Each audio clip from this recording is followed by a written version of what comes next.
Palu, an OG. He's been there since the inception of this esport. You know, he's seen it all, but keeping his teammates' heads above water after a loss like that at Copenhagen Major. He's been there time and time again. Fresh, that's quite a big ask, isn't it? Like mentally, like he's already said. Yeah, and that was the big, expectation for us seeing Liquid yesterday in those semi-finals is how are they going to turn up? How are they going to come back? And are they going to come back with a vengeance and put on a performance? And that is exactly what they did. They started it off. They went on Theme Park, known as a defender-sided map. They got a 5-1 attack split on it. They were cruising, and they were looking lethal. Other than just one or two, misplays or rush attempts that they, maybe shouldn't have tried, but they were just that much in the ascendancy, it didn't really matter. It was basically a perfect day coming out from them yesterday. So, they've rebounded pretty well. In that video, for them as well. Yeah. Sorry.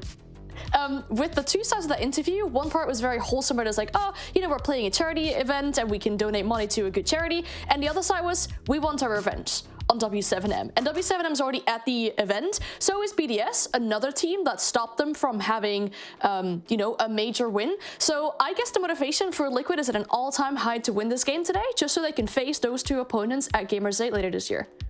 I mean, Fresh, we're talking about this situation of they're aiming for W7M. Obviously, they've got to get through NIP to get there anyway in the first place. But given their performance yesterday, you said that they're on cruise control. Very different opponent, of course. Got to take that into consideration. But the masterclass they showed yesterday, what's this rematch going to look like if they go up against W7M? Kind of want to look into the future a little bit. Give everyone a little bit of, dangle the carrot. Oh, it could well be a spicy one. Like I say, every single tournament we go into it with Team Liquid have been like, can they finally get over the line? Can they actually win this event? And again, they got into another final. They lost it to W7M, and they lost it, and they just crumbled as well in that final. So there'll be a lot of motivation if it happens at Gamers 8 that, it's Team Liquid that go through and they get a shot at W7M. That will be one of the spiciest matchups of the year, for sure. Ooh, and NIP's match, went the distance yesterday to a team that admittedly said that match against los+one is developing into a grudge match. So it's fair to say, I feel like, they had it harder than Liquid yesterday, right?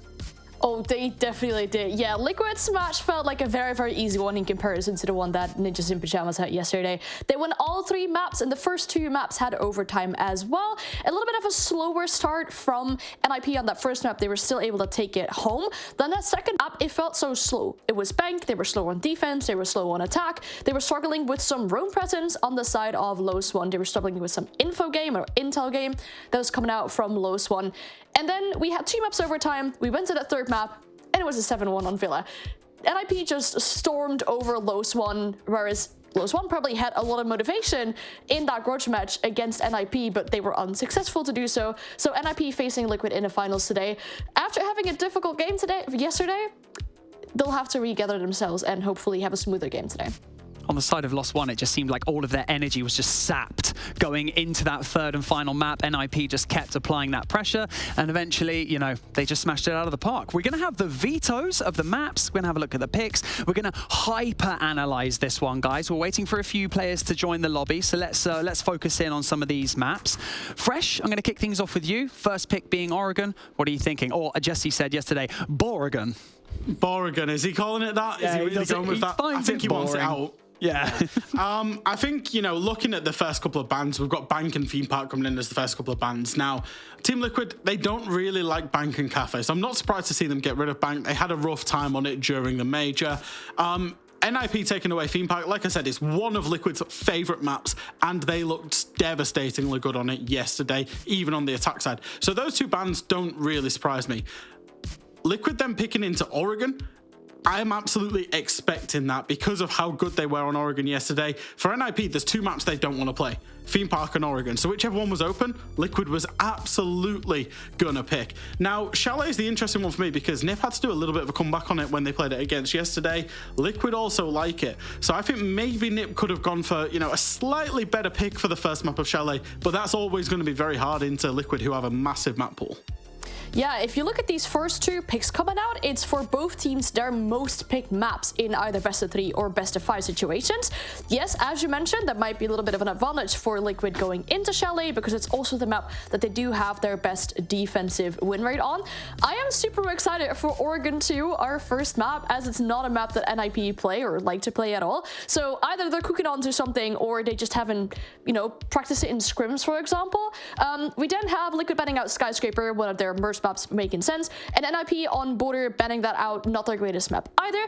Liquid then pick Villa, which is odd considering they only have a 33% win rate on this map, but it was going to be the decider yesterday. They ended up not going there, but that kind of signals that Liquid does feel comfortable going onto that map. NIP then also won it yesterday against los+one 7-1, very convincing, but they do have their worst attack and win rate on that map. Okay, what are we thinking about Kafe being that deciding map then as well, Fresh? Well, Kafe is a very curious one because I have it as a very high preference for Ninjas in Pyjamas. So if we get to Kafe, NIP should be the favourites, especially considering Kafe for the longest time for Liquid through this stage, through the major, was their permaban. So I'm guessing Liquid have tried to leverage better maps during the early phase of this ban veto. But if it does end up going to 5 maps, what that does is it creates the advantage for NIP if it does go to 5 maps. Well, this is a very different team. We've mentioned about NIP going up against los+one yesterday. los+one are very young, fresh, up and coming. This is a Liquid team who are solid, sturdy. They're OGs. They're tried and tested. So I'm going to come to you, Fresh, first about this. I want to see, on the B stream, you've obviously said that yesterday Liquid, pretty flawless, no real issues there. Could you see any cracks whatsoever in their gameplay that you could think, oh, NIP could possibly take advantage of that tomorrow?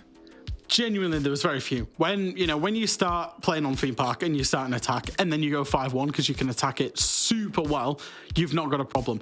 And the way that Liquid ban is they ban to give themselves crutch operators, especially on the defense, whenever they go into their defense. So that's why their defense is just so good.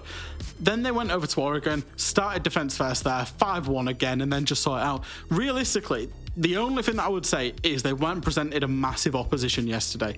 It was almost like they were, and I don't want to be too disrespectful to Tropicals because obviously they did try, but I think they got the wrong strategy going into it. But Liquid basically didn't get out of second gear yesterday. That will be different today with NIP. NIP will punish Liquid a little bit more. But if you're looking for scores out of 100, I think Liquid was 95, 96% out of 100 yesterday. Oof. Okay, Anne, I'm going to come to you now and ask you a similar question. NIP, what are you thinking in terms of them coming into this against a team like Liquid? Obviously very different to yesterday's match, but also were NIP showing a few cracks in their game as well going into this? Yeah, potentially. I mean, NIP was super strong on the entry department yesterday, but their entry conversion, on the other hand, wasn't always the greatest. That did combine with some confidence that I saw getting those entries on the board. There are players on 1 speeds, like Aruni's, just swinging around the corner, contesting map control wherever they could, which kind of fits into their playstyle, right? Being slow, contesting map control, making sure that, for example, Liquid as well can't get an inch of the map. If they're able to do that to you and they stay confident, then, NIP might have a decent chance. Okay, we've had a lot of maybes, we've had a lot of mights, we've had a lot of okay so-sos. Fresh, give me a prediction, give me a score line. It's a best of 5. Come on, this is for the viewers. Oh, this is for the viewers. I believe in Liquid. I believe that they will get to this tournament, and I believe they're going to do it in spectacular fashion, Barney. You want the score line? 3-0. Oh, Anne looks shocked. Is she going to go 3-0 or are you going to go 3-1? What are you saying? I do agree with what Fresh said earlier about that decider map. If it does eventually go to that, then it might lean into the favor of NIP, considering it is one of Liquid's most disliked maps. So I'm looking for Liquid to either close this out in a 3-0 or a 3-1. Otherwise, it's going to go in the favor of NIP. Okay, well, not that it matters for any of the viewers, but I'll go for NIP then, everyone. Right, you know what we think? Let's find out what our casters think. It's time to go over to Demo and X. Let's start our first grand final in the LATAM region. Hello everybody, Barney, thank you very much indeed. Demo, I hope you're feeling well today because we have got a heck of a series on our hand. A classic, you could say. NIP versus Liquid. I mean, listen to the desk. It might be a quick one, which is very good for me, Ollie, as we know. I haven't been the greatest, but I'm feeling a little bit better today. So yeah, happy to be back with you here and ready for, of course, our old home, Ollie, Brazil. It really is. Now, Demo, if I was to say to you the word 27, what would that mean to you? Is that how many times this game's been played? So many times Liquid have played up against NIP here. These two orgs have been waging war against one another since before 2019. Now, I'm going to throw a few more stats at you, Demo, because you know me, I love a little bit of LATAM, and I couldn't wait to dive into the numbers when we found out who was going to be playing against one another today. What are our maps, Demo? We're going to start off on Oregon today.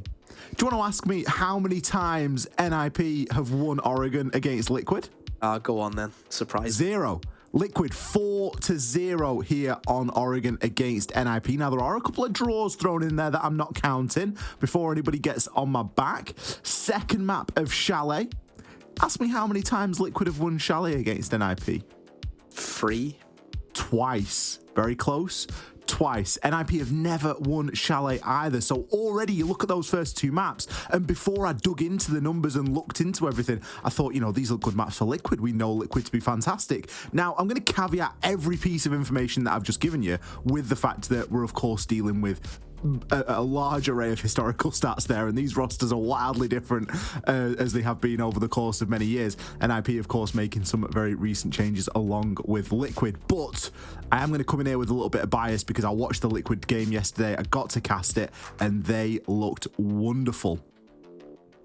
Yeah, obviously, I mean, Liquid should be beating a team, you know, that they should be beating teams of that caliber, you know, from Yes. as a up-and-coming team. You know, we've seen players, yes, have played in Tier 1 before, but, you know, it's not the same. We know it's not the same. I think NIP got pushed a lot yesterday, the first two maps especially. los+one, maybe you could argue they should have won. I think they were 6-5 up in Chalet, and yeah, NIP a little bit shaky. I expect Liquid to come in here today and just dominate. That's what I think. And I looked at the first two maps. I don't see NIP winning those first two. You get to Villa, maybe that's the map.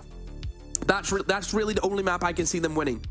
And you can sit there and argue, okay, that might start, you know, they lose the first two, then they can start to come back.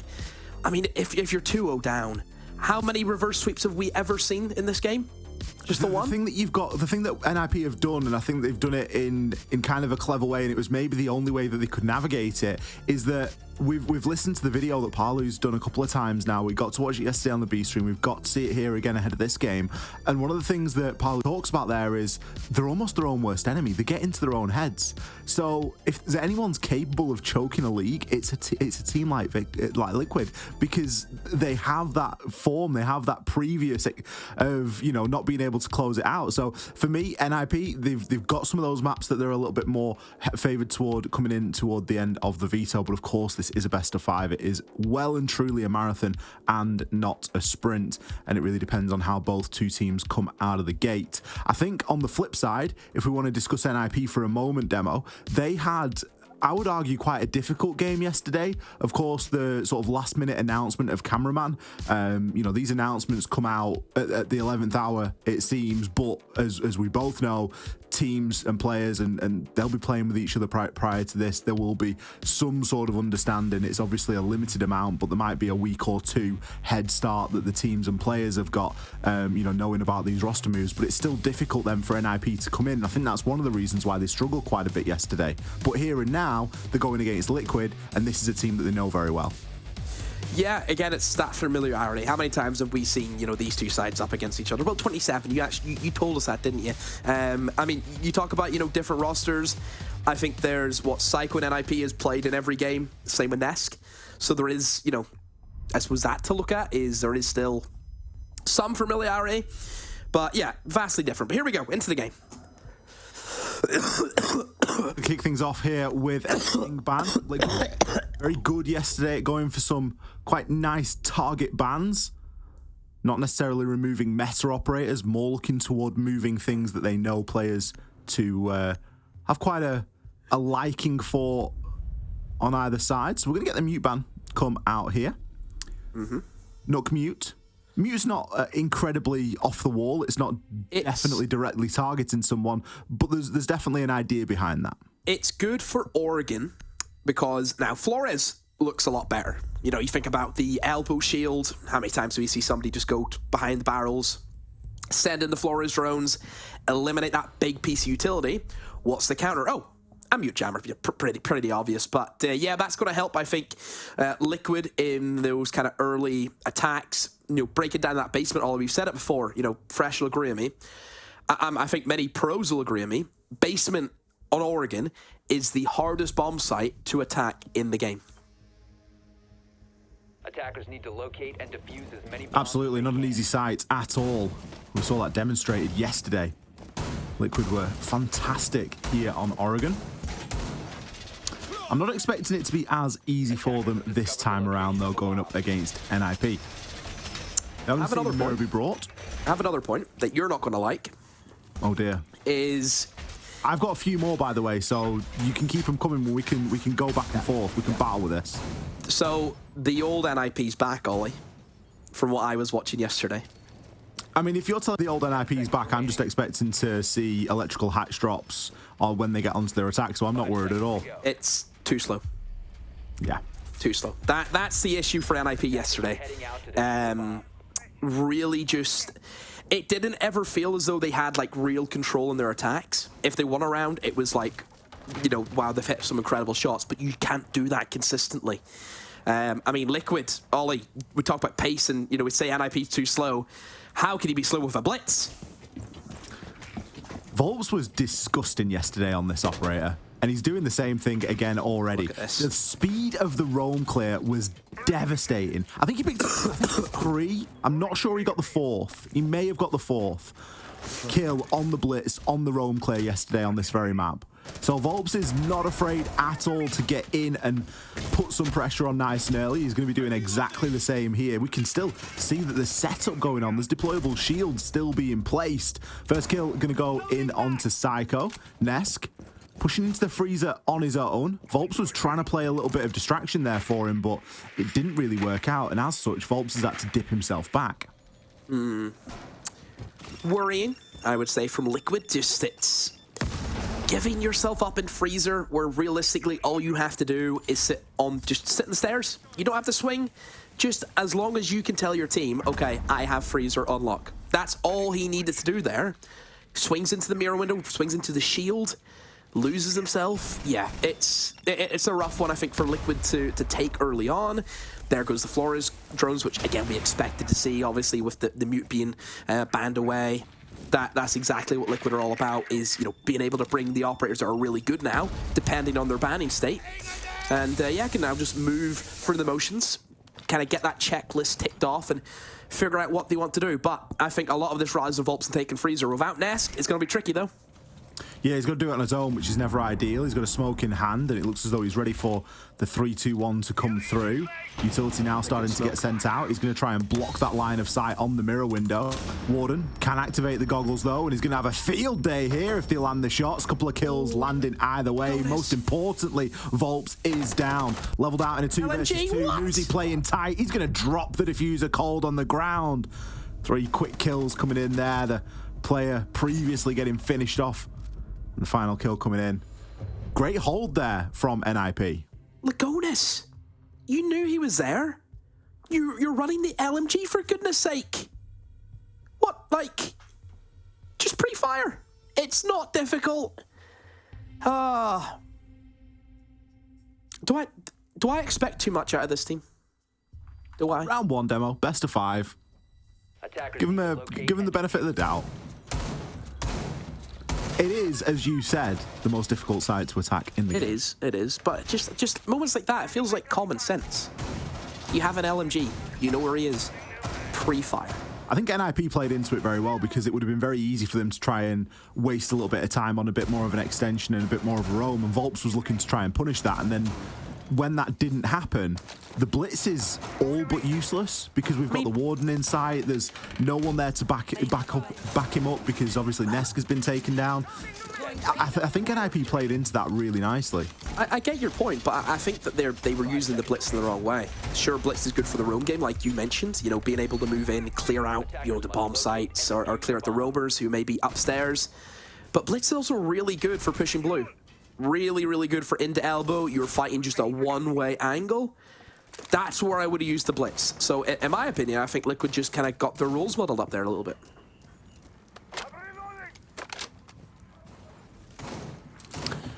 Well, I'm sure it's a mistake that we won't see repeated too many times here. We've got resets. He's going to be on the Amaru. Of course, has the option to hop himself into the top of tower and start to take a little bit of control that way. Look to try and pressure this bomb site from both sides. He's bringing the secondary hard breach gadget, so he could do a lot of that work on his own. And that frees Lagonis up to just focus on that main wall inside of sight. Entry kill did go in NIP's favor last round, and when you haven't got enough bodies to push all the necessary angles on Laundry, it gets very difficult. This site, there's a little bit more breathing room for that, but it's still going to be something that Nesk's going to try and be successful in. Yeah, he's very aggro today, isn't he, Ollie? He just wants to get in, get that opening pick. But it's Nesk, what do you expect? I think he's certainly hit a bit of a run of form, which, you know, we worried about going into that major, Ollie, because we've seen Nesk before. He hasn't performed the Nesk that we know how, but my goodness, at the major, he was certainly back, wasn't he? There's Paulo, just slips in, finds one, almost finds the second onto the hatch. Oh, dear Nesk, he does go down. But look at the pace from Liquid. Liquid are moving very quickly here. Volps is going to get punished. No one in position to refrag either. Resets is stalling out a little bit on this push through Attic, and he too will fall. NIP! They had all the information they needed there, Demo. Liquid, slow it down. Just... they're going in one by one, looking for kills. That's all they're focused on. There's no real sign of what they want to execute on. I mean, for the top floor, Ollie, there's a lot of things going for the attackers. Majority of the bomb site. And two, you have, two multiple ways of actually getting into the bomb site. You can go through attic, you can go through bedroom. There's plenty of options that attackers can use, but I don't know, Liquid just rushing things again. Worrying early signs, that's all I'll say. Bomb located by attackers. You're not expected to come out onto Oregon and win every single attack, but when you get to the tertiary site, the expectation increases somewhat, and you are expected to come away with a round here. We've seen a slow start from Liquid. We've seen a lot of uncertainty in the pushes and some great countering by NIP. 5 seconds. Let's see how this round plays out. We're going to be attacking into meeting and kitchen. Should be, Demo, a very bread and butter approach, and it looks as though Liquid, have they gone back too far to basics? 3 hard breaches, is that necessary? Probably not. I mean, for this bomb site, no. No shot, because you open up one wall at best. That's it, maybe 2. Don't need that much. I like the Dokkaebi. I think that's a good pickup for them. If Liquid want to play aggro, which, clearly they've been showing that, that's your best friend, is that Dokkaebi call. Gives you that little bit of information, be able to move in, know exactly what you're attacking, go from there. Selma at least, as Resets hops himself into garage and quickly gets a couple of things open. Out there on the rappel as well. He's going to open the wall into the back of game. So, Liquid do have plenty of options here. They know that there's a top floor presence that needs to be dealt with here. Also got a bit of info on site. Nearly gets baited out there by the drone. Takes a good chunk of damage as well. Psycho, he's going to re-challenge onto this. If he holds the angle, he gets a glimpse of the elbow, puts further damage in onto Resets. Resets has barely had a gunfight here, and he's already chunked down by nearly 3/4 HP. At least he's not dead. That's the main thing. As long as he can stay alive, can still use that utility. Open up maybe one of the side walls, Ollie, in towards meeting, just beside split. And he's been down. I think he got one of those walls open off the rip, and maybe that's where he's just died from. Oh, has he? Ooh. Yeah, that's what he initially pushed into garage, tossed the Selma. He has been downed, but there is potential for him to be recovered here, and he will be picked up. Pino, he knows the player was downed inside of garage. NIP are playing this so aggressively. They've not even given Liquid an inch yet. Liquid are nowhere near getting into the building even. It's Pino, he's playing aggressively now. The Dokkaebi call, it's not going to mind him at all. Resets, he hops himself into the site. He's got a player directly behind him. Pino going to start playing this vertical, but it might be a bit too late. Psycho's got the hatch to work with. And we've got Cons hiding out inside a kitchen, but the plant's going down here. Psycho, you maybe need to activate Solus and decide where this plant's going. Great shot there from Resets. Don't forget, he was downed only a moment ago. Pino now left in the clutches. Post-plant here, he's got a bit of info. Going to pick himself one and maybe find the second, but he hasn't got a lot of ammo in the Roni. Doesn't know if there's a player at the top of the stairs or not. Is immediately going to try and get on this kit. Maybe looks for a stick here. He's going to immediately get swung by Volps. Not a lot that he could do there to try and get that going, especially after the breach had been opened. What a weird round. Like, that feels like you'd open up an exam and that would be like a question. How did they win this round? That's what it feels like. What's the answer? Well, I mean, they didn't even get in the building, Ollie, until like 1 minute left. NIP were not letting them in. NIP were actually I really like that. It was like Home Alone. You're not getting in, Marvin Harry. Not today. I really like that round because it all hinges on resets and something that he did inside of the first 20 seconds. How did he stay alive? The fact that he was able to get the wall open instantly, goes upstairs, gets into a gunfight, realizes, hang on a minute, there's a lot of people upstairs here. And Liquid started playing around that. NIP did a great job at being aggressive, but it was, I mean, that's where you plant if you're going to try and get a rush off, right? Or you're going to bring a Monty and you're going to try and cheese something a little bit. Good pickup from Liquid. You're expected to win your tertiary site. It was a little bit unorthodox, a little bit unusual, but it was a round win nonetheless. It gets them on the board here, most importantly. And they're going to be going back down, attacking Laundry. Volps this time. Another round, another operator. Yep. Going to be rocking the Twitch. Mirror, obviously, that's going to be why that's played. We've seen the mirror windows cause them some issues, cause them a few headaches, which I'm sure everyone has been in that situation before, where you're up against the mirror window, you just can't do anything against it. So, yeah, certainly being able to eliminate them with the Twitch drone is going to help them out tenfold. One thing I do want to see a little bit more from Liquid is just the opening engagement. Because I feel as though they've struggled quite a lot, Ollie, haven't they? We've not seen Liquid too successful on the opening. I'd like to see them take a bit more time here to get the job done. Neski's already pushing his way down Freezer, and he doesn't really have the support. Just going to jiggle the shoulder out and take one. Doesn't do too much damage, but it shows that NIP, they are very much aware, and they're not looking to leave anything up to chance here. Cade Claw in the pocket. Going to be placed there on the security hatch. It's going to make getting that open just a little bit more of a headache. But one thing can be sure, Palu's going to get a lot of value out of those Rotero drones again. Oh, you can see the Guide Claw. Going to spot it out. Is Nesk maybe to go for the swing on it? Nope, Maverick instead is just going to come and do the job. Get it. There we go. So, good little example of, Maverick. If the Kite has been very lazy, which you have to admit, Pino was, and just throws it on the hatch rather than, on, like, the ceiling that then connects to the hatch, that's where you get punished. Now let's try and do something, but that's all he will ever do. Try. Doesn't get anywhere near getting that mirror window.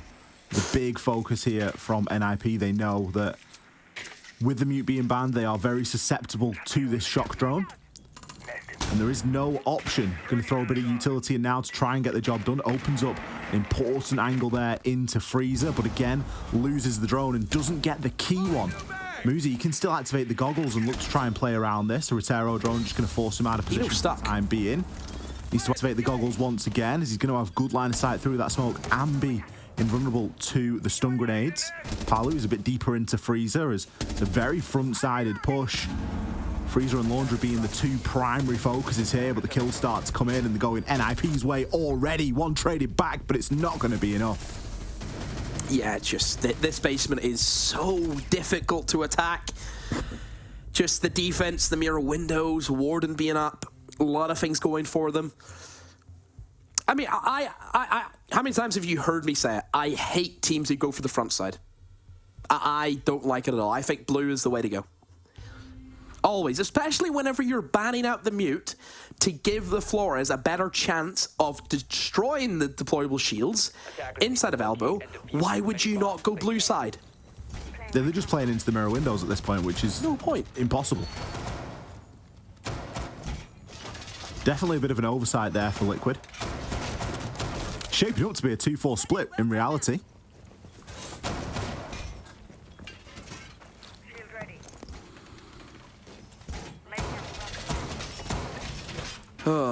Liquid going to go for a slightly different approach inside of this round. Round 2, we saw Resets bringing the Amaru.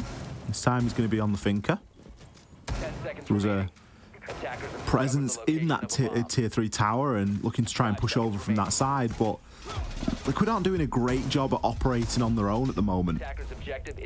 Typically, you'll see attacking teams try and send out, you know, a couple of groups of 2, maybe 1 player on their own to get a couple of jobs done and here, there on the map, but Liquid are really struggling at that at the minute because NIP are just throwing bodies at problems. Maybe they're going to go for something a little bit more together here. Only time will tell. But, I mean, NIP, look at the setup. They've got some players downstairs in towards the mid-floor area. You've got Pino down there, and also I think Wizard on the Kite is also located.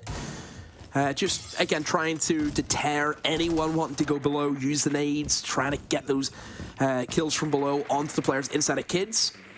But Liquid, you know, they've done the drone work, Ollie. They can see that. They can spot that out pretty well. And now for Liquid, again, it's just a matter of getting this opening pick, which they have been very lousy on. Pino, not going to be phased at all by the Lion scan. Droned as well. There's a player going to hop into green here, going to take an immediate engagement with Resets. A couple of Liquid players doubling up here. Resets quicker on the jiggle.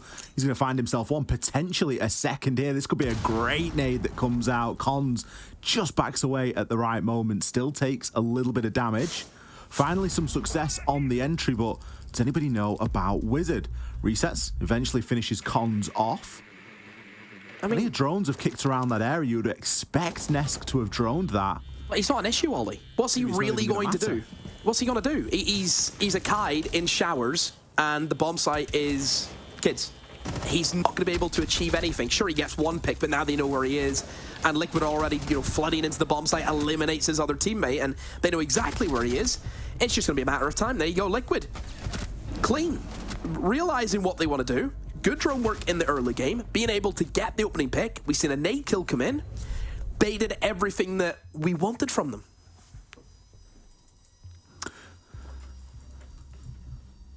NIP, they aren't going to give it another go upstairs. They are instead going to go back to meeting and kitchen. Now, on the balance of things, the way that Liquid won this round previously was a little bit more on the unorthodox side. Went for that push in through the main door and managed to get the plant down. And were in position to hold it. Usually you see a lot of pressure and focus toward that north side of the site and that meeting wall that leads into back stairs.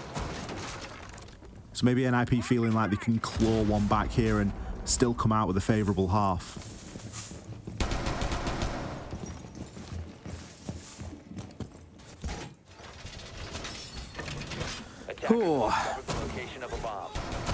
Yeah, I mean, 4-2 is the expected outcome you would like to have if you're on the defense side first. Just because Oregon, it's, you know, that basement. Just, you never lose those. That's going to be guaranteed 2-round wins. You expect to win your Kids as well. It's really the third bomb site choice that we see start to let teams slip up. But yeah, I think Liquid now going for another third bomb site attack. If they literally play the same way as what they did, where they focus on getting big tower, you know, NIP have no interest in holding that side of the map. Should be no issues. Reset's going to be rocking the Amaru. He was thinking about a quick hop in there, but instead is just going to take a slightly slower route. Psycho, seeing if he can catch anybody out there on the drone and just gather a bit of info as to which direction this push is primarily coming from. Hard breach shoot is this time in the hands of Lagonis, and he's immediately going to get the wall open again. Resets. SMG 11? Was that through into Kids' window? Yes, it was. Oh, Volps, what are you doing? Psycho, he's going to find one back as Nest takes a chunk load of damage as well. Psycho could get a couple here. Moosey's there to back him up as well. Resets, he pushes on in, puts a good bit of damage down. He's instead going to draw for the shotgun and finish off the job. Resets, look at him go. He's using the SMG as a primary here, but the kills continue to fly, and they're coming in NIP's favour. Lagonis now going to make his way down these white stairs. There's going to be a goo mine that needs dealing with at some point. The diffuser is going to be cold on the ground at the moment. Lagonis has to go and recover that. NIP can take a moment to breathe and just establish a couple of these crossfires. Are you getting PTSD? Or is it just me? Because I feel as though we've seen this about 2 years ago, Ollie, me and you. Back in the dark times. And here we are again, where it's just, I don't even know what's going on. It's just kills after kills after kills. Not this time. Nope, there we go. Down goes resets. I mean, Liquid, this is very similar to what happened to them the first couple of rounds. They moved way too quick. They were not set up appropriately for the refrags. I mean, you look at the kills, Ollie, as well. A lot of the players who died, their utility wasn't even used. Yeah, we didn't see full value out of the utility at all. Muzi going to collect that final kill. It was inevitable at that point in the round, especially with the Banshee there. Lagonis had a real tough time making anything happen. Am I old-fashioned, Demo, or would I like to just see a breach opened? I know that we got the flag wall open, but I would have liked to have seen this back wall open as well. There's no denial. There's nothing stopping it from happening. Exactly. You know, just try and set up the site a little bit as the attacker before you just sort of rush on in there. Yeah, just Liquid aren't. I mean, it seems a lack of care more than anything. They don't care about doing the basics. They want to do everything just at 1,000,000 miles an hour. And I know for a fact, Ollie, if I was to drive 1,000,000 miles an hour, I don't think I'd survive. Okay, where's this going? I'm just saying, you go too fast and something's going to happen. Great life lesson, isn't it, guys? You know, just take it slow. Don't live life in the fast lane. 10 seconds left. Let's see how fast NIP choose to take this. 5 seconds to insertion. They were very successful down on their own defenses of this site. It didn't involve any fanciful roam. It was all about playing the power positions that you've got inside of Laundry. The same tools are available to Liquid here. They're not choosing to use all of them. Yeah, no mirror. No mirror, but we do have a Goyo. Yep. Goyo, great for this site. Canisters do a fantastic job of cutting off area, denying access and burning a lot of time. Couple that in with the smoke grenades on Volps, and you should be leaving yourself with quite the successful recipe here. NIP taking their time, doing the drone workout. Again, this is what you expect from NI team, a more slower paced team. Which, I mean, to be fair, on this particular attack, that doesn't bode well for teams who are too slow. But hopefully NIP, they've learned from their mistakes yesterday, and they will pick up the pace, and they will get in early. They'll have, you know, I think for NIP, the reason why they take so long in attacks, Ollie, is their decision making. They hesitate.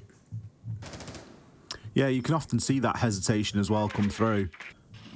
Nesk and Palu are going to be holding the freezer stairs pretty much the same way they were yesterday. It was a devastating sight to peek down and see two of the most talented players in the world holding the exact same angle. It really only ever ends one way.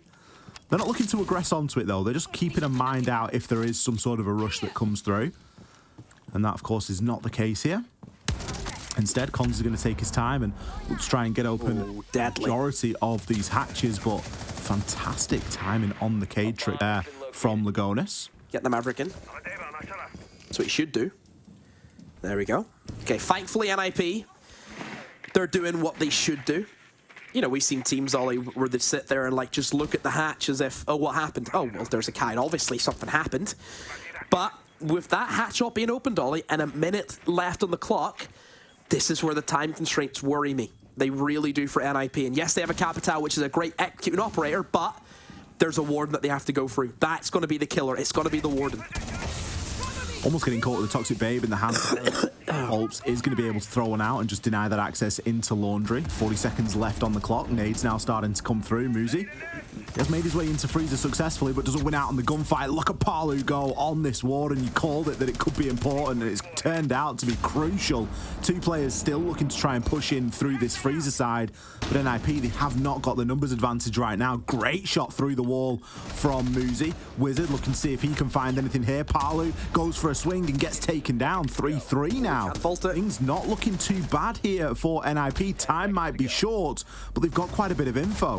If these Liquid players continue to peak, it could be curtains here. Muzi forced in to try and find the frag, but will be taken down there. Cons trying to join in and finish off what Muzi started, but unable to do so. Yeah, too slow again from NIP. Time beat them, which I'm going to go on a bit of a hunch, Ollie, right?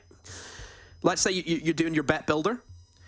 I would get down the bet builder, NIP to lose 2.5 rounds down to time. Oh. Honestly, I'd bet money on it. Because I think I seen it yesterday, it was just too slow. It's happened there again. I feel like we're in the Fresh and Friends stream here. That's a classic channel point prediction. Channel points. Classic channel point prediction. Mm-hmm. Well, we could be getting settled in for a long Oregon then, if current trends continue. Could be 7-4. The thing that we saw there from NIP is that it was a difficult round because they got a lot of value. Pino got so much value out of that Twitch drone and was able to remove a lot of the Vulcan canisters, really eased up the later part of the round. It puts all the focus then on Toxic Babe canisters, which did go out and were successful. But the thing that you can't account for is Palu on the Warden. Where was the backstab at that point? Where's the player that's just crouch walking down back stairs?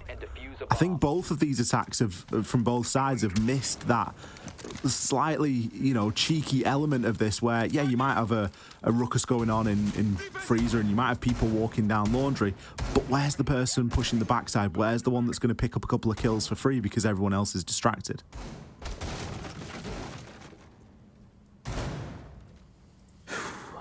Right. Top floor defense for Liquid and, well, look at this. The Warden in the tower.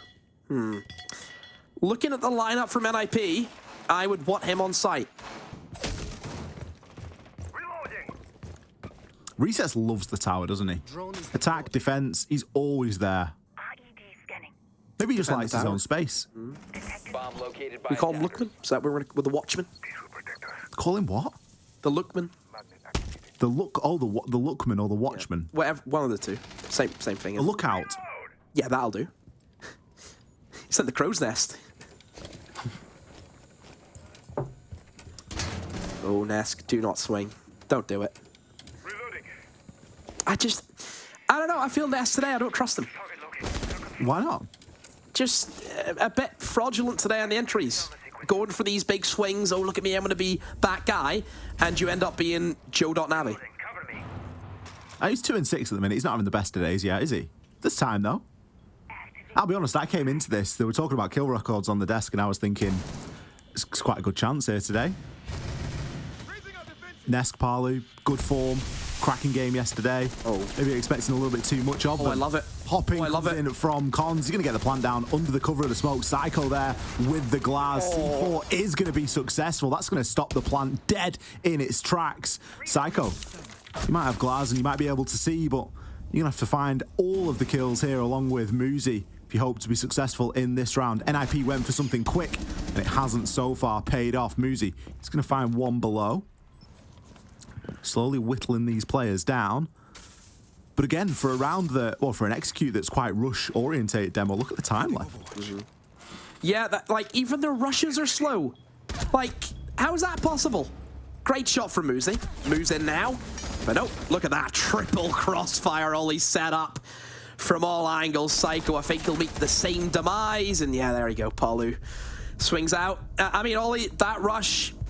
So, the thing is with that rush, it is actually really good. But there's how they died. Obviously, they died from a C4 from below, which, yes, you can say, oh, we just send, a guy below, stops this C4 from happening. Even taking below into, security is difficult. It'll take up a lot of time. Teams will let know if you're going below. They'll play around that. They'll be ready for rushes in that case. So you can't really go for that. But the only way that rush works, Ollie, is if you have a Ying. You need to have the Ying on Kid's window repel, firing in the Candelas, because not only was that going to cause absolute mayhem for all the defenders, but it's also going to mask a lot of the sound. You're not going to hear the guy jump in. You're not going to hear the diffuser go down. You need that Ying. What have NIP banned? The Azami. No. Oh, the other one. Sorry, the Ying. I was listening to you, Dan. Honestly, if you want fresh back, by all means. I'm only pulling your leg. I think NIP definitely had the time to clear out below, especially given that that execute went down at about the minute mark. But again, we've commented already that they've been quite slow. They've been a little bit sluggish. Attackers are heading Going to be out. going on to the tertiary site now. Liquid have leveled things up 4 rounds apiece. Their attacking phase firmly in the rearview mirror, and now they're just focused on picking up on this tertiary site as well, where if they can give us a clean sweep here and pick up 3 rounds on the defense, that really is not a great sign for NIP.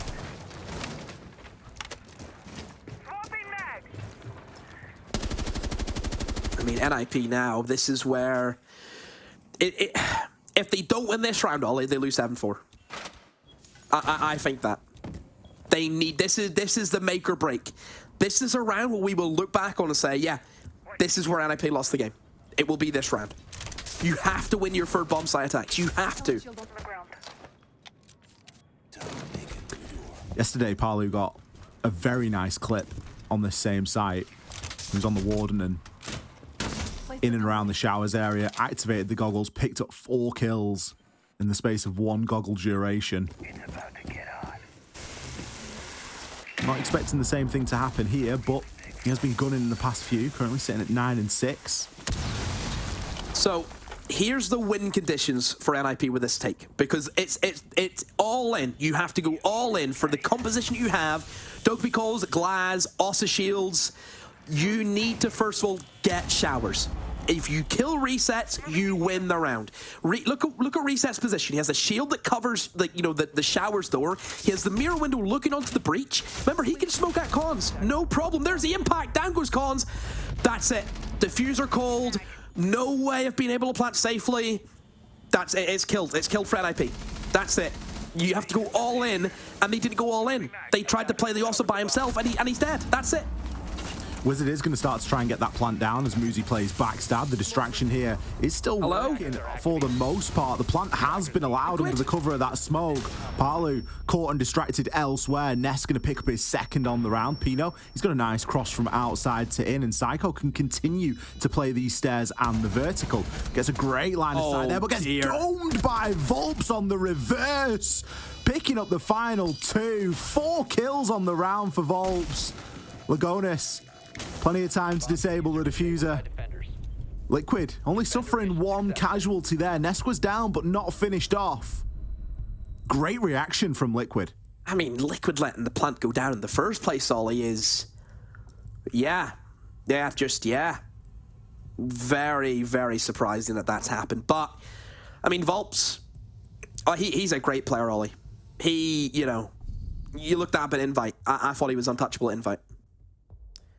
The only person who could touch him was Benja, surprisingly. That was it. I think Volps has been a great player. I mean, I was talking about this point at the major as well. Volps left W7M to win trophies, and then his old team wins the trophy against them. It's a bit good in that, isn't it? But I mean, there might be other reasons why he left. In terms of the teams, Liquid are top 5 esports of all time, or esport teams of all time, compared to W7M. If Liquid come knocking, they're a big club. 10 seconds Who's going to turn that down? I remember when Volps transferred in onto W7M. 5 seconds to go. And that was back when W7M were just starting to really come into their prime. I still find it crazy that we used to cast them fighting to survive relegation. Oh, Isn't that absolutely incredible? It blows my mind. I'm wondering, were we the problem? Yeah, we get sacked and then they go. They were battling at the bottom of the table with the likes of Ints and Santos. Even Black Dragons back then weren't that good. Black Dragons weren't that good back then. It's incredible, the rise. And then, of course, where the players have then gone on to go to. We've had a couple of transfers since W7M got good, as it were. Yeah. I think Volps has been a fantastic pickup here for Liquid. Oh dear, Ollie. What's cons on? Oh, here we go. We've been here too many times. What, the Panic Monty? Yeah. It's only a panic Monty because it's NIP though, right? Monty, on the whole, is actually fantastic at the moment. And if you get a good, confident player on that Monty that can really start to bully people, you think about the struggle for ground that NIP faced last time. Monty is a reasonable solution for that.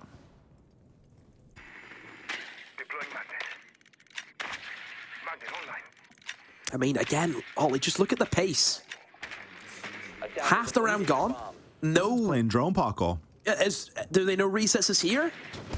I mean, if you're playing against Liquid and Recess is alive, there's a good chance he's in Big Tower. Doesn't matter the op. He can be on anything. Good value from Twitch Room. Eliminated, I think, 2 Goyo canisters there.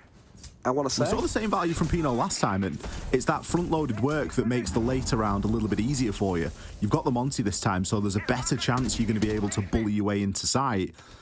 Moosey's got a really important engagement on that long angle, and Liquid quite rightly just need to keep themselves alive for as long as possible here. They don't necessarily need to challenge onto him too hard.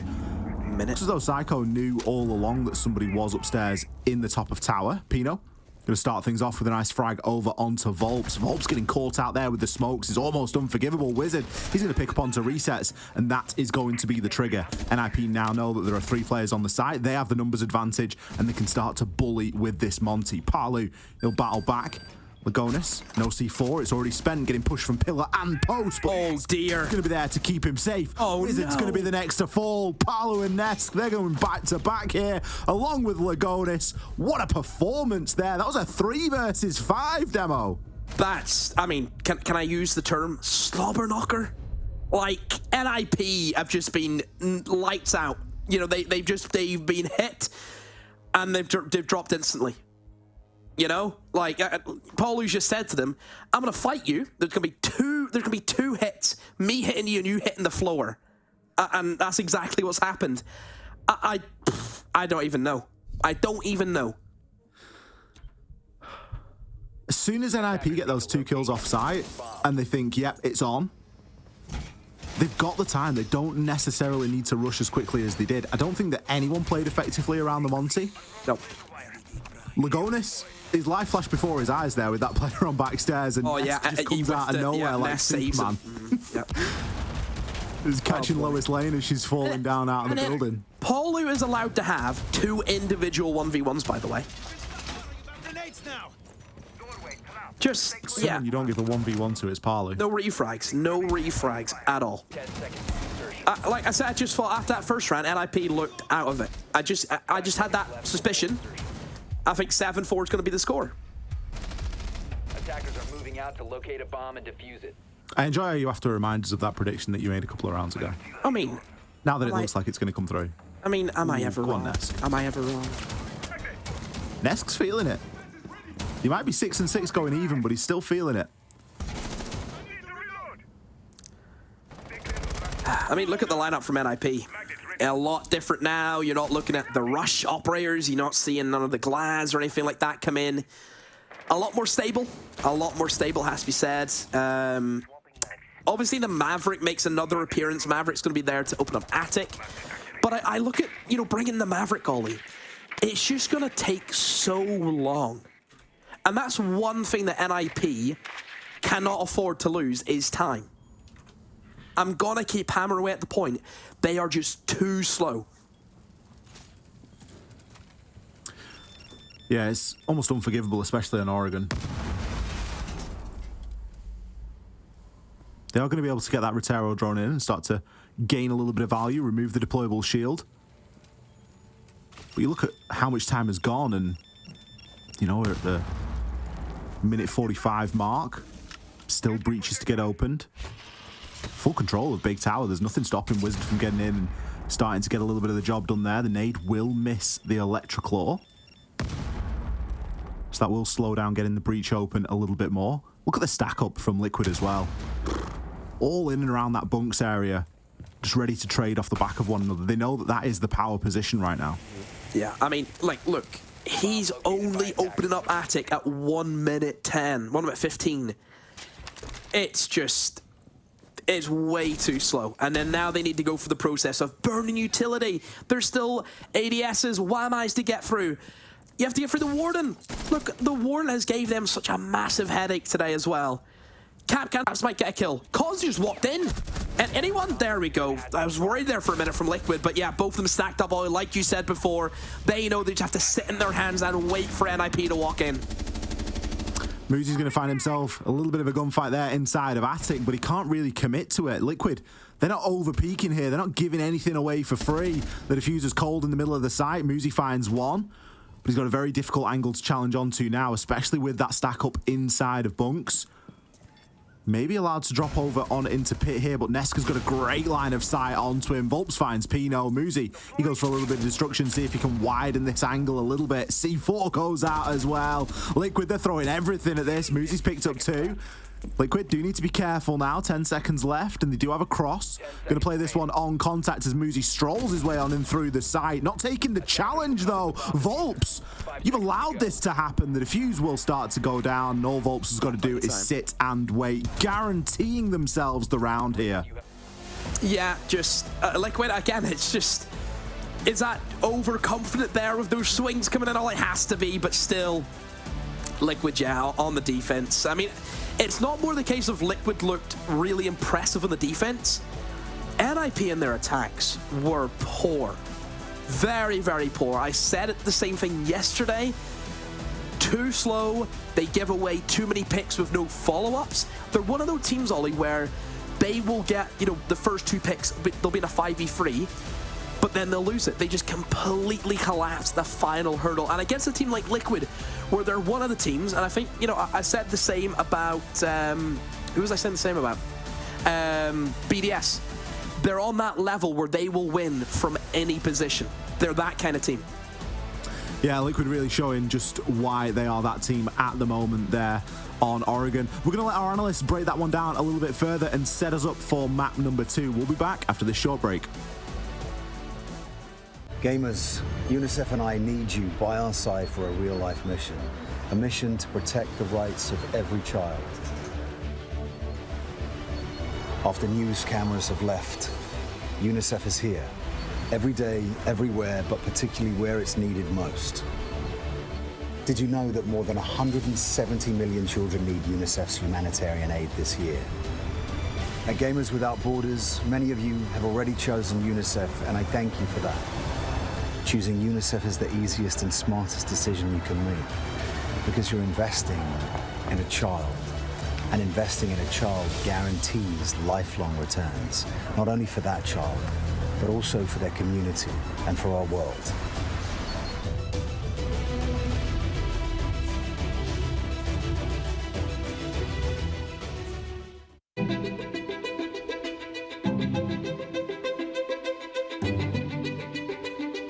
The divisions in the world are stark.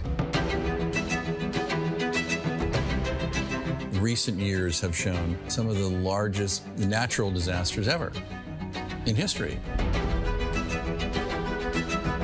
And that really hits hardest the people who had the least to begin with. These people need help.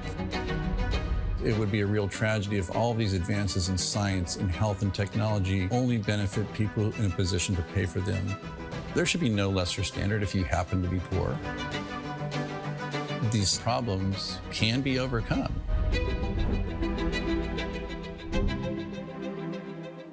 Direct Relief is a humanitarian, nonprofit health organization. The focus has been on the least fortunate, most vulnerable people.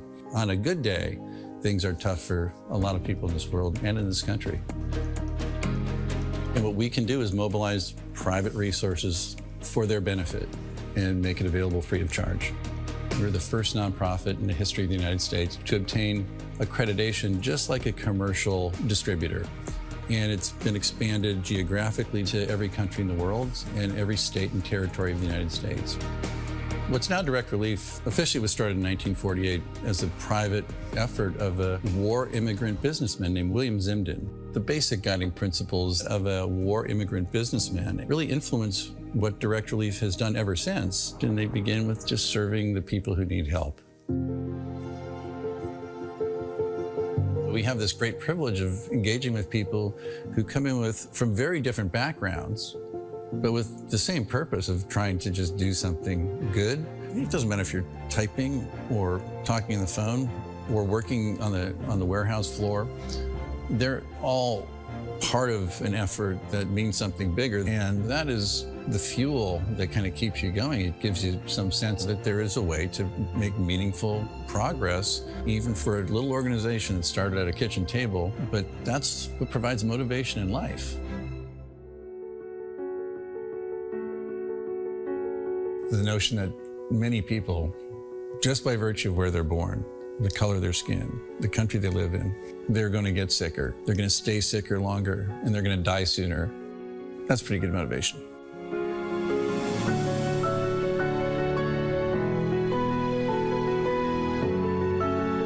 These issues are too big for any one organization to address. We really work hard to honor these guiding principles, invite people to participate, and we are sure thankful for the thousands of people across the country and world who have become part of Direct Relief by virtue of their participation.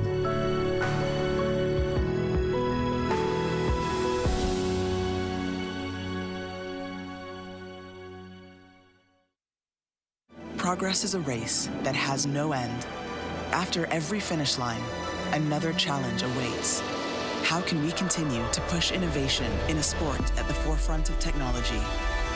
This is how.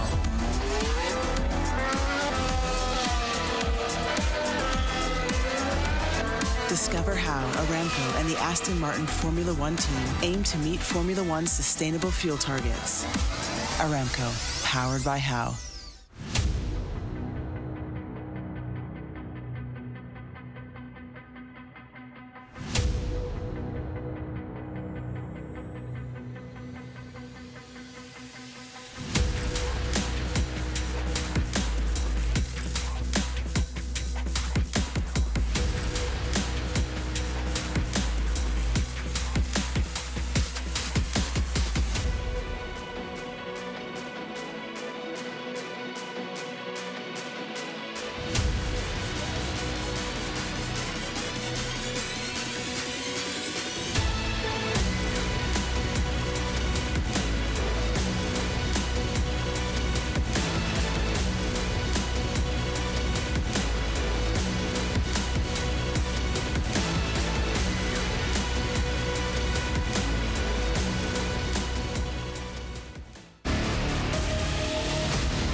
Welcome back to Gamers Without Borders. We have a leader. We're one map in and Liquid take the lead early on. But this is still a best of 5. There is plenty to go.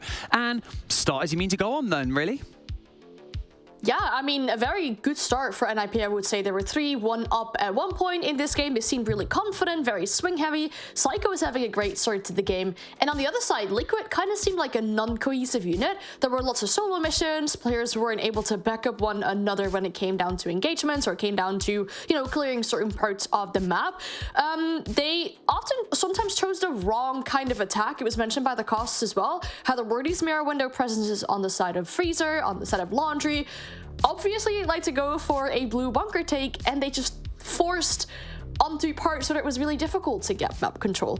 But as soon as Liquid got on their defense, they had the momentum in their way. They were super confident on the entries. They won all the defensive rounds, and it just shows once again how Liquid is slow on attack, and that's a concerning thing going into the second map.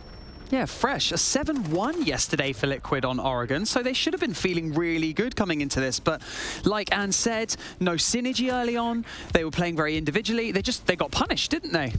Yeah, and I think that's the word that I would say is, yesterday when they played on their attack, they took some risks and Tropic House were not punishing them, whereas NIP were when NIP were on the defense. Obviously, when you're attacking the basement of Oregon, it's the best defensive site in the entire game for a reason. It is almost impenetrable, and most teams defending it should win it out. So I would say a very default half of, from NIP on the defense, and then as soon as it switched, Liquid looked in full control. I mentioned their banning strategy. They ban away the mute. They don't ban away any of those meta operators operators, it leaves them with a plethora of operators on the defense. And it's one of the key reasons that why their defense is so good, because they have an answer for every single problem that the attack wants to throw at them.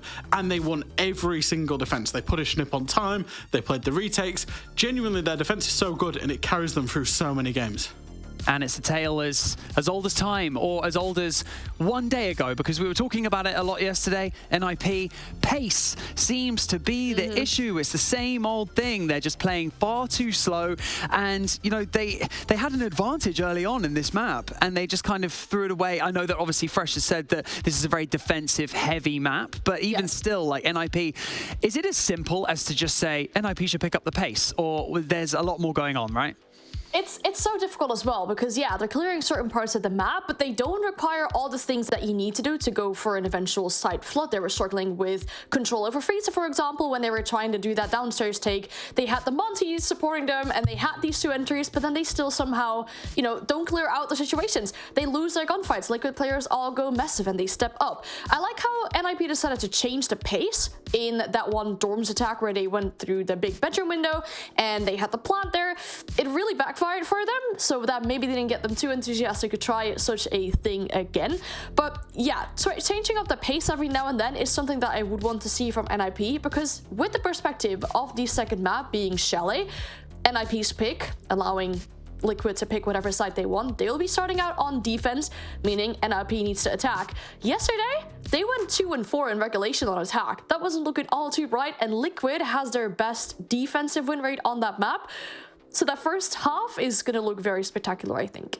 Yeah, like Demo said, it's going to be a very difficult one, these first two maps for NIP. But we lean towards individuals now because we've got a head-to-head for you. Fresh, we again leaned into kind of Palu, we leaned into Volps because they put on great performances yesterday, and they delivered, I think, later into the map. But again, a slow start, and once again, Muzi's on the board.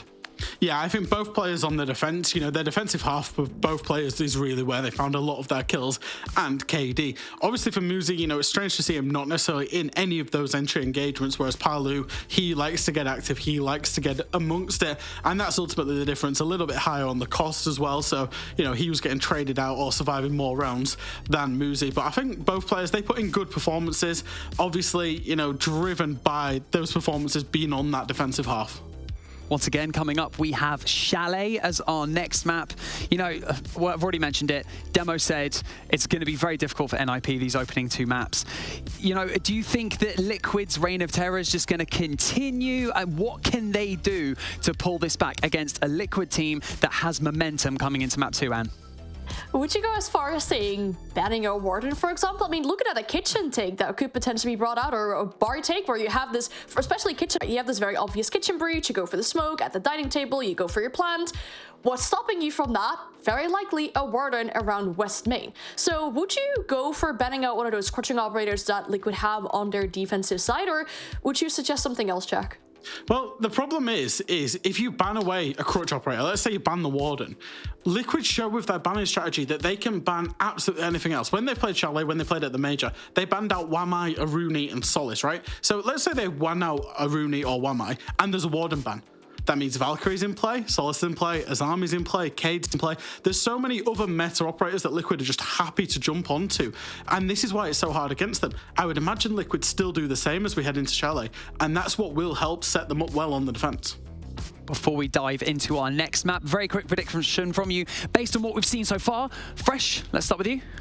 I'm going to stick with my prediction. I still think Liquid do this in 3. I think they love Chalet. Nip also like it, but, you know, it's a very high preference map for Liquid. Anne, are you feeling a 3-0 now, or are you going to stick with your 3-1? It's looking really convincing from Liquid, despite having a slow start in the previous map, but that first half they will have on their defense just now is going to determine a lot, because if NIP keep up the slow attacks, it's going to look really, really devastating for them. Could be a tough map next for NIP, but it is their pick, so let's see. Let's keep this ball rolling. Let's go back over to Demo and X to take us into map 2 of our grand final. Thank you very much, Barney. We are back here, ready and waiting, Demo, to cast map number 2 here. We're going to be going on to Chalet. Chalet, of course, a map that we know Liquid to be very good at, and somewhere that we're expecting NIP to come up against some of the same obstacles we saw them come up against on Oregon. Yeah, it's going to be a lot of like mental strategy now for NIP, because you've not looked good on Oregon. You're going onto your map, which again, you didn't look that good on yesterday against los+one. What do you ban? Do you target ban Paulo and his Warden? There's a lot of like mind games now for NIP that they have to figure out. Yeah, I think it's always difficult to sort of come up with those target bans on the fly, right? Because you've probably already got a strategy or something in mind as to, you know, what you want to try and remove instead of removing, you know, something that's targeting just one player. We see teams do it against BDS all the time. We see, you know, Iana is almost permanently removed for, you know, whenever a team is playing against BDS, because you're looking towards Shaika when you're looking to try and debilitate that. Then again, you look at the side of Liquid and it's got a little bit of a different composition than that. You're not always just looking toward Palu for a big game. You can have a big game out of Nesk. You can have a big game out of Volps. They've got multiple options there, and I think for me, Volps has proved already over the course of, you know, this series that we've seen and stuff that we've seen him do at the Major and previously in this competition, just how flexible a player he can be. That's the thing we look for in great teams. It's that flexibility, that adaptation, where you can do everything and anything. That's what it's all about. And I think like a big team like Liquid, they have those characteristics. You know, we will say this forever and ever and ever. Team Liquid are the greatest team to never win a major championship. I know you guys, Pro League, they won Pro League. It's Tin Pot, that's 4 years ago. No one cares. 5 years ago. It's 5 years ago. Who cares? You tell him, Demo. Honestly. Into Chalet we go then. This was, of course, map 1 of our best of 3 yesterday between NIP and los+one. It was an 8-7.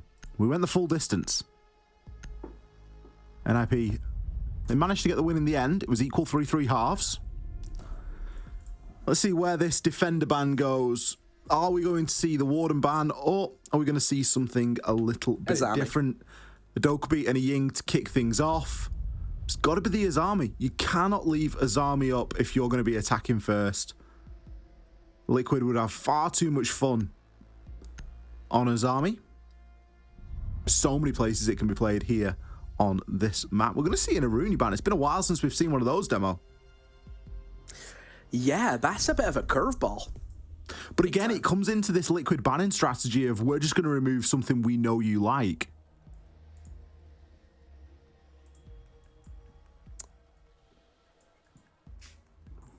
Liquid have been very good in that strategy and just saying, if we know that you like to play something, then you better believe that we're just going to remove it. Protect your bombs from being defused. NIP yesterday showing a little bit of a liking.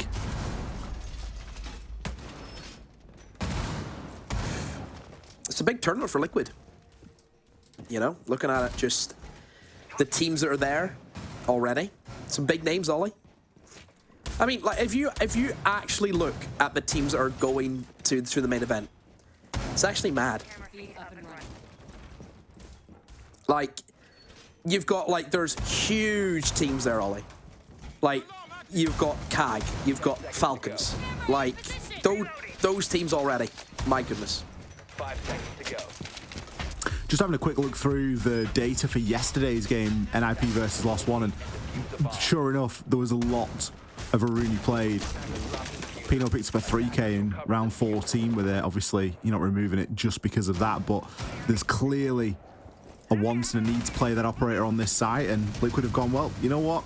If you like that, we're going to remove it because that's the way that we roll. We're happy to target away. Ace charge being used for a castle barricade there.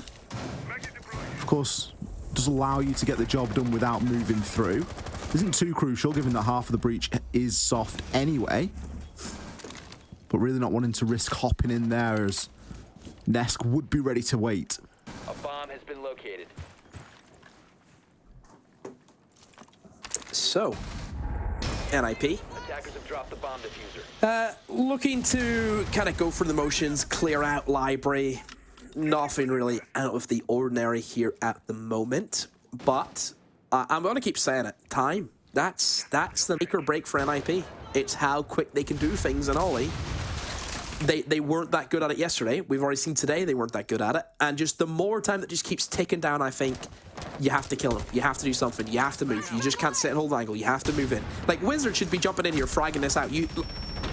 Like, you know what I mean? Like, just do it. Just do it.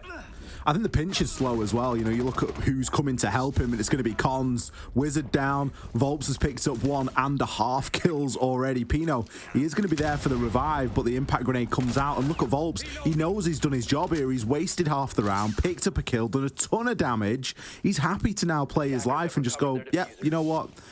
I did my job. Palu, he's in position maybe to play spoiler here as well. Just going to be on the lower portion of those blue stairs. Nesk. He's got a mirror window to contend with. He's going to be able to hold Library quite nicely from there as well. And the push just seems quite split. The player is going to be allowed to cross Psycho. Really gets away with that there. It's all about Liquid and how they're going to start to punish and pinch this. Nesk finds yet another down inside of this game. That's 2 players from NiP that have been downed, and potentially 2 that could be recovered as Nesk does get caught out.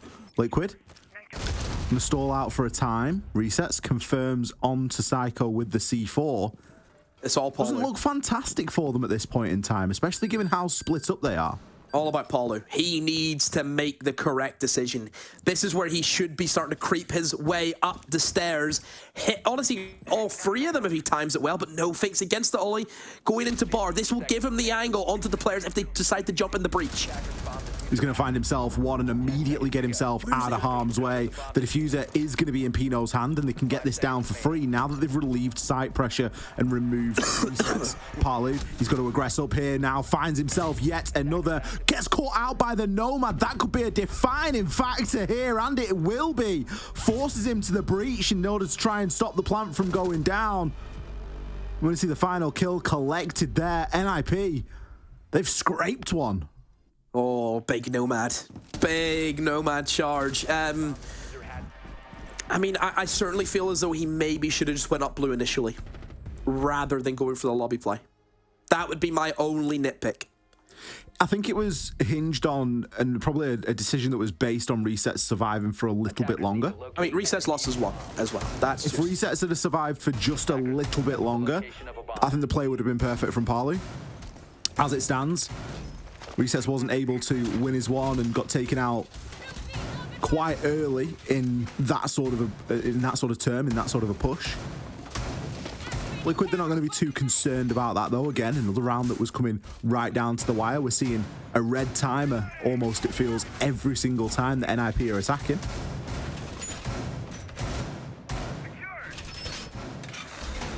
Dogfight. That's what it felt like.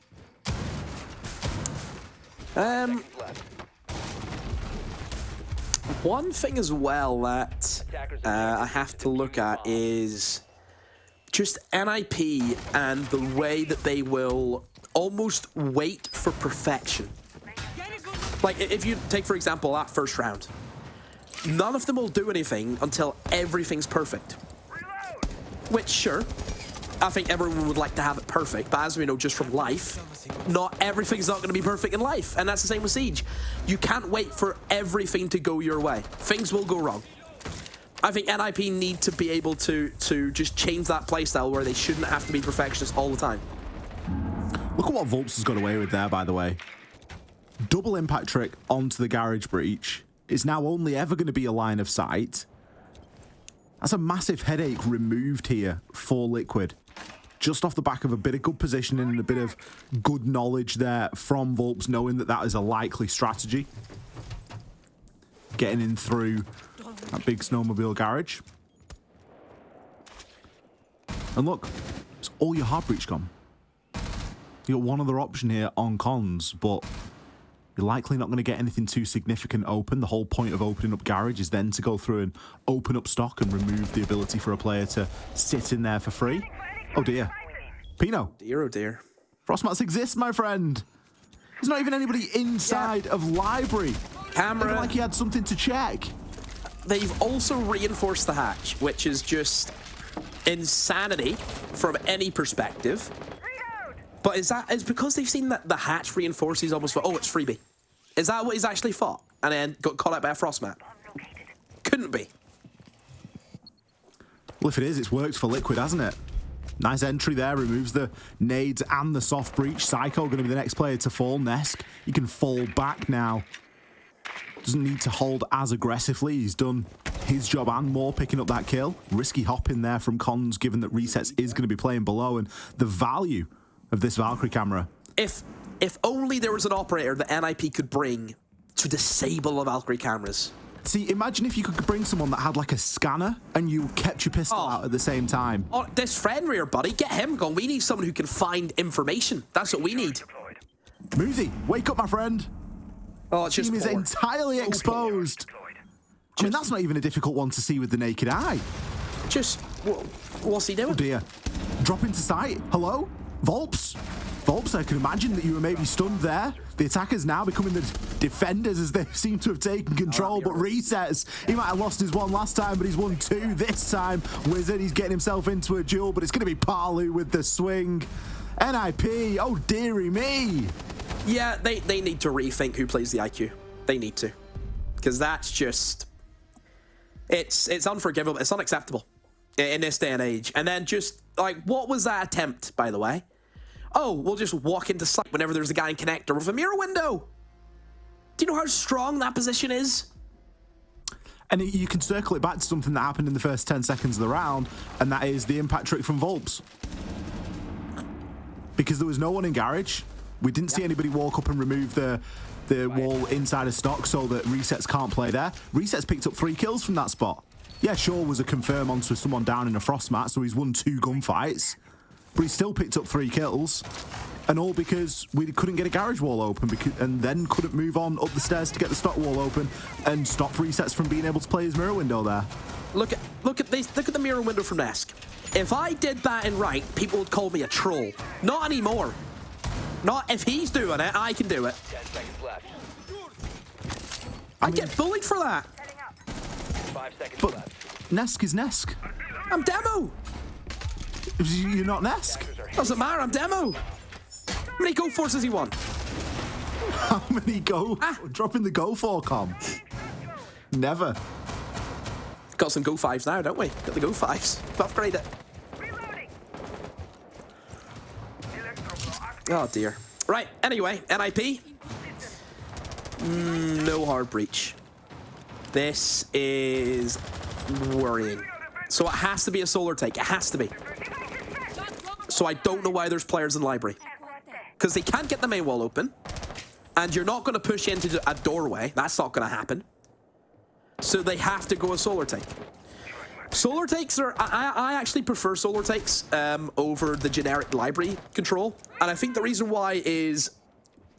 Once you have a strong position like double window, it just eases the pressure. As long as you can do some basic generic utility clear with some nice coordination, you will have no issues with a solar take. Saying that, they've just lost Sophia. Sophia's usually pretty good to deal with info. Look at Palu go, picks up a second. Yeah. Can't be stopped today. Usually we say how there's opportunity for attackers to get nice kills from outside to in. Here Palu's getting nice kills from outside to in. He's doming people off rappels left and right. Psycho, he's crept up toward Ivy. Recess is still playing at the bottom of the stairs as well.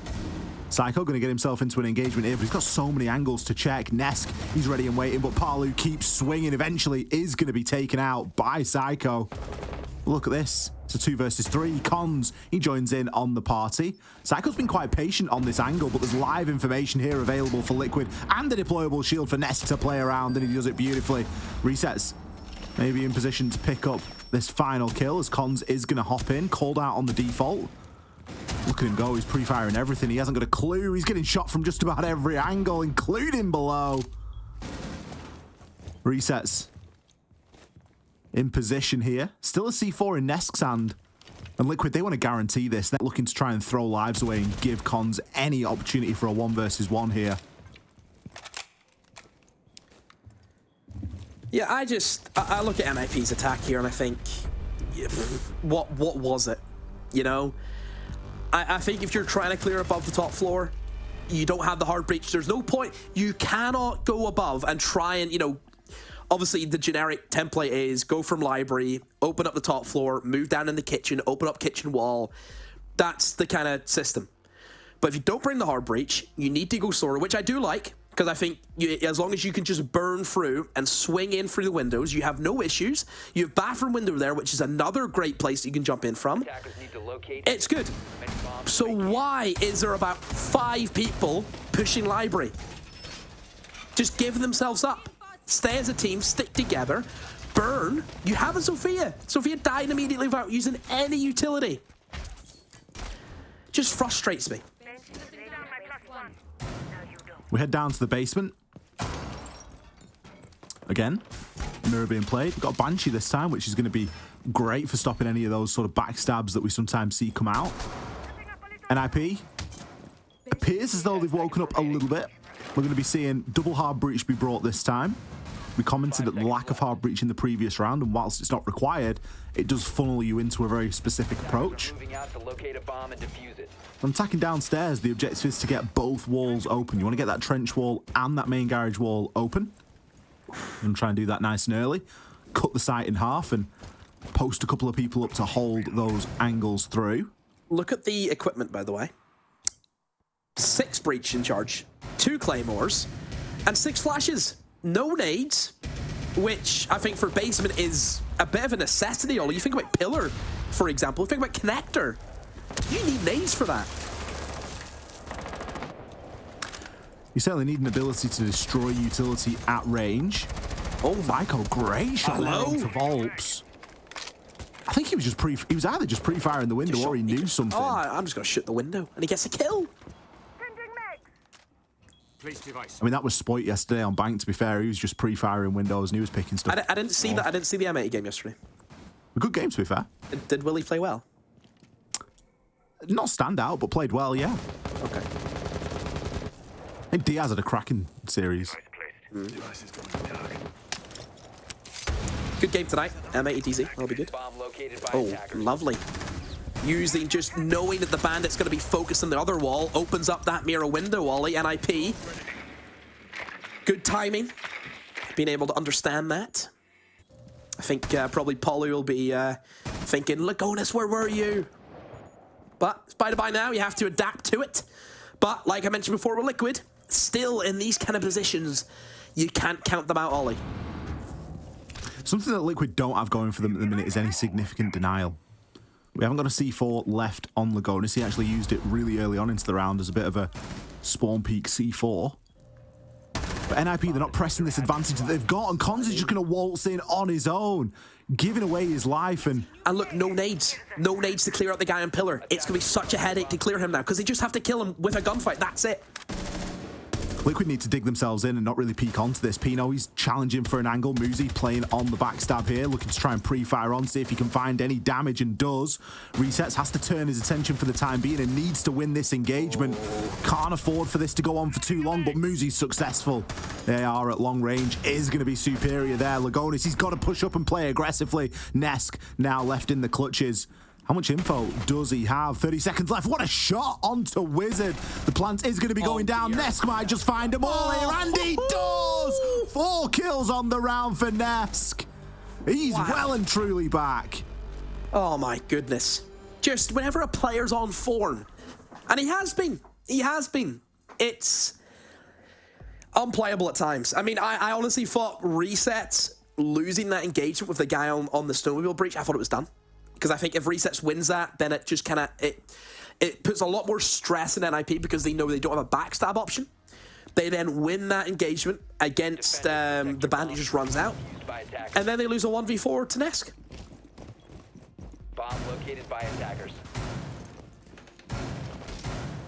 What do you say? It's a rite of passage. I think it's a rite of passage that NIP are probably bored of taking at the moment. Just Liquid can win from any position. Especially if Nesk's going 8-1. That's the metal of a good team, you know? Like I said about BDS. I think W7M, I think G2, they're all teams that can win from any position. 10 seconds remaining. You know, M&M, for example, I think they're a team that can lose from any position, which is, I think they're the only team in the world who can do that. They're on the other side of the coin. They're on the other side of the spectrum. Attackers are heading out to the You know what? That's the levels that we're at. I think with how intense the game has got, and I think everyone can agree, the fact that G2 didn't win the major just shows that we'll never have a back-to-back champion. Because the margins in this game now, the esport that we have, it's so fine. You need to play perfect. One accident and it's done. That's the level that we're at. It doesn't even need to be an accident. Accident sounds somewhat serious. It can just be a blunder. Isn't that what Misplay. accident is? No, I think a blunder's just a small mistake, isn't it?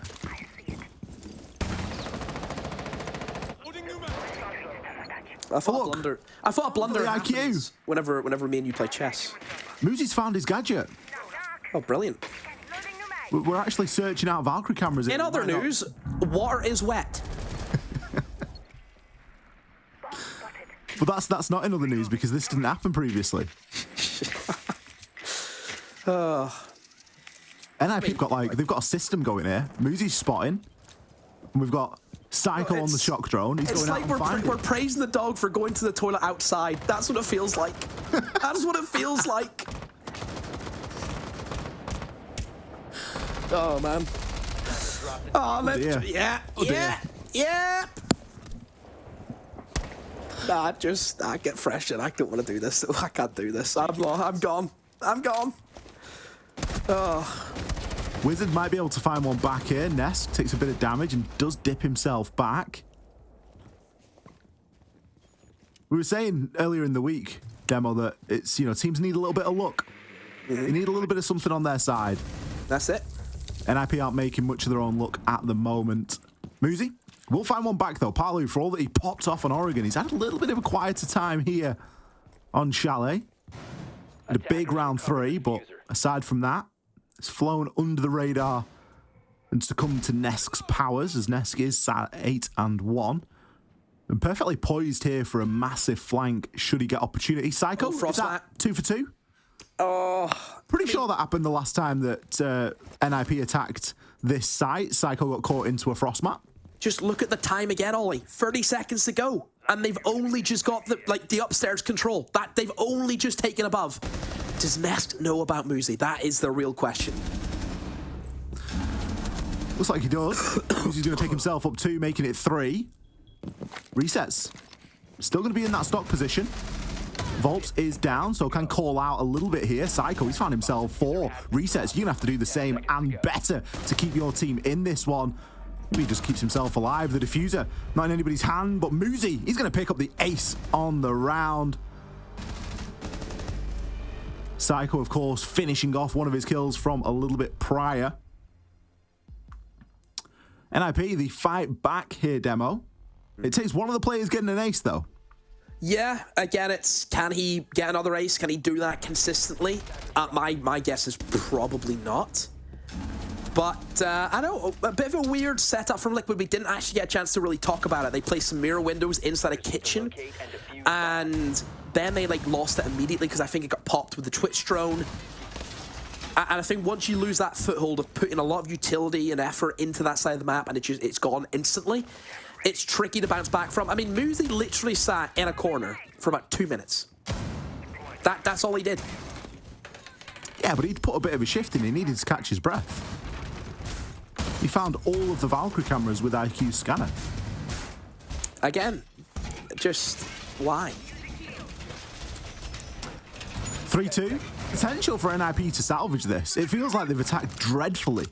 Yeah, they have, and it is the same. But they could come away with a 3-3. I don't know what that says about Liquid. It is this top floor again, which obviously Liquid have lost here before. And they have a Monty. The round 6 Monty for NIP when they're on the attack, they absolutely love it. They've brought the hard breach this time as well, which is obviously a clear improvement from last, because we can now no longer criticize them for pushing into library. Monty isn't that good though on this bomb site, mostly because a majority of where you'd like to walk into, via main breach, via maybe office store, blown up from below. That's an issue with Monty, is you always have to, yes, you may have a shield, but 1 C4 is all it takes. That's it. So I don't know if I vibe with it. I don't know. Iconic gave us a great demonstration of that yesterday. He was playing on the Solace, playing below, a couple of impacts, and he was able to take out the Monty from... He was down inside a basement. He actually impacted through both floors to take Monty out on the top floor. Frostmat? Nope. Wasn't sure, though. Wasn't leaving it to chance. Nope. Really have been a bane in the side of the players on NIP so far here tonight. But he's going to be allowed to make his way up through Fireplace. For all the reinforcements in and around Library, it's not somewhere that Liquid have chosen to hold for too long. Nesk looking maybe for a bit of an engagement here, but backs off to his second deployable shield inside of Piano. But look at Volps. He's out there on the roam, and he's trying to take fights with the shotgun. Picks up one onto Wizard. There's no way he should be allowed to win that. Honestly, just go back to site. That's a good play from Liquid. You get your kill like you wanted. You wasted 2 minutes. NIP, I don't even think I've got the breach open yet. This is perfect from Liquid's perspective. They've done everything right. Has to go below, get the mute jammer Pino. There we go. Breach now will be open, Dolly, but again, the timing's down. And you are pretty much in a 3v5. Monty ain't gonna kill anyone. It's certainly very unlikely. Cons, he can start to put pressure in now and look to take a little bit of distraction away from Nesk. Nesk is, of course, locked on to that Piano window. He's not going to be able to sit there forever, though. Muzi threatening at the window. Does have the opportunity to hop in, but Nesk is going to flick on and find one onto Pino. Muzi, you've got to get yourself into the action here. Cons pushes in deep into sight, removes the bulletproof, can start maybe thinking about getting something down here, but not with Nesk still alive in Piano. He's picked up 3 and he's barely moved his feet. Psycho, he's going to be outside on new balcony. A flawless round here as Resets strolls up to collect the final kill. Liquid making it look easy once again there, a 4-2 split. Wow. Just so good from Liquid. NIP, same old Ollie. They give away these picks one by one. It's the round that they won previously was down to an ace. Unless they can do that every round, there is no real game plan. There isn't. I just think NIP, we looked at the first 2 maps, and I think we all knew, yeah, this is going to favor Liquid. It's going to be Villa, which is the make or break, quite literally, because ask me about Villa. Ask me about. I've been saving this demo. Oh, should we hold it until we get to Villa? Well, I can do it twice. Okay, tell me about Villa. Do you want to know what happened the last time that NIP played Liquid on Villa? Oh boy, don't I? It was on March the 11th. It was the first game of Group B. Oh, didn't they get absolutely rinsed? Because I think I remember watching this game. 7-1 to Liquid. I remember that. And I was now start of the season, right? It's a long. It's not a long time ago. It's some time ago, couple of months. I watched that game. I just sat there and thought, how the mighty have fallen. Well, we're going to be going back. It's guaranteed we see Villa. Anything after that is well and truly up for debate. We are in a best of 5 here. But if NIP don't pull the socks up soon, it's going to be a rather short evening. Oh, Liquid. All the confidence in the world. I mean, Nesk Ollie is 11-2. That is... I mean, if you're NIP, that's an issue. Ness might want another map to try and break a kill record. Oh, don't get... Anne loves the kill record, by the way. You should have seen her in that best of 5 for Europe. She was like, oh, can they break the kill record? Do you think... Well, sorry, I can't do a Dutch accent. Apologies. Well, so imagine them like a quiet, excited accent. Well, you know what she's like. She gets very excited about that kind of stuff. Well, the sides have switched. Liquid... But then again, I guess each their own, because I get excited by someone placing like a phone gadget, so maybe I'm the weirdo. I don't know. Everyone's got their own little Vice demo. Yep. You get stats. You get excited seeing like a nade. You love a nade. Or a cap can. You love a cap can kill. I love a cap can. I love cap can. Critical of a nade from below, though. Pino, going to be the first to fall here. Gets taken out. He was looking to roam on that bottom floor, but Volps had a really good idea of where he was going to be. Rotero drone comes in now to remove the deployable shield and potentially the ADS along with it. Nesk, he gets sat down by a Wizard. They've been dueling on that angle for some time. No one in the vicinity for an immediate refrag. Palu just going to be holding on through the window. Now looks for a little bit of burn.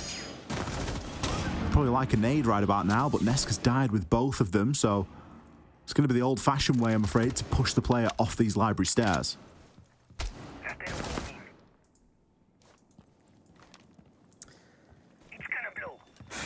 Lagones walks into lobby. Unchecked.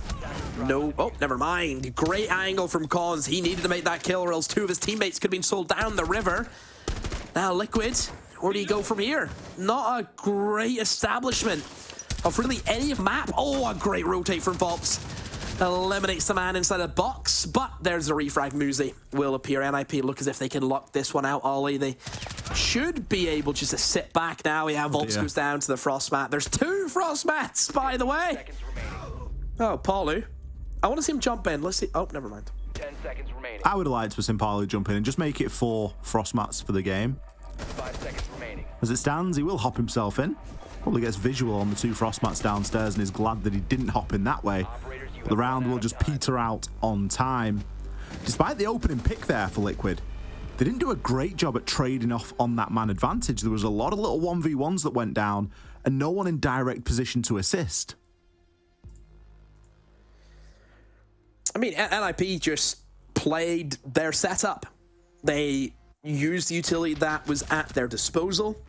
I think that they were, again, pretty clean in just being able to refrag off each other, which was a big criticism that we had of them. So yeah, much better from NIP, but we need to see more of that.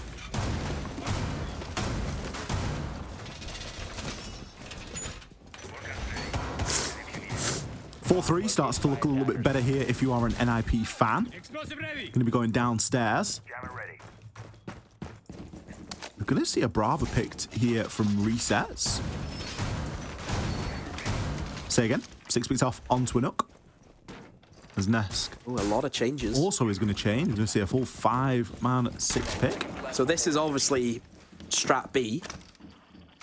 Or just strat A for the basement. Maybe they were anticipating strat A .21, maybe. Add something like that. I don't know. If you turn to page 3 in your handbook. And you're going to go to section 21F.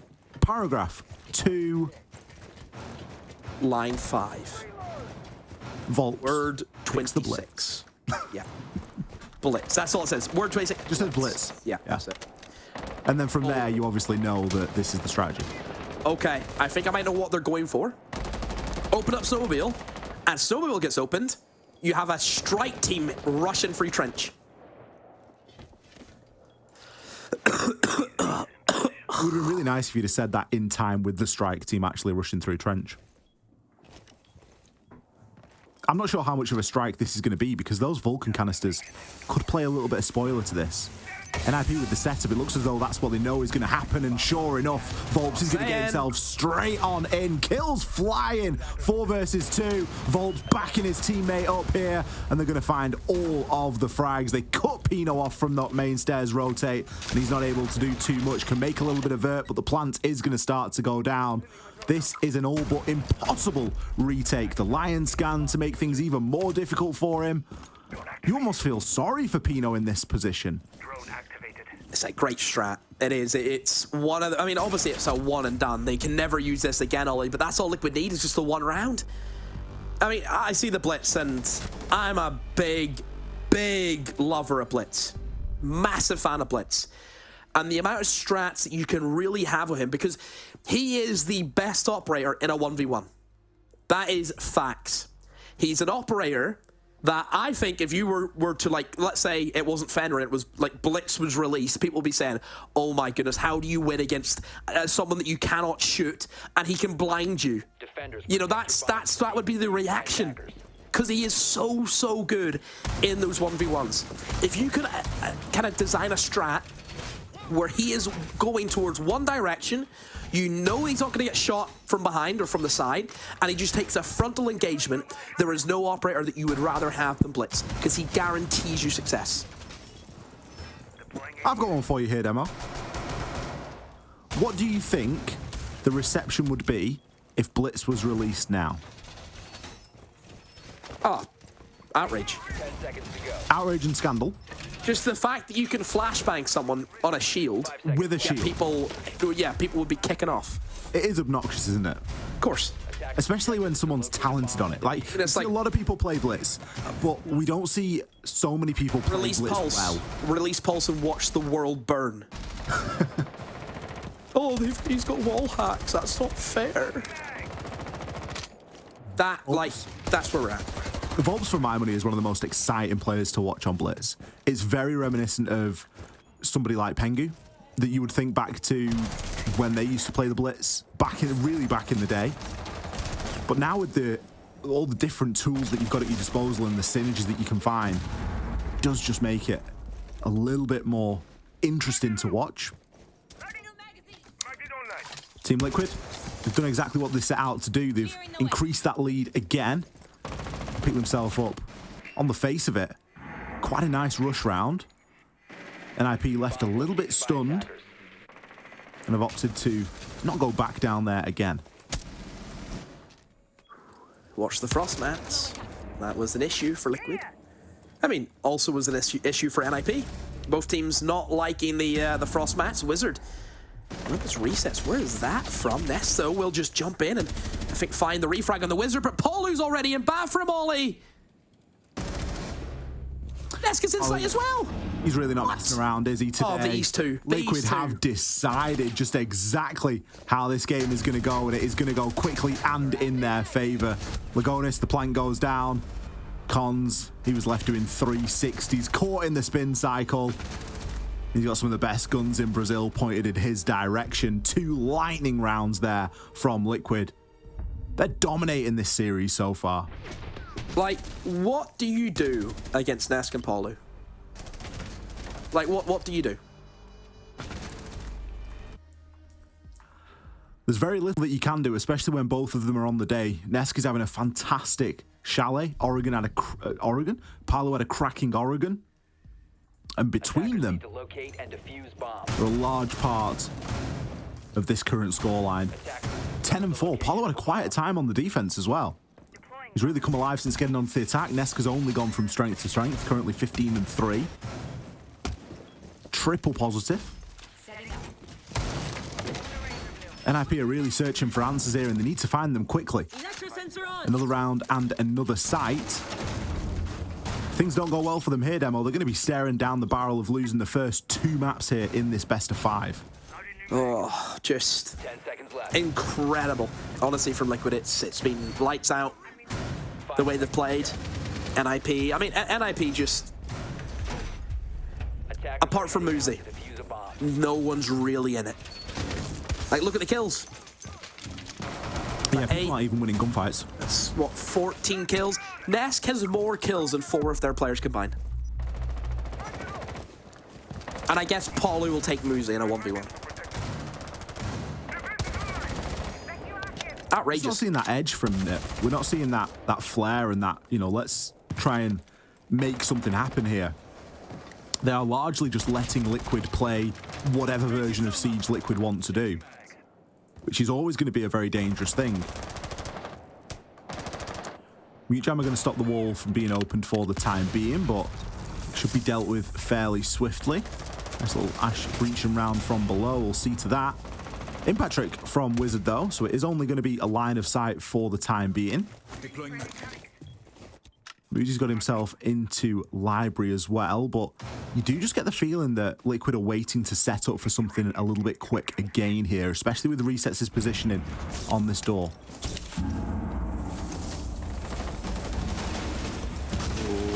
Volps again just walks in. Liquid, how are they allowed to do this? Oh, never mind. Their Psycho says, not today, boys. Eliminate Nesk and Paulu. But, I mean, Volp still is in sight with Diffuser, but he's by himself, Ollie. Yeah, Volps has got himself a little bit too deep here. He's going to get a bit of chip damage onto Pino. It gives the location away. Cons, he's going to be hanging around at the bottom of those West Main stairs, but more kills rain in from above. The Lion Scan not going to be good enough for anything here. Resets, he's able to drop and can maybe think about a challenge onto the West Main player, but he's too super low.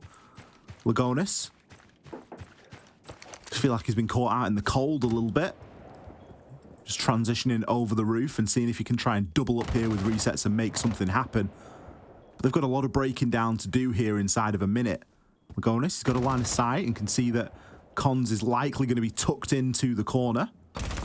Cons can play both windows here if he must. Lagonis there with the quick swing. He had great info on that. That should free and allow resets to move on through. But if we think about where the diffuser was left by Volps, it is going to be left in the site, and there are still players up above that will have vertical onto that. Resets. Doesn't quite spot the player out there, but it's not even going to matter. Psycho, we might find an ace from the ceiling here. It took an ace from Muzi to pick up a round previously. It might be an ace from Psycho to get the job done. Lagonis picks himself up another onto Pino, but Psycho, he's waiting and ready. Lands the shots. It's going to be Muzi that nicks it off him in the end, but I'm sure that NIP aren't going to be too bothered. Yeah, I mean, Liquid just one of those rounds where it feels as though a little bit too confident there at times, and I mean, NIP, it's another one of those rounds where they won it because someone has played out of their skin. You know?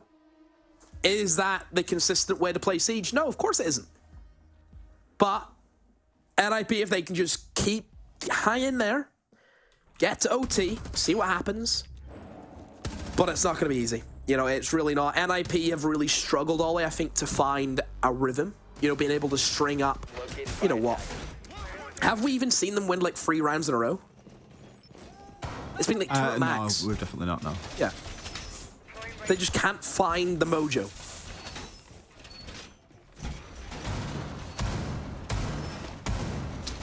It's been a very turbulent map so far, and quite a turbulent series, to be honest. Not really seeing great deals of consistency. Almost from both sides. Think about the couple of rounds that Liquid have been successful in here, where it's been lights out Siege. 5 seconds left. They've been fairly speedy rounds. It's, you know, we think about the rush round with the Blitz, attacking into the basement. Defuse a bomb. That's a round where no one's hanging around. Everything happening very quickly. See how Liquid fare now attacking into bar again. Frost is, of course, something that has been extremely effective. We've seen 3 Frost mats successful so far this series. 2 onto Pino and 1 onto Palu. I'd like to see a nice traditional clear here, Demo. Remove the player inside of stock, get something open, and start to pressure in onto that library and really, you know, take your time with it, get the cross established.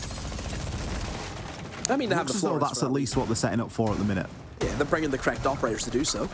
I think the Lion's going to be a great pick for the kind of 3-2-1 jumping, because I think for bar anyway, whenever you're trying to take the upstairs, because you always know you're up for a fight, you're always going to have to go through the process of clearing top fire plays, going through blue, all that jazz. The Lion's going to be great, because 9 times out of 10 it comes into like a 3-2-1, everyone jumps in a window. Lion's really good for that. Starting to see a little bit of burn and the nades start to come through. Volps has got himself into a fantastic spot here. Oh. Great nade from Nesk to open the round up as well. And look at Volps on the backside. Gets caught out by the goo mine, but it isn't going to matter. He wins his engagement, immediately traded.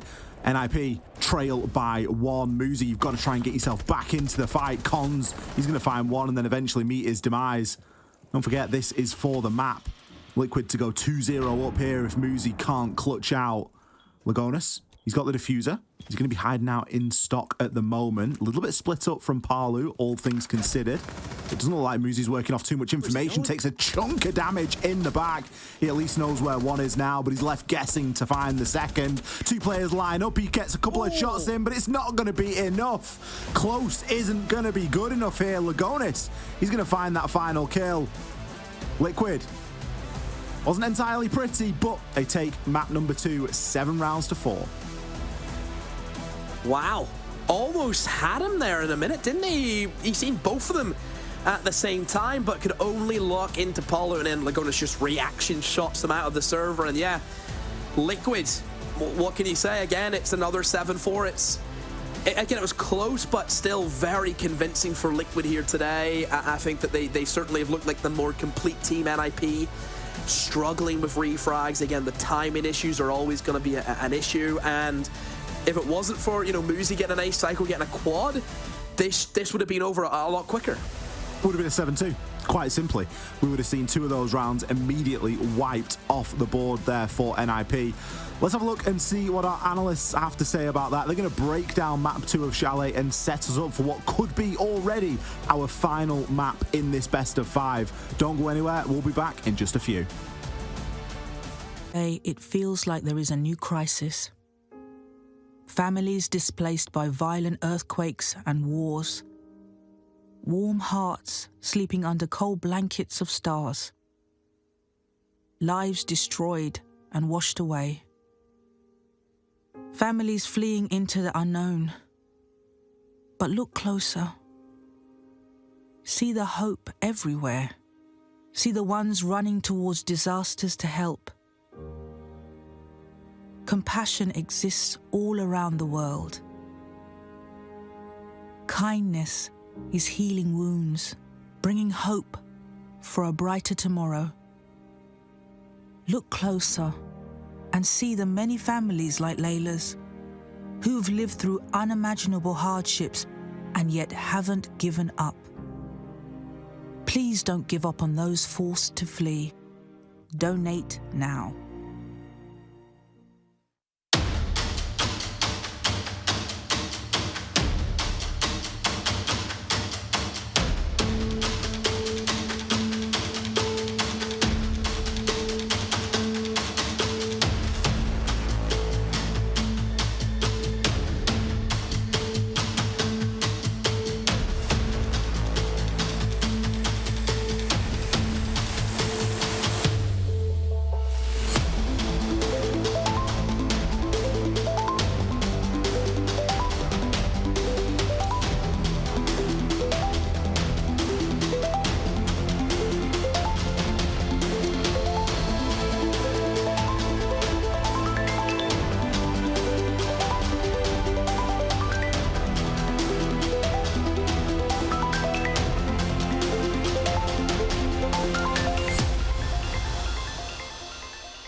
Did you know that 80% of a human's brain is developed by age 3? That's such a narrow period of time which will have lifelong consequences. Not only on one child, but whole societies, the whole world. That's why we chose UNICEF at Gamers Without Borders, because they are there for children every step of the way. From early childhood until they enjoy their rights to health, education, protection, and more to grow up and thrive. Choosing UNICEF is the right thing and the smart thing to do. And you can join us.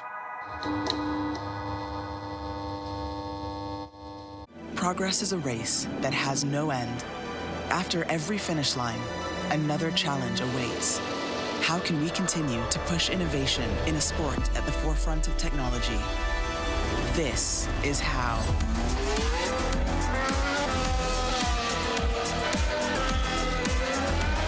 Discover how Aramco and the Aston Martin Formula One team aim to meet Formula One's sustainable fuel targets.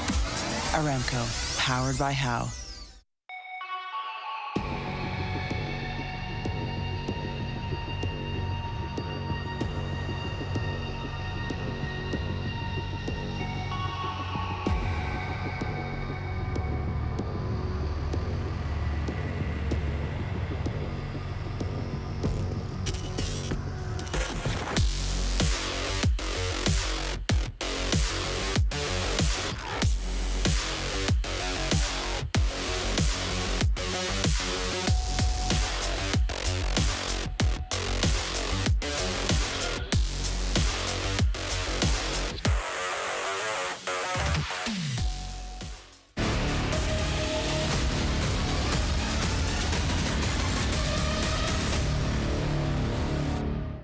Another map down in this best of 5. Liquid continue their impressive run against NIP. Just one more map win. The series, the top donation, and the Gamers 8 spot is theirs. And I feel like the momentum was just too strong. Liquid, they look like they're getting very comfortable now. Yeah, exactly. I mean, it starts off even with that ban phase, right? Banning out the Aruni, allowing for them to have more time on the attacks where you don't have to waste utility, you don't have to waste time to get through the Syria gates. Also, we saw how confident the NIP players were yesterday, swinging around with the DMR, so banning that away makes a lot of sense. And Liquid just had a lot of pacing into the attacks. I won't touch on this too much because I know Fresh wants to talk about with an example as well. But yeah, their attacks really were a lot better today.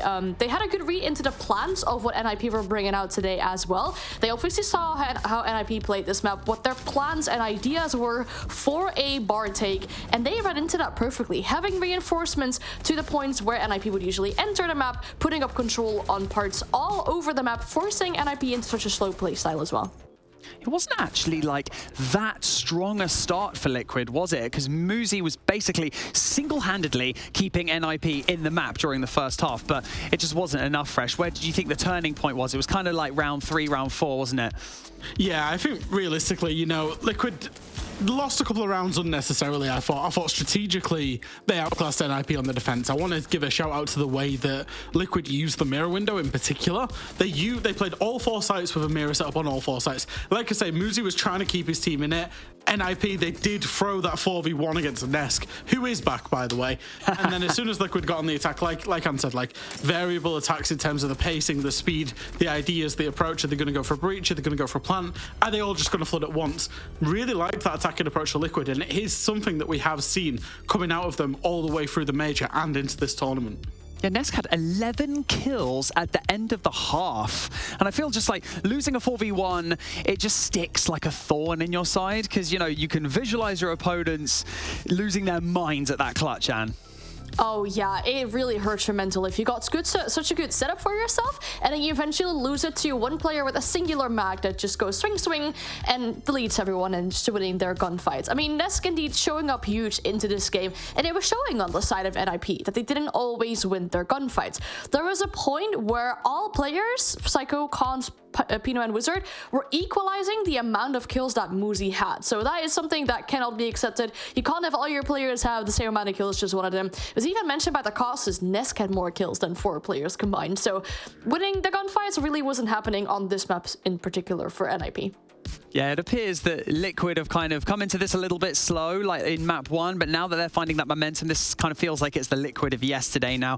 Was there any point that you felt like NIP could have potentially saved that? Were they looking good at any point really there, Fresh, as we approached like towards the end of that map, or it was just kind of chalked from halfway through, wasn't it? I felt like it was maybe a little bit chalked. I think it was more to do with Liquid and if they made the errors rather than whether NIP could win the round. There was a couple of rounds, particularly the dining kitchen round, where Liquid were trying to bring the pace, but didn't have a great read into it, and NIP punished them from above. I believe that was Pino, maybe not Muzi. I think it was Pino, actually. And realistically, it was only going to be about punishing errors. As long as Liquid were, going through the processes and doing them well, they were always in the ascendancy because they set themselves up so well in the first half. Well, Fresh, we talk a lot about pace here in the virtual studio, and NIP, they're playing a little bit slow. We've already touched on it now, but Liquid, they switched it up, didn't they? We've got a bit of a replay here, so you can take us through everything that we need to know. Yeah, so through this replay, what you're going to see is the way Siege is played in 2023, which is 3 players coming in through the breach, 2 players coming in through the trench door on a 3-2-1. And Volps, by the way, is potentially the best blitz player in the world at the minute. We've seen it consistently out of him, and this is how rounds are won or lost in Siege today. Liquid know that there's a roam up top, they know there's an extension, and there's minimal players on site. If Liquid can then get all 5 players in on site faster than Nip can rotate back, which is exactly what they did. They would take control of site, get the plant away for free, and that's exactly what happened. And I want to give a shout out because that's how Siege has played today. You find the gap, you exploit the gap, you hit the gap hard, and as you say, Pino had no reply, ends up getting taken out in the end here. A very good round from Liquid, and it's worth noting that sometimes they can go slow, they can play default, they can play the breach, play normally, and then other times the round has started and is over within 20 seconds because they will just execute very fast, very early on into the round. It's almost like polar opposites, isn't it? Demo even mentioned during that map that the reason why NIP is slow rolling as well is just because they're waiting for everything to be set up. They're waiting for everything to be perfect, and it's just, that's not how this works. It's almost reminiscent of what we were talking about Dark Zero yesterday on the A stream. We were talking about how like they have to have this formulaic approach, this 1, 2, 3, and if it doesn't work, then everything kind of seems to collapse. So NIP maybe need to get a bit creative as we come into map number 3 if they're going to survive, Anne. Yeah, I would love to see that. I mean, they did it on the first map as well. It really backfired for them when they went for these kind of funky takes and funky strats. So maybe they're a bit hesitant when it comes to that. But if you're thinking, checkbook or, your list that you're gonna clear out, there's a few things that I have my question marks with for NIP. They were going for a kitchen dining take without a singular breacher, where usually you'd like to get top 4 control, you'd like to breach the mezzanine wall, you'd like to breach the kitchen wall from lobby or the dining wall from lobby, eventually set yourself up for a plant. You can't do that. The hatch in bedroom, if I'm not mistaken, was even reinforced. So to even create an angle or a drop opportunity, that's not possible without a hard breacher. So if you're looking to get all these things checked off your list, but you're missing a few of the really important parts to get those things checked, you won't get to the point where you want to be eventually. Let's get to our top performing individuals who are going to face off in our head-to-head. In our graphic, who's pulling their weight a little bit more? I think we can guess that it's definitely going to be Muzi and it's definitely going to be Nesk. But, I mean, the differentiation is actually not as big as I thought it was going to be, considering the scoreline, Fresh. Yeah, I think it's only in that rating, which is obviously very much driven by the KD. 1.88 rating for Nesk, 1.07 for Muzi. Now, the thing with Nesk is that he actually went through a patch in, the back end of 2022, the start of, not maybe the start of 2023, but the back end of 2022 in particular, where he was doing a lot of roles for the team that was like the dirty roles, the roles that people didn't want to do, the non-flashy roles. We've known Nesk as this big star player for a long time, and now he's kind of getting back to that form. He's playing a lot of frag operators, getting himself in those gunfights, and I think Liquid are reaping the rewards of that they've got Nesk, they've got Palu, and they've got Volps in this kind of massive front line that can go head to head with absolutely anybody. The dream team are forming. I'm going to quickly go over some predictions with you guys because I think I know what you're going to say. We have this map in, map out, but this is your fault, Fresh. You started this the last time. You said we got to do it map in, map out because things change, momentum shifts, confidence goes up, goes down. But ultimately, I feel like you're going to stick with a 3-0, am I right? Yeah, you're absolutely right. I think especially looking forward to Villa as well. Villa's the #1 map preference for Team Liquid. It's their favourite map. They want to go to it whenever they can. Add into that the fact that Liquid and Nip played each other in Stage 1 on Villa, and it was a 7-1 result for Liquid. I can't see anything other than a Liquid win. And are you shifting towards that 3-0 yet, or do you think NIP can take this next map? I want to put a bit of confidence and a bit of hope on the hands of NIP because, yes, they played this map against Liquid in Brazil League, but they also played it against los+one yesterday. That was the only map that was really, really convincing and very one-sided in that, you know, tense matchup. It was a 7-1 scoreline, so if there's any hope that they can have and any confidence, as you mentioned, coming into this match as well, is that they have that good scoreline. But we also know that Liquid knows what NIP is going to plan on bringing out, and they have been really good at countering it.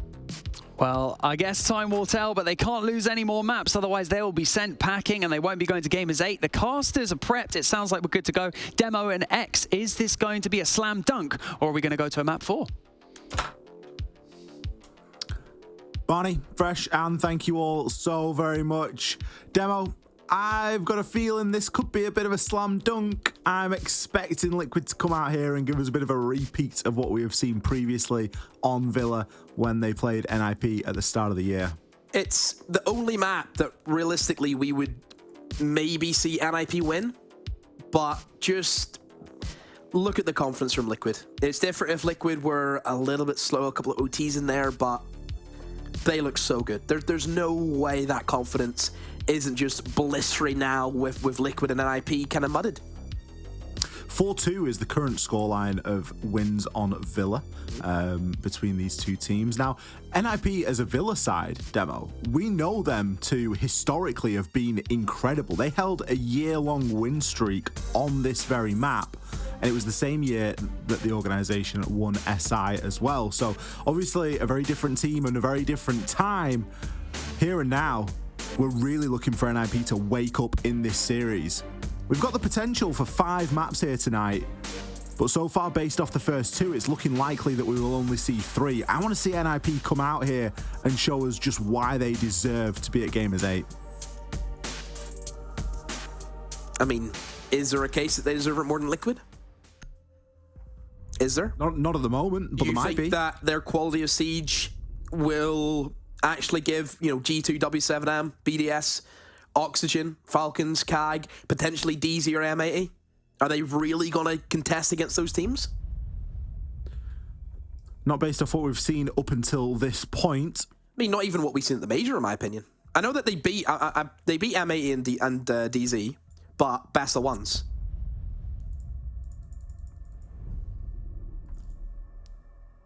Thatcher, Ace, Mute all have been removed. NIP with the last defender ban. Ace mute ban here from Liquid. Azami to round things out. Liquid love a mute ban whenever they're going to play Flores. I'm not going to say that they crutch heavily into it. They're a fan. But they are a big fan. They're buying front row seats and a t-shirt and a hat. Anything else that you'd buy in the front row? I don't know. I'm just sort of defining a fan. Like, if you were a super fan of someone, you would like buy the t-shirt, buy the hat. Why have you not asked me? Maybe buy the water I'm a super bottle. fan. What would you do? I would bring like a life-size cutout with Doki. Because it's life-size, I can just fit the carry-on quite easily. Great idea. Not too bad. How's Doki caught a stray here? Just, I hate him. Jesus. You don't mean simple, that. Is it? Mirror window extension here, as we've got trophy and statuary as our first primary site here for NIP. Going to be playing a mirror over inside of games. Oh, there's site in through study. There's section B, paragraph 2 has been locked in for Liquid. Yeah, this full is switch. A full 5-man switch again. Liquid love it though, and guess what? It works out for them. They're so feeling well prepared. Hella confident at the minute. So prepared.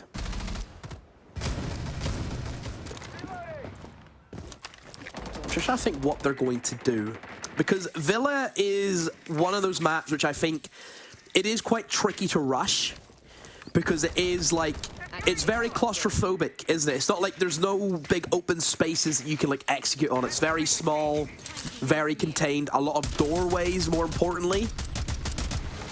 So it is a bit of an issue just to rush from that perspective. But I am curious. I don't really know what the idea is, but just give me a minute. Give me a minute. Well, we've got a bit of time to see just how this develops. Volps, he's picked into the Twitch. He knows mirror windows are going to be a little bit of a target for him here, along with any other utility that he might find. So far, it's going to be Nest to make that initial hop in under the cover of a Candela. Good control of the 90 already, and really cutting these defenders in half. They're not going to do a great job of being able to assist one another here. Pino gets found out on the drone. The Dokkaebi call comes through. He gets great line of sight, but doesn't pull the trigger till later. Resets finds one back, but bodies falling here for Liquid. Bit of a late call there from Palu as well. Not sure if he knows exactly where everybody is here. He's going to pick himself up too. Classic Palu. He's donned the Teflon suit. He can't put a foot wrong here. Great attempt at a wallbang there from Lagonis. Exchanges a bit of damage along with Wizard, but Psycho on the skinny angle is going to be able to take Palu out and hops himself through for Lagonis as well. NIP, they were ready for that 3-2-1.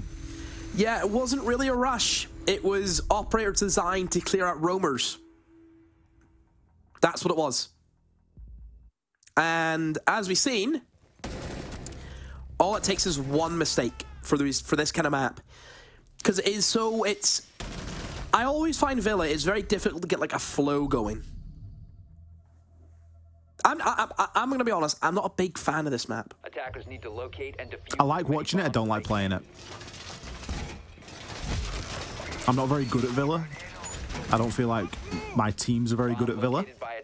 And I think that's the issue, is because I don't like playing it, it kind of carries over. See, I like watching it because I like seeing what I can't do. See, you stick me on border, like a kid in a sweet store. You know? Recess has threatened this Brava a couple of times now, and it looks like he may lock it in this time. 10 seconds left. I'm still a little bit unsure on the Brava, I'll be honest. 5 seconds to go. Yeah, I mean, I think we'll probably, I mean, we can talk about the new operator, can't we? Sure we can.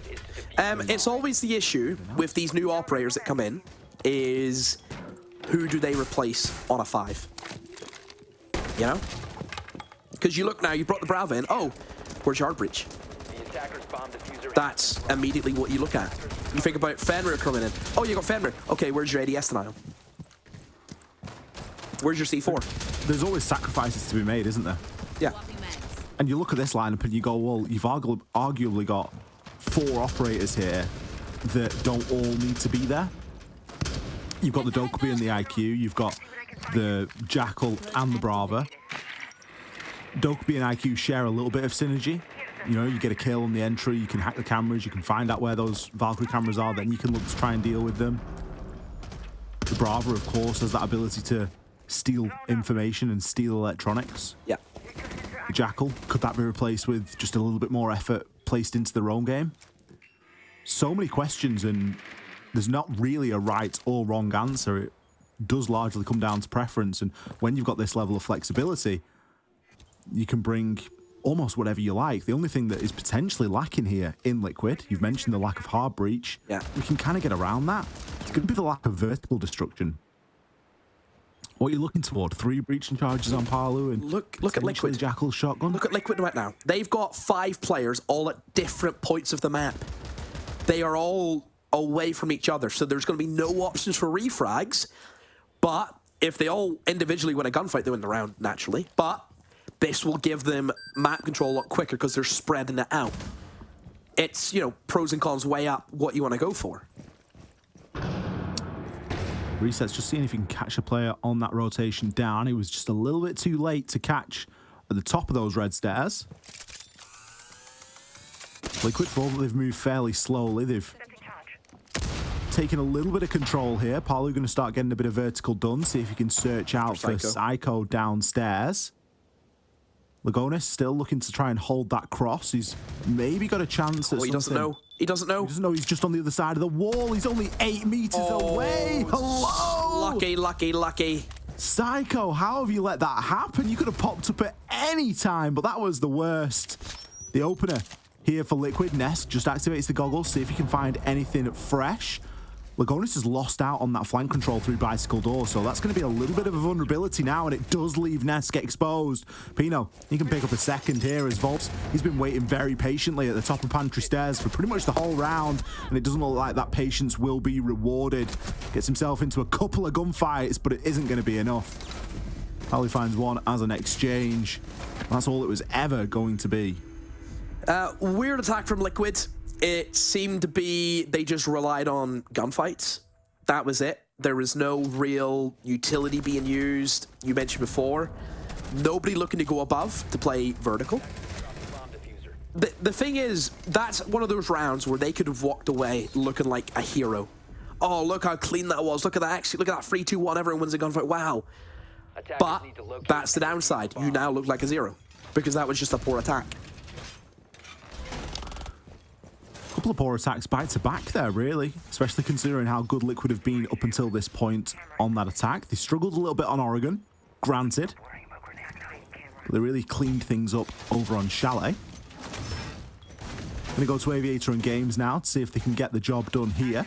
This is more befitting of the bans that Liquid brought, looking mainly toward that mute ban and the want and need to play Flores. You can start to get in and remove some of those power positions. There's going to be a couple of deployable shields to latch your focus onto. Attackers are moving to defuse a bomb. No shield at the top of main, though. At least not at the moment.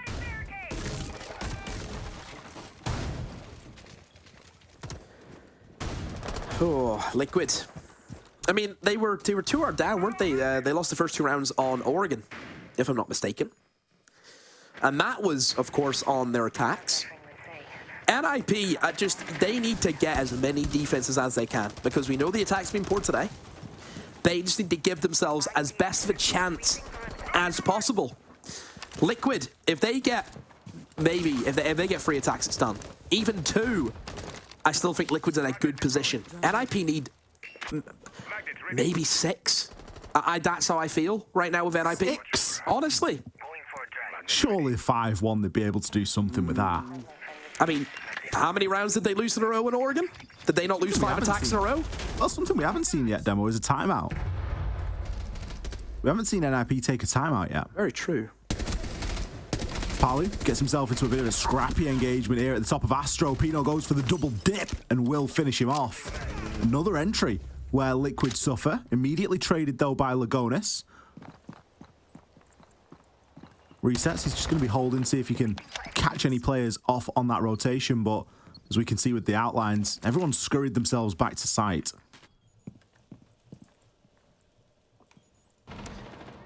Liquid, Volps, oh, maybe if he held that angle into Library, he could have picked up Pino, but it's not going to be the case. As Volps, again, very patient from Liquid. Doesn't look as if they have a real idea of how they want to attack at the moment. Pino just has to sit and wait, run down the clock as best as he can. Liquid. I mean, right now for Liquid, they need to get Volps active. Volps needs to do something. Well, he's going to do just exactly that. Makes his way up the stairs. Finally deals with Pino in that power position. He had a ton of ADSs and discs really there to keep him safe for a long time.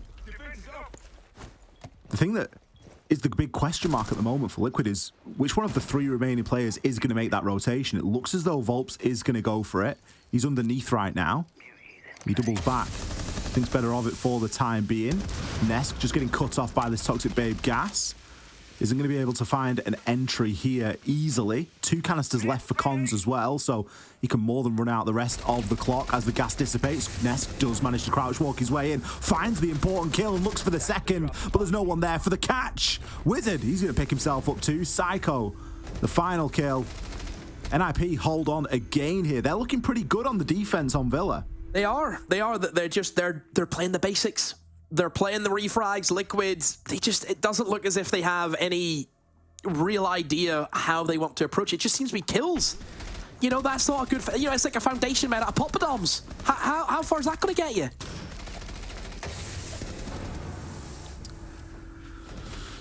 It's always going to be difficult when Liquid go man down early on. Fortunately, they were able to trade it back this time quite quickly, but the advantage or the level man count didn't remain for too long. And when you haven't got somebody to backstab up inside a study or inside a main stairs, you're always going to struggle just funneling through that one single doorway. That's the issue with Villa. It's such a clog fest on that vault door. And you can't... Yeah. It's difficult, very, very difficult. And NIP, again, just keep moving through the basics, keep doing what they're doing. I like this setup, mirror extension, in toward maps. 5 seconds to go. Other mirror window probably going to be going down on bedroom, yep, which it has. This is good. This is what I like to see.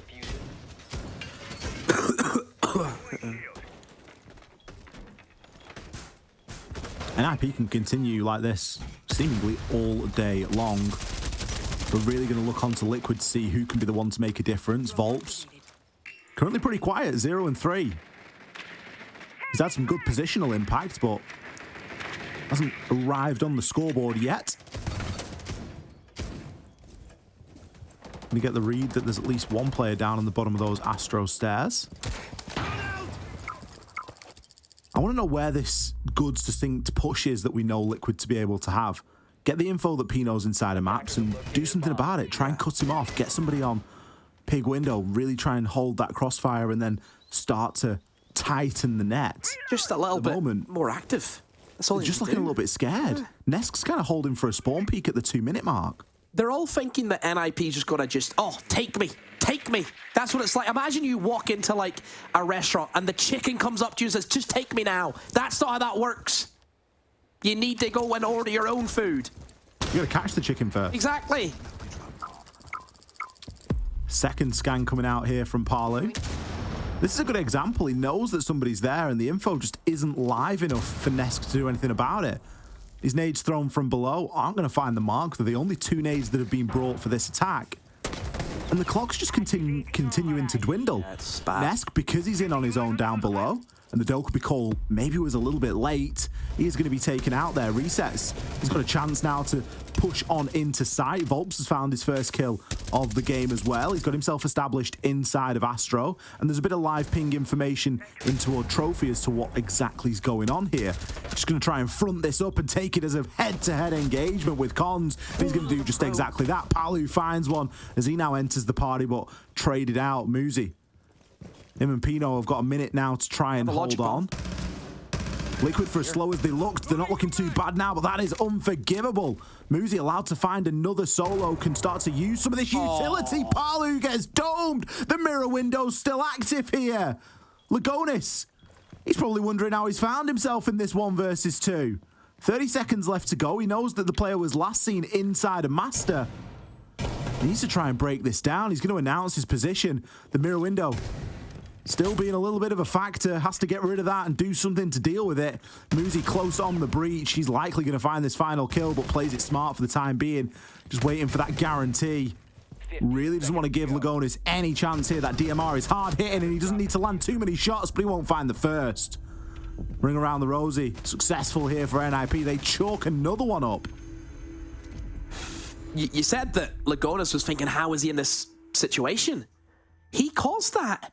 What was he doing? That entire round, I'm just sitting there thinking, what is he doing? He was, look right now. His team's getting absolutely rinsed and he just sat in the shower. He's taking a shower while all this is going on. He might have been a bit warm. No. Maybe he needs to cool off. No. You know what? You want to be warm in these games. Pretty shocking decision making there from Liquid, and something that we'll say about teams quite often when they are on good form or they start showing us that they've got the ability to chain rounds together, which by the way NIP haven't really done so far in this series. They've chained 4 together here on the defense of Villa, is that NIP are now winning the rounds that they should lose. Yeah. And that's always a very scary part of a series to get into, when you can turn it around and start winning rounds that you really ought to be losing. We've credited Liquid so far tonight in their ability to win gunfights. No one's really standing up here for the side of Liquid. We've got a couple of exit frags padding some of those stats as well. Take a look at the side of NIP. Muzi, he's on a storm. They got an ace in Chalet. Granted, they lost the game, so it doesn't really matter. But he's 5 and 2 at the moment at the 5-round mark. Wizard, 5 and 1. NIP aren't losing gunfights right now.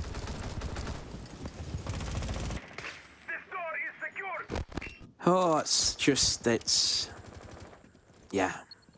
I mean, I just think Liquid they don't know what the game plan is. It's just, it feels very, very almost NIP-like in terms of just no refrags and being way too slow. So it feels like. Like I said, NIP, 6-0 half. That's what I think they need. Honestly, I think that's what they need. It looks like and they're on for it. They're on for it. It looks like they're going to get it, I'll be honest with you. Liquid haven't looked great so far. You look at the lineup that they're bringing here again, and you can maybe start to question a couple of the things. We've got Ness going to be finding out a lot of that utility. He's desperately trying to spot out below. He knows that there's Wizard. Oh, well, he doesn't know it's Wizard, but he at least knows that there is going to be a pulse here. And it causes Palu just a little bit of care and attention. Reset's great opener this time. Able to take Muzi down. Now they can start to try and really pinch this map control, but the pulse is going to be a problem. But not if Volps just walks straight in. How's he been allowed to do that? He's inside a site. Resets has found his second Wizard. He's going to put an end to Volps' little crouch walk in and find himself firmly in the blender. Picks one up onto Ness, takes a chunk load of damage in the process. 3 versus 2 as the call rings out. NIP players are being given away at the minute. Pino and Wizard both super low here. Palu picks himself up one. Pino in the 2 versus 1. They've got the diffuser. They should really just go for the plant here, but it looks like they're going to try and go for kills. This is terrifying. Finally, Lagonas comes to his senses and starts to get that plant down. Resets, you can't afford to push too far up here. You need to wait for that plant to be confirmed. He will eventually find the kill. Liquid, they grab one back here. Yeah, NIP asleep at the wheel. That's what it felt like. Just nobody in China, nobody holding that doorway. I mean, they have a Legion as well, didn't they? Oh, but they lost Muzi early on. That's probably why. Let's actually look at it now. The knock-on effect of losing the Legion. I think Muzi was playing at the bottom of Astro Stairs, and I think that Reset's got the kill from Bicycle Door onto him. And if he's bottom Astro, he could have easily thrown a Goo Mine to stop that walk-in free clock. Exactly. So that's just entirely freed it up. I commented at the start of this game saying that Volps, while he's found some good positional advantage, he hasn't found the scoreboard. He's since found a couple of kills, but his positioning is still as good as ever. And the ability to spot that gap and be able to walk in and pick up a kill and really start to cause a problem and a nuisance for his team to then react to.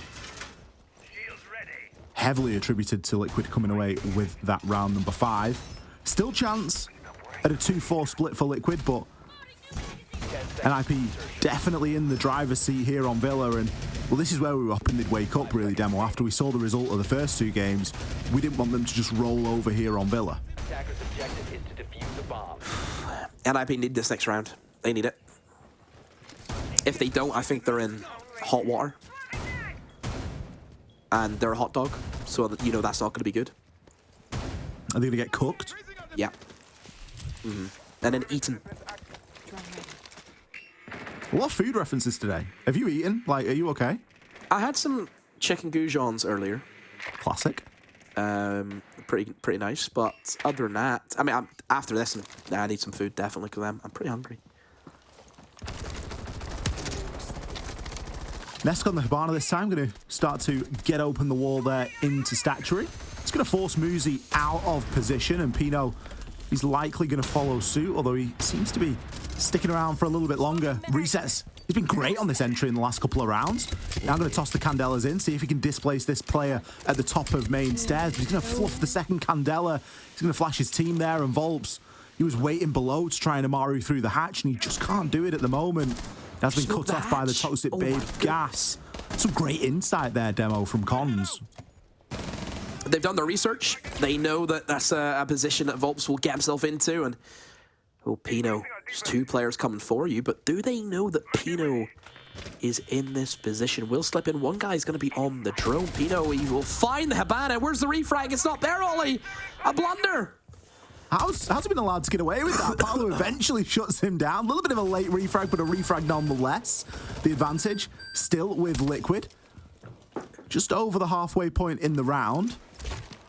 Looks as though Liquid are a little bit unsure, though. They get the feeling that there's still somebody out there on their own. Wizard still needs to be dealt with here at the top of these main stairs, but Palu's on a bit of a tear, picks himself up yet another. Wizard got a very key part to play here, along with Cons. They don't have the most amount of utility as well. Smoking the hatch is great, but if you find yourself with a minute left to burn and you've got none left, have you really done your best? 4 versus 2. Cons got himself tucked in close. Might be good for 1 kill here. So we are seeing the rotation come through from Volps below. Of course, being on the Amaru, he has the ability to move quite quickly. Oh, if he he's going to die. Through this hatch, it's going to give poor old Wizard a heart attack. He's thinking about it. He's going to get the job done. A little bit of a switcheroo. Wizard, he didn't intend on ending up down there. Cottons, he's picked himself up 1, but Wizards now has to make the rotation. The plant is going to be going down. He's back at the top of these main stairs. Volps finishes him off. I don't think I've ever seen that demo. Get that on Reddit. That is... You don't see that. You don't see that. Round number 7. Incredible. 4-2 split. Liquid. They've managed to salvage it. Wasn't looking great for them for a while. Get on Reddit, honestly. That's just incredible. And the thing is, like, with that kind of play, people say, oh, well, how do you deal, with taking study? Study's a difficult place to take. Oh, just using a Maori to drop the guy down the hatch. It's that simple. I really like that adaptation from Volps as well, because the study pressure was something that Liquid really lacked last time that they attacked into Aviating games. Yeah, study's the make or break for that. So bringing the Amaru and just having that ability to move a little bit quicker than usual, even if you just get yourself onto, the balcony a little bit quicker, if that's all you need, then great, take it.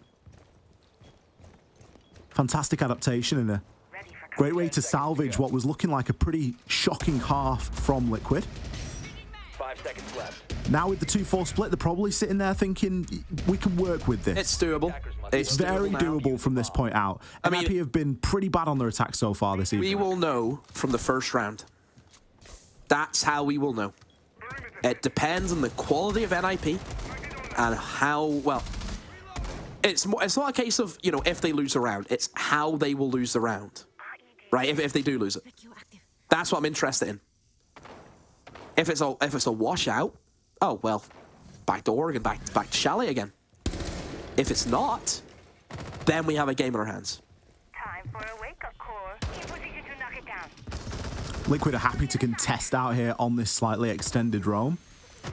They've got a little bit of utility kicking around to keep them safe. We saw a Wamai disc there above Nesk's head. Palu, he's going to back himself out nice and early, and Nesk will do the same. Happy with the 50 seconds that they've taken off the clock, and the fact that they've both come away with their life is very important indeed. Volps, though, he's got other ideas, Demo. He's crouch walking around, he's finding that space. Yeah, Solus, this is what you expect. Solus, a great operator in Villa. Big, a lot of different drones that you can hide in amongst all the clutter. It's going to be a great operator, obviously, to have. And, I mean, if you actually look at the, the cameras, the drones available, only 6 left.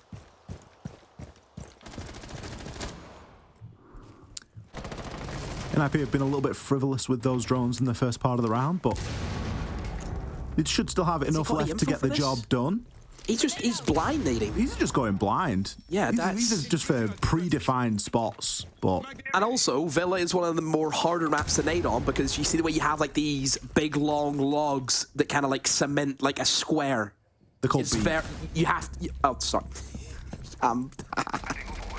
Yeah, beams, sorry. You have these beams that go across, and you just have to think, okay, it has to go in this square. This is a beautiful building, Nemo. I can't believe that you've called them logs. I grew up playing... That's why I grew up playing Minecraft. That's what we used for beams, it was logs. This isn't a log cabin. This is a... The key is in the name. It is a villa. Couple of kills have traded back and forth here. Volps, the Solace roam has been unsuccessful. Same as these depth charges thrown from below. I've got a big problem with these at the minute. I've commented on it multiple times. If you've been around watching Gamers Without Borders this week, you will know that I have said these depth charges from below are very hit and miss, and they're only as good as the information that you've got, and the information has not been there. Nesk, he'll take his chances there onto Psycho. Great little pick up there. Look at the time. 15 seconds left. Konzi getting himself into the site, but he's going to have to do a lot of the work here. Recess. Can he activate the glasses and get the job done? The plant's going to have to start going down sooner rather than later, and he knows that. There is a player going to be inside of the vault, but he doesn't look to have too much info. Removes Pino, but Pino's going to have been able to give out so much information as to where he's playing. Cons takes a ton of damage there. It's 1.5. He's doing resets pretty well so far, but he's got some horrible angles to contest with here. Hops himself up onto the table. He knows he's got one inside a vault and knows he's got one inside of the bar as well. Picks the wrong 50-50. Muzi. He's going to collect that final kill. They used all the round demo, but they got the job done. Who was Frost? Who was dancing on the table as if it's happy hour? Who was that? I love how you're asking like I'm gonna give you an answer. We can see now. We got the replay. There he is. It's gonna be Lagonis. Yeah. Lagonis, you fraud. What's wrong with what was wrong with the table antics? Because someone walks in maps and sees you immediately. Liquid gonna hit a timeout here.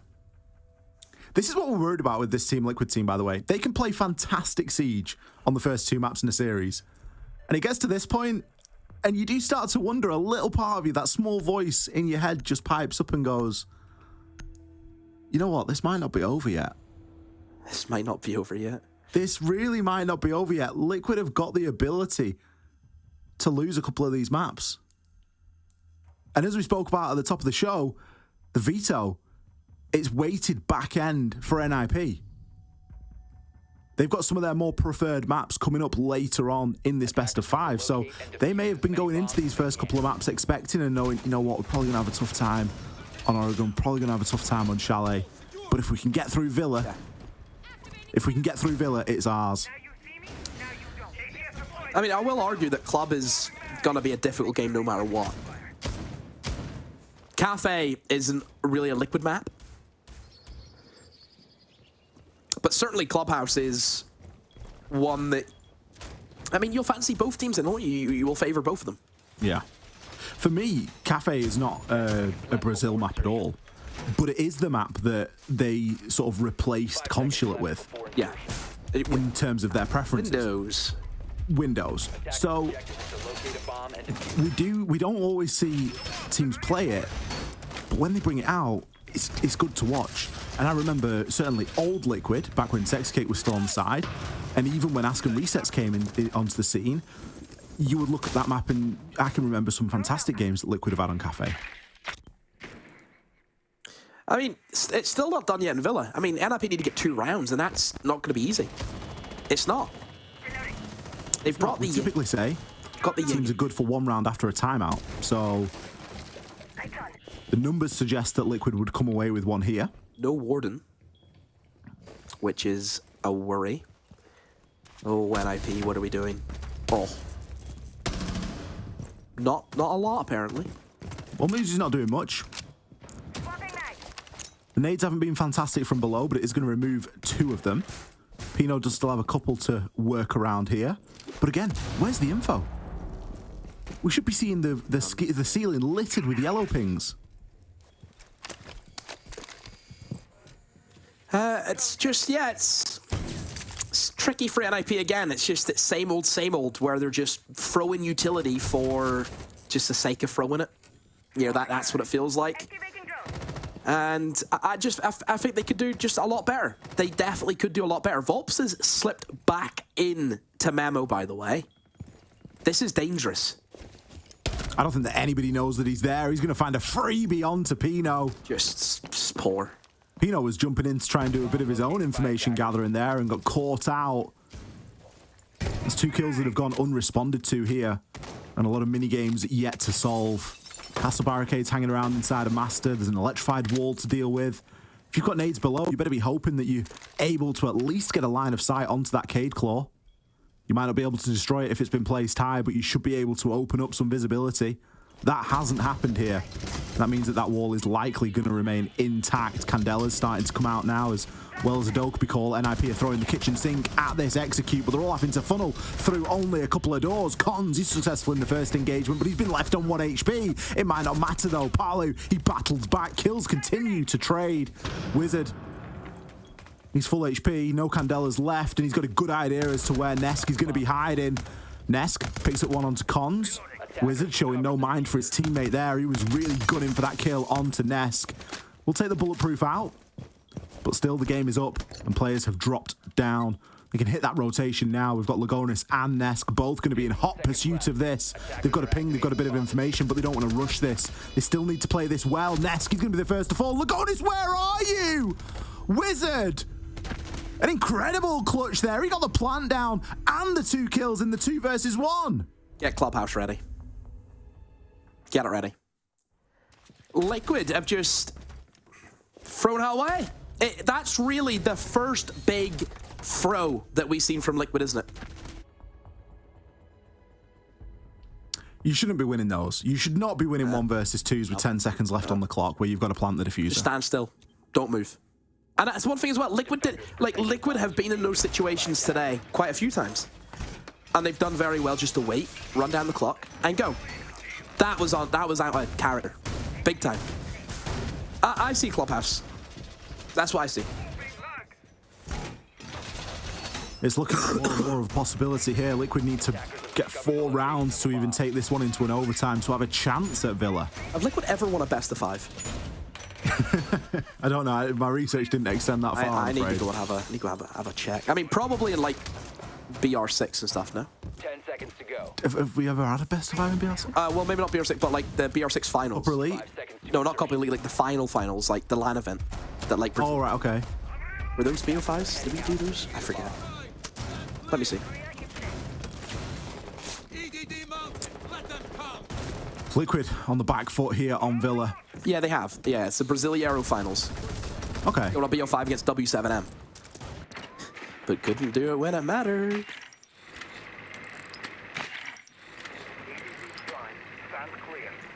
It would have been quite fitting if we'd have had the reverse scoreline, NIP 7-1, from what we had in the stage, but a couple of cap cans have been captured. I know a lot of people have been very keen to see Capcan damage done onto defenders. People, i.e. you? No, it's not just me. There's a lot of people out there that are interested in this. The Brava. Fresh. Yeah, I think Fresh would take it. So yeah. Two people. Tim, three people. Lagonis is fortunately for him taken out his own Capcans as Brava has rendered at least 3 of them pretty useless. Pretty good. Or pretty dangerous, depending on your outlook.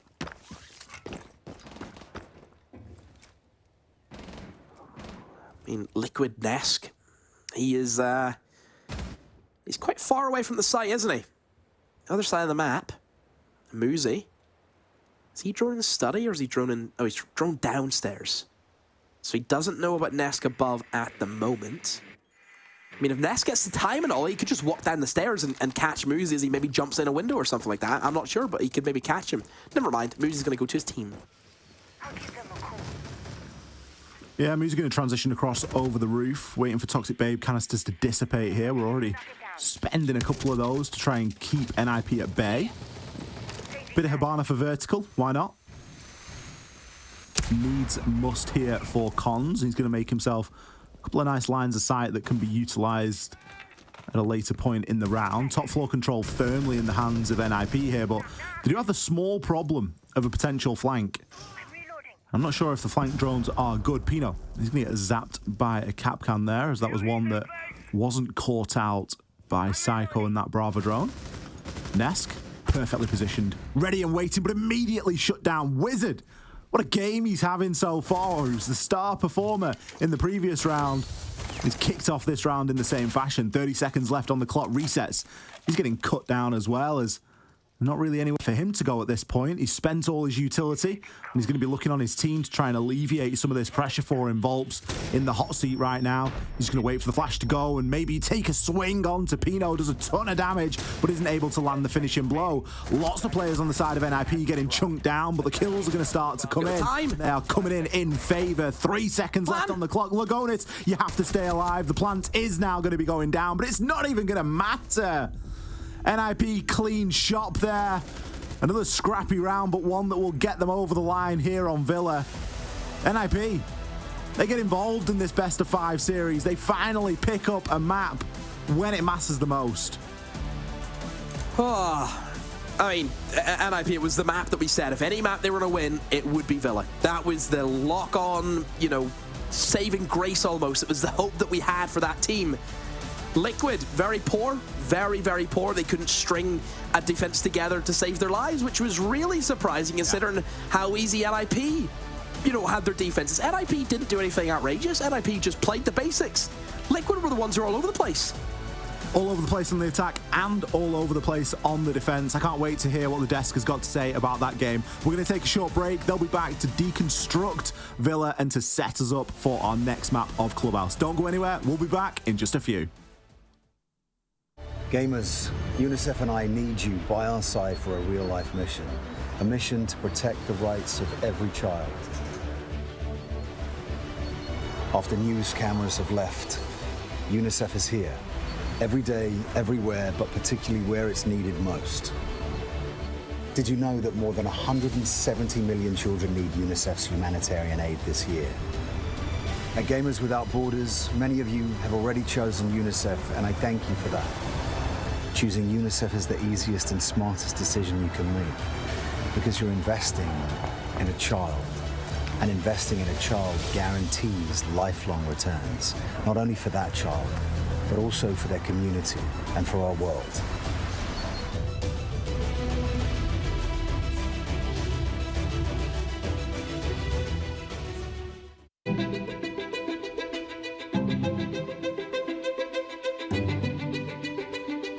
The divisions in the world are stark. Recent years have shown some of the largest natural disasters ever in history. And that really hits hardest the people who had the least to begin with. These people need help. It would be a real tragedy if all these advances in science and health and technology only benefit people in a position to pay for them. There should be no lesser standard if you happen to be poor. These problems can be overcome.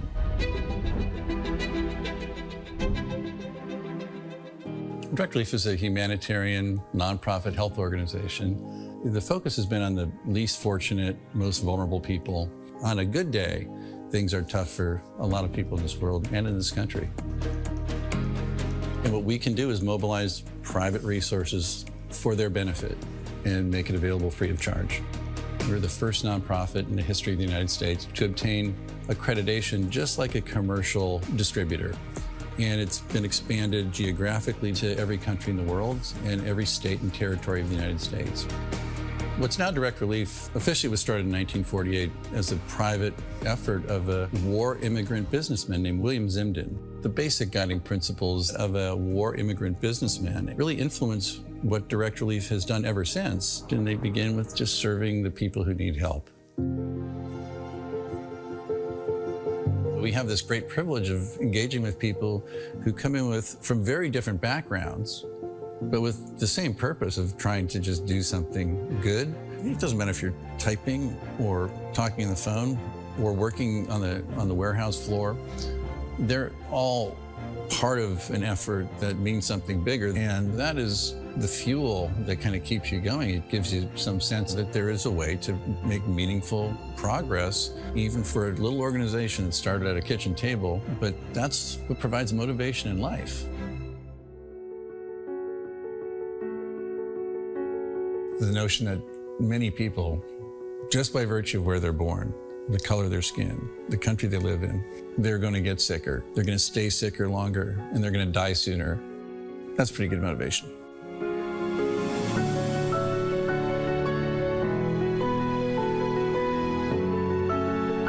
these issues are too big for any one organization to address. We really work hard to honor these guiding principles, invite people to participate, and we are sure thankful for the thousands of people across the country and world who have become part of Direct Relief by virtue of their participation.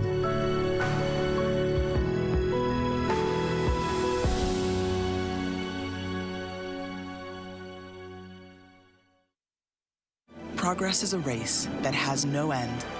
After every finish line, another challenge awaits. How can we continue to push innovation in a sport at the forefront of technology? This is how.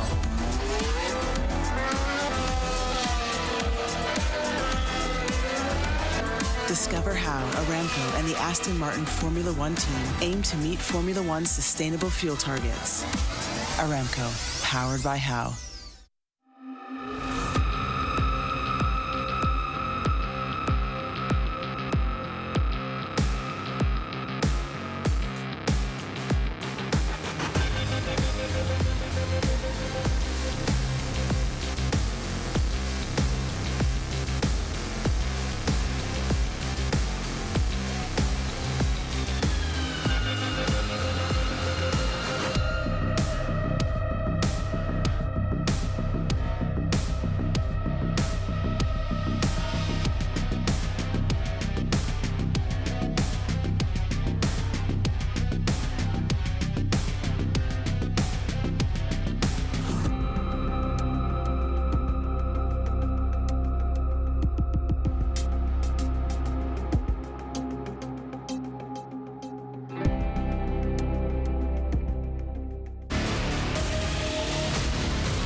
Three maps in the bag, and NIP have managed to pull one back. The series is currently sitting at 2-1.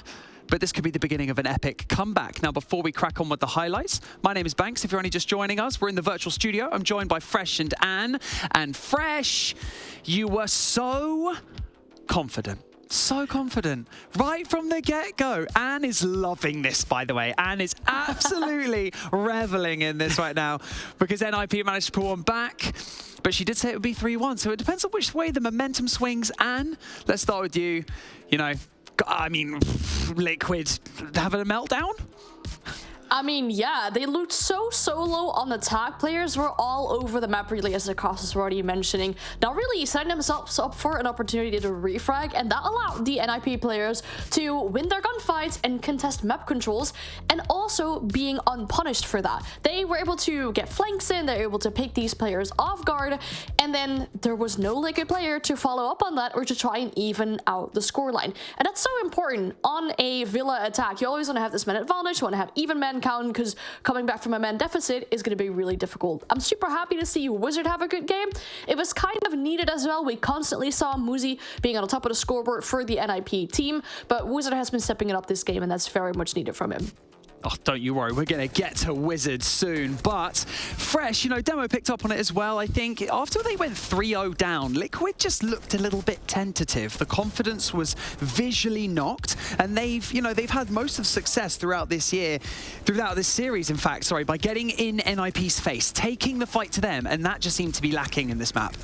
Yeah, I think it was, and I think that's pretty much in part to NIP, and I think it's a very good reaction. You know, obviously they would have had time after the second map finished to chat about what went wrong and how they can put it right. Starting out on the defense and then being ready for Liquid's plays, being ready to punish them, getting themselves 4-0 up really will have settled them into this map spectacularly. Obviously they then did lose a couple of rounds, but once they got into the tide, once they got into the switch of, you know, half-time 4-2 up, they can then go through their own processes. Now, sure, one thing that we're always going to say on this analyst desk is, hey, Nips attacks, they're very slow, they're very slow, they're very slow. But they're also, to an extent, they're working through their processes, and they have that late round composure and that late round clutch ability. We saw it on every single attack that they had. The execute's coming out with less than 20 seconds left on the clock, and they're managing to just pull each round out, basically from the precipice, and clutch it out. They're finally warming up, it seems. Now, this was the first time we also saw a fairly even scoreboard across NIP, of course, until we got towards those later rounds where Wizard just decided to turn into a wizard. But they weren't really relying on those individual carries in this map, and I feel like that's what really locked in the result, Anne. Yeah, exactly. I mean, looking back at the map of Chalet, right, it was Muzi on top of the scoreboard. All the players, except for Muzi, were combining his amount of kills. So, yeah, if you have this more team-based effort, it's also very balancing going into that second or, the next map coming up. You're not expecting one player to step up and rely on one player to step up because it's a very shaky win condition. Now, I did like to see their late round composure, how they were able to pull these rounds out of the bag with the little map control or the little time they had as well. But obviously Liquid realized this too. Hopefully they can get something going on for themselves, thinking, hey, we're getting rolled in these late rounds. We need some more composure, maybe some traps. We've seen that the trap awareness of NIP hasn't been all that good throughout this entirety of this game, but this must be really good for their confidence. I mentioned that this is the map that they were really good on yesterday. It was the most convincing scoreline of all 3 maps that we've had as well, and I hope this brings confidence for NIP. I feel like it's going to. We've got a head-to-head lined up for you to show who's pulling their weight out of these 2 teams, who's looking individually strong. And of course, it is Wizard. I was actually getting a little bit worried about Wizard. He wasn't really capitalizing on his gunfights in the first 2 maps. And then literally after a few rounds, he was 7-2. I mean, fresh. What a map for him. Yeah, he's had an absolutely spectacular map there, and it's not necessarily a name that we would associate with being one of the core fraggers and fragging his lungs out on the side of Nip. Normally we'd assume it would be Muzi, Pino, even Psycho at times. And I think Wizard, he's played a very, very good map there, but also alongside the rest of his team. He obviously was the star player, 13-4, no doubt about that. But like as Anne said, the rest of the scoreboard was pretty even across the board. There was 3 players, and it's a very high % cost that Wizard got there, but there was 3 players on the side of NIP that also got that cost as well in terms of 89%, being Pino, Cons, and Wizard as well. So excellent game from him, and I hope it can continue because, like you say, it looks like NIP, they've just about woke up and they're just about getting started now. This is it. Has the train now left the station for NIP? Because this has the potential to really get inside Liquid's heads. I mean, Paolo even said in his interview earlier on, that video, he mentioned that Liquid's primary weakness coming into this series is their mental game. And a knock like this, like a convincing knock as well from NIP, this could really disrupt Liquid's momentum. Now, how can Liquid turn this round and squash it, Anne? Yes, I think the mental is a big thing. The 2 losses they took at the most recent majors, after the game, you could just see that on the faces of the players, they were devastated. They were unable to move. They just sat there with their heads in their hands, just sitting there, realizing what had happened and just not being able to come back from that. But a very important thing, this was Liquid's map pick. So losing it to your opponent isn't always the greatest of things to have happening to you. Next up is going to be Clubhouse, which is NIP's pick. It's kind of low-ish preference for Liquid. They haven't had the greatest of results on it, but they did beat... I'm looking at my notes right now real quick. They did beat Wolves and they did beat Dark Zero on this map during the most recent major. NIP also have a really good stat line on this map. So it's going to be difficult for Liquid, but I hope they have the mental to regain themselves. Okay, well, it's just hit about that time, isn't it? Fresh, we've got a little bit of momentum on NIP's side. Now Liquid are looking a bit shaken. What are your thoughts? Predictions-wise, it's 2-1. We predicted 3-0 earlier. Could this go the distance? I think that's one of the big things, we're talking about momentum and pressure is the 2 things I want to talk about, is that NIP now have the momentum. They've won the map pick, they're feeling good, they're feeling back in this, and Liquid are now carrying all the pressure. Because if it gets to that 5th map of Kafe, we're going to be playing it on what is Liquid's permaban, right? So for Liquid, they will have known that they needed to get this done in 3 or in 4, most likely, otherwise it's going to be a very close series. So that puts an immense amount of pressure. The one saving grace for Liquid, however, is they are starting on the defense, and their defense, apart from Villa, has generally been very strong across the past, at least 3 months. Yeah, and I feel like Liquid are going to come out in this next map swinging. I mean, they have to, right? The confidence needs to be back. They need to, you know, contest map control. They need to push NIP into these slow attacks where they can't get map control, they can't get any kills going on for themselves, and then stop them from having these crazy late round moments where they just flood the side, take control of everything. Liquid need to be aware of this. There's been quite a few of those late round floods coming out from NIP where Liquid just didn't seem aware of what was happening. Players were turning their back towards the flood that was happening. Players were underneath thinking, oh, well, it's only going to be 3 seconds. There's not much they can do now. And the diffuser goes down. So Liquid needs to have that information and needs to have that map control where they push NIP into slow attacks. If they get the momentum back on the defensive half, it could be victorious for Liquid. Can Liquid control alt delete what just happened in that last map? Map 4 beckons us. So can Liquid close it out here, or are we going to go the distance? Demo and X take us into map number 4. Barney, thank you very much indeed. We're going to be headed on into Clubhouse now, Demo. I'll be honest, I wasn't entirely sure that we would get here tonight, especially with how quickly Liquid came out of the gate on the first 2 maps, being Chalet and Oregon. Yet here we are. A successful Villa from NIP has led us into Clubhouse, and an opportunity for NIP to firmly get themselves back in this thing. Yeah, it's club. Both these teams will know how to play this. It'll favour both teams, as it does with every single team that plays this game. And, you know, like, one thing as well, I know that a lot of people say that, oh, this is like the ultimate decider. You know, everyone knows how to play this, but, you know, this map, it's the beginner map. Like, I actually think that as time has progressed, this map has actually been more progressively hard to play. I actually don't think it's as easy as what we once thought it was. I don't. I think with the operators that are now in, I think with, you know, impact tricky being as prevalent as what it is, there's a lot more that goes into it than what you just think of like a checklist. Happy you're going to remove the Ying and the Azami here. We're actually seeing Liquid ban out the Ashe. Been a while since we've seen an Ashe ban, Demo? Well, Ashe is actually a really good ban at the moment. If you look at most teams, both teams will play 2 G36Cs. Now you only have 1. That's all you have. That's a big crutch weapon for a lot of teams. Big crutch. Liquid sticking to their previous history then of removing operators that they do feel will greatly hinder their opponent if they don't have. They don't tend to stick to these meta bans. They do like to just go out there and take something away that somebody likes to use. It will, of course, force a little bit of a change over on the side of NIP. Change that I'm sure will be welcomed from the Liquid side of things, because change is what we need based on the performance on Villa. But as the desk already mentioned, Clubhouse just play out very differently here. Liquid going to start off on the defense. Downstairs in Church and Arsenal.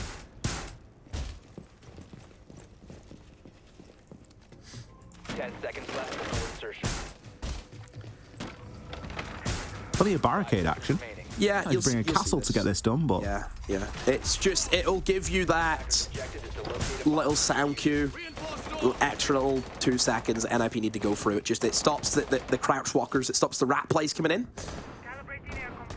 No, it doesn't really play a big part, but it's something. You know, do you lose anything from doing it? No. Imagine if you did. Imagine if defenders, the same way that they've got pooled reinforcements, had pooled barricades. Because that wood's got to come from somewhere, how many right? would you get? Well, I don't know, but the wood's got to come from somewhere. It doesn't grow on trees.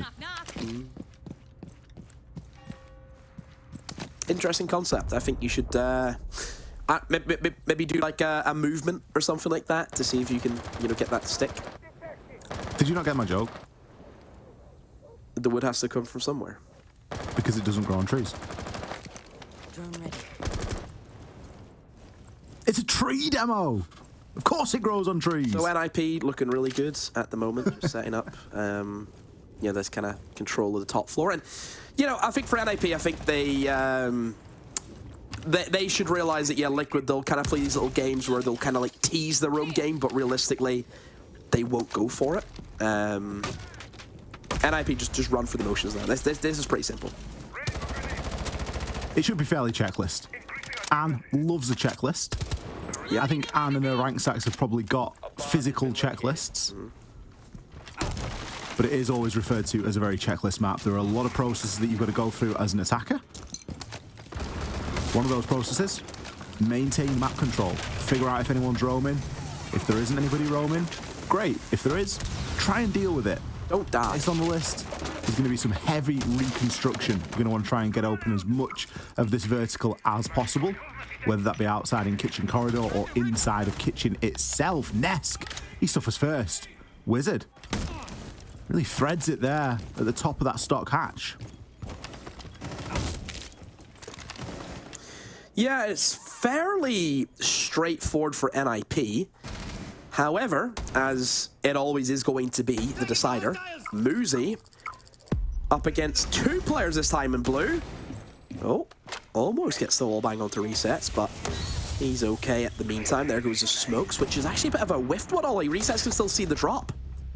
Well, the drop is going to come through. We're seeing Toxic Babe canisters go out there as well, but kills and downs coming in favor of Liquid. Lagonis is going to be tucked away inside of blue. Psycho, he's downed as well. Shotgun at close range, but the nade instantly backed up onto Volps, who was trying to finish off the player with the Toxic Babe canister, but now it's all down to Lagonis. He finds one, but that's all he will grab. 3-2-1, the bloodbath inside of Arsenal. As good as it ever was. Oh, Lagonis. Eat your heart out. That is just, yeah. That's what I call that, a yeah. He walks into it. That's probably the biggest head scratcher. The biggest problem there is losing Nesk straight away off the hatch, because Nesk died in an extremely soft way. He was no way expecting to get peeked from Wizard there. But you need a defender to hold blue, and if you don't have one in blue, you've got to pull somebody from somewhere else, which is inevitably going to leave that place that you pull them from light. And whether you pull them from watching down long through into the bottom of main stairs, whether you pull them from church where they were watching Moto and they've now got to turn their back to that angle. All you need is that one pick as an attacker onto that side, and the defense falls like a house of cards.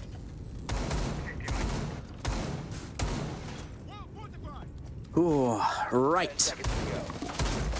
Into round number 2. They, of course, will go for the Gym Nix, which is the second preferred bomb site on this map.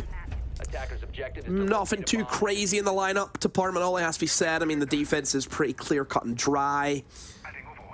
Everything we expect to see. Equally for the attack, everything we expect to see. Normal game. We haven't had a lot of normal games today.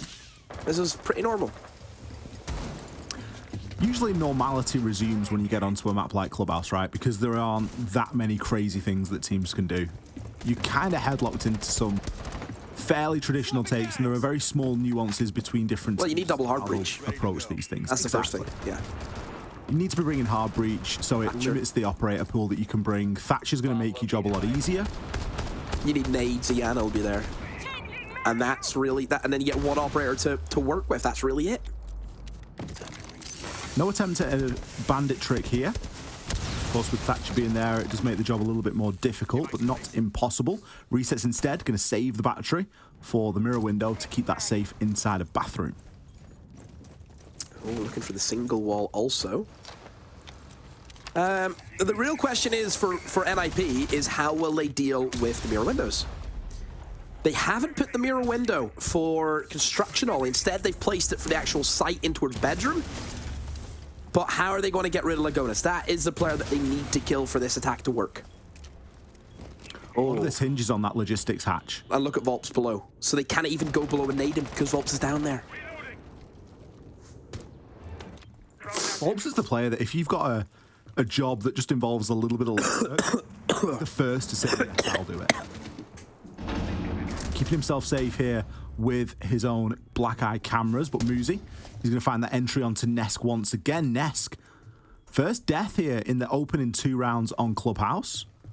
It is going to make Volps' job a little bit more difficult now as he is operating down here on his own.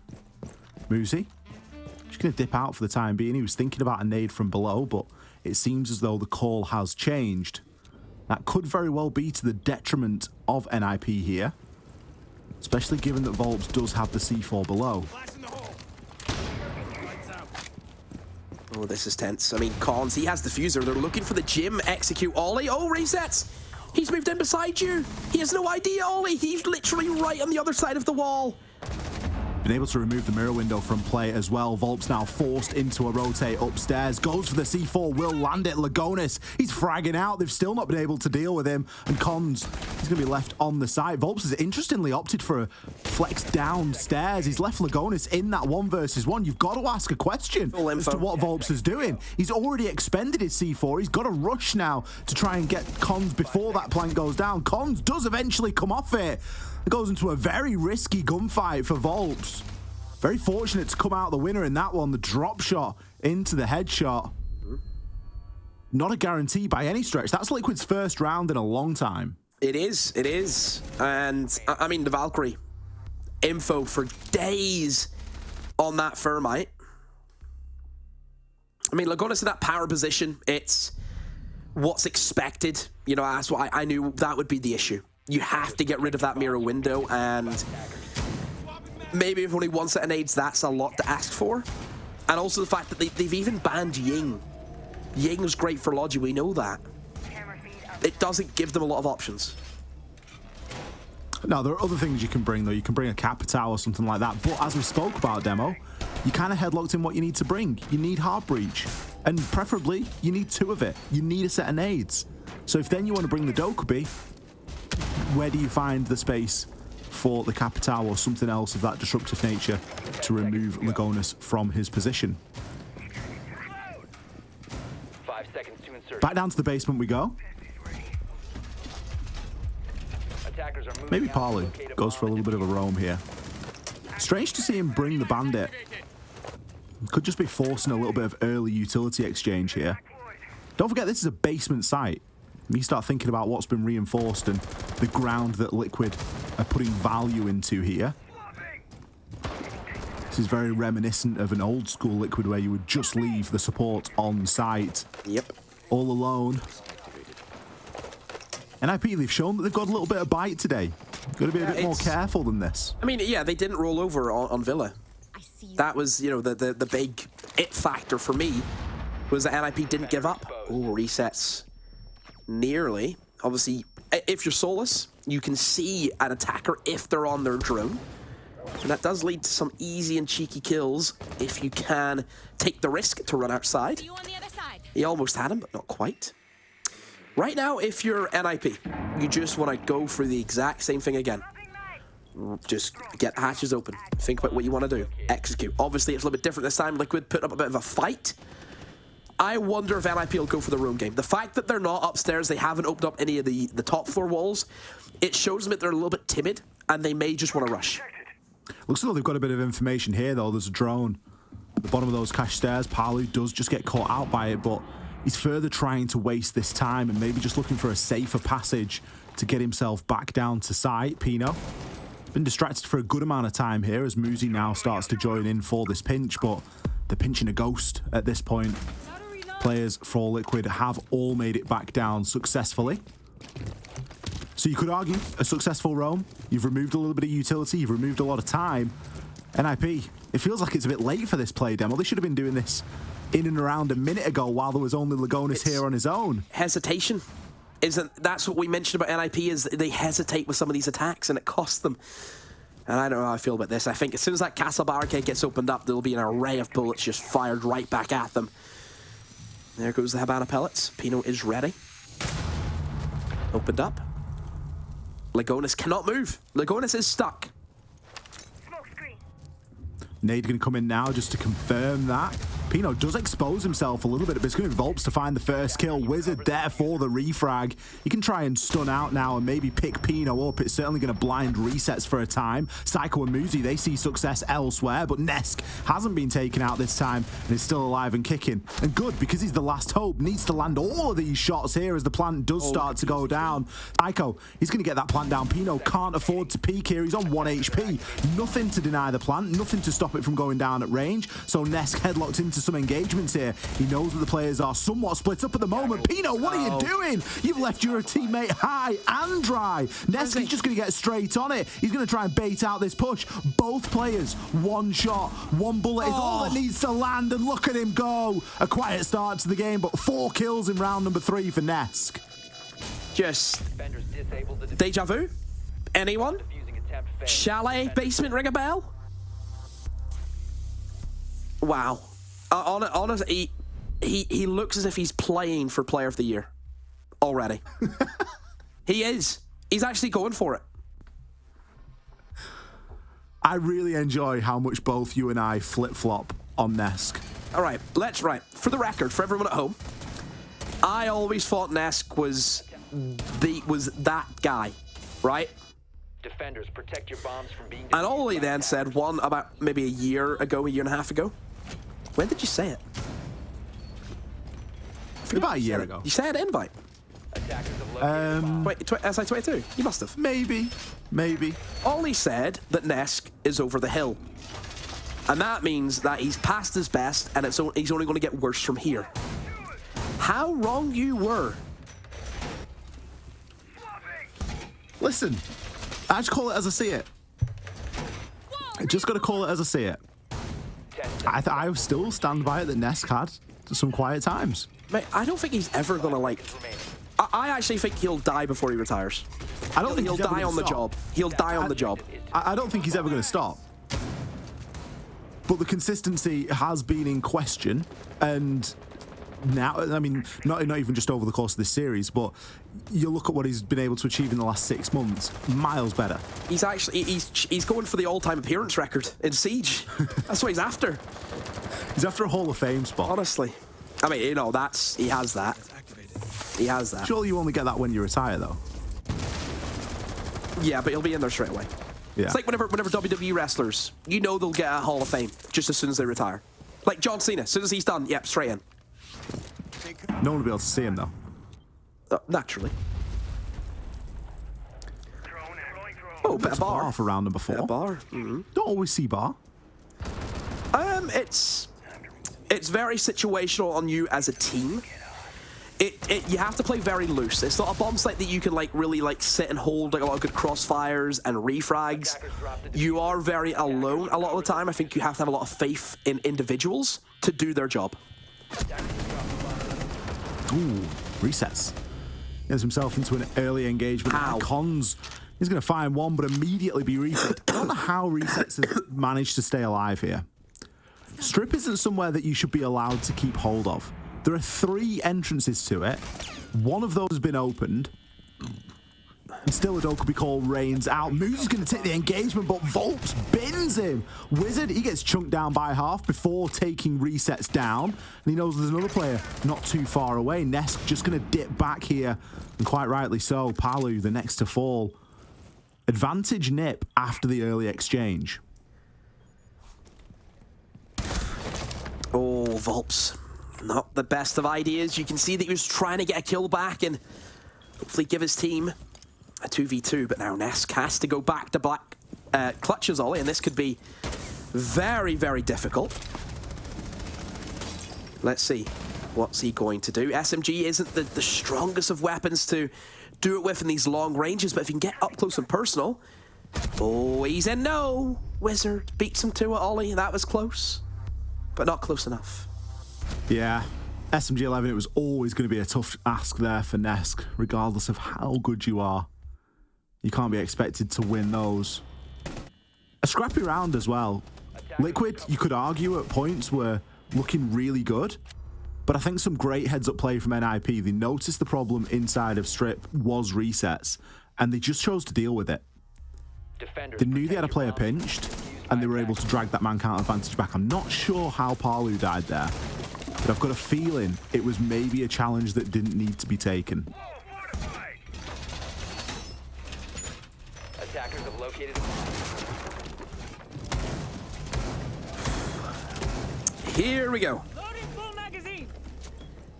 Here we go. Liquid. Going for the fun bomb site. This is like This bomb site in general is just, if you don't have the Azami, it's... Oh, it's horrible. It is horrible. So you trying to defend rafters? Nah, don't even. So, I agree with this. Azami definitely makes this site better. But something that I will say is this site has been around for longer than Azami. Fair point? No. Because I'll tell you why. Because whenever Azami wasn't there, you were dealing with a Wamai who had about 20 different charges and a shield and all that, and a 1.5x on the AUG. Different times then, trying to get through that mess. Different times. It is still doable. It just isn't ideal. I like Rook for this site. Yeah, you do like the double French for this, the Rook. Yeah, and I think double French has been the best success rate for it. Outside of Great Azami. impact trick there. Yeah, you use the mirror window, open it up, and it's a pain. It's especially if you're only trying to open up the main breach with Thermite, it's an issue. Oh, Pino, great little pick. That pick from Pino is going to allow the breach likely now to be opened. Palu, the only player with impacts, and he's in Narnia for all intents and purposes. Looks as though he's hanging out in and around Strip, really playing for that big late round flank. So the wall has now been opened. Before the halfway point in the round, not terrible going really from NIP. They've had to dance around with a little bit of utility exchange, and they still have one Selma to try and put into construction. They've had to spend a little bit of utility getting into the top of Jacuzzi, so they won't have everything at their disposal, but they have certainly enough.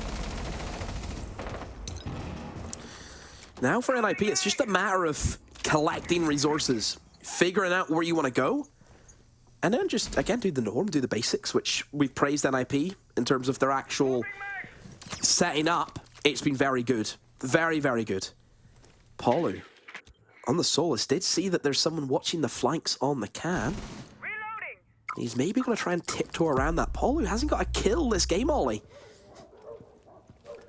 So an unusual statement to be able to make at round number 5, isn't it? Did they know about him? I mean, look at the guy in stock. He's zoned in on the roamer.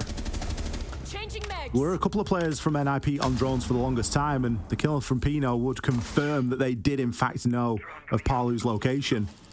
He was trying for a big old flank there, and it's not paid off. Goggles activated as Reset knows it is go time. The utility comes flooding in. He picks himself up too. You can't afford to do that. Resets might find another no.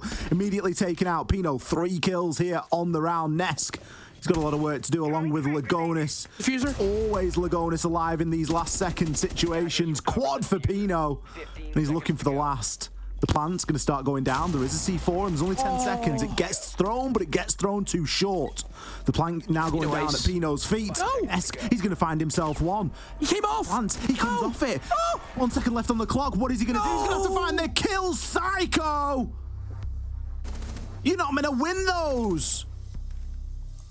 What a mess. Bless this mess. Oh my goodness. What a round. Probably best round I've had all night.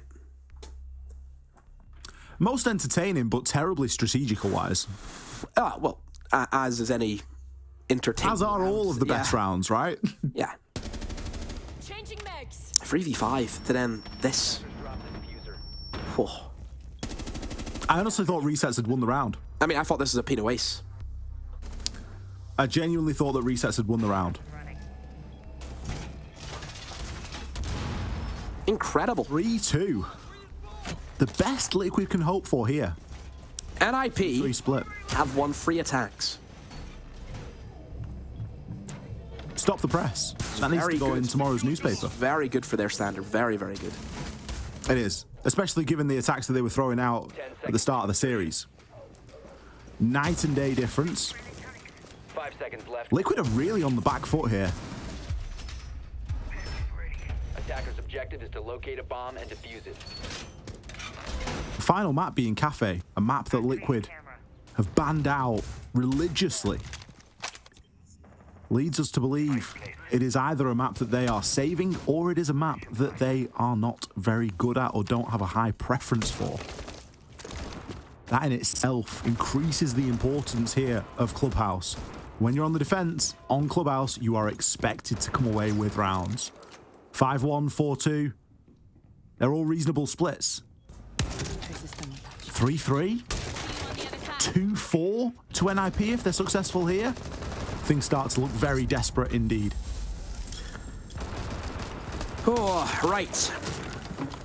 NIP. What do we have in store for yet another attack? Onto the basement this time. I mean, Liquid, it was... I mean, obviously it was a Nesk Wonder clutch. But Liquid, they went for this kind of roam presence, and NIP, Ollie, they chose to ignore it. I wonder if they'll actually maybe want to have a go. It looks like at the moment. I think NIP they're fragging better today in terms of the past 2 maps anyway. They've got a choice, haven't they? They know that there's a roam game, they can play into it, or they can just hit the site. I'd like to see them just hit the site because I'd like to see just the chaos of it all unfold. But it looks as though Liquid are going to back off quite early this time. They've wasted over half the round and they've captured a good couple of drones. They've slashed the drones by half, in fact. So certainly not a terrible way to spend the first minute and 30 seconds. I mean, especially given that they've all gotten back there safe. Mate, there's a minute left. In what universe do NIP win this? In what universe is it round 6 when Palu picks up his first kill onto Wizard? This is time. There's been a time explosion. It's gone. It is gone. Ooh, C4 just going out a little bit late there from Volps. Who's Pino droning for? Oh, mate, it's just, this is a classic NIP. This is it. Just no time. They show us 5 good rounds. They show us a bit of a ropey one. Back to nope.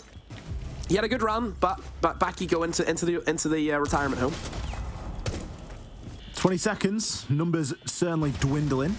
Dokubi Logic Bomb phone call is going off. Nice nade thrown at Volps' feet. That's the second time he's taken significant damage in that position. A couple of kills come in and things aren't looking terrible for NIP, going? But the time is the factor. Making a rotation up those main stairs. He might be looking for a desperate drop here, but he's almost certainly going to be collected. Palu ready and waiting. Time to do the rest. A strange final round for NIP on their attacks, but Liquid will breathe a small sigh of relief. Yeah. A 3-3 half. All even. Starts to look pretty good. Mm-hmm. Pretty good. So now Liquid, they have to attack. And with that Ying ban, you wonder how that will now play into the game. NIP banned that Ying, so Liquid couldn't abuse it. Let's see if they can maybe switch things up. I mean, look at the lineup from Liquid. It is pretty much what NIP brought, no? It speaks to Clubhouse. It speaks to how you are pretty much set in ways of what you need to bring here. You need soft breach, you bring a book or a sledge, depending on preference, and depending on if you bring the Iana, because you need the nades. You bring a couple of hard breaches because you know that you're going to need to get plenty of hatches open and you potentially want to get triple wall open as well. And then you bring the Dokubi because everyone always brings a Dokubi. 5 seconds remaining. Attacker's objective is to... NIP hoping to get things off to a good start on their defense. Liquid. What is the plan? I mean, Dirt left soft. I think it was Blue Hatch also left soft, so they've certainly left a couple of easy things for Palu just to move in and sledge.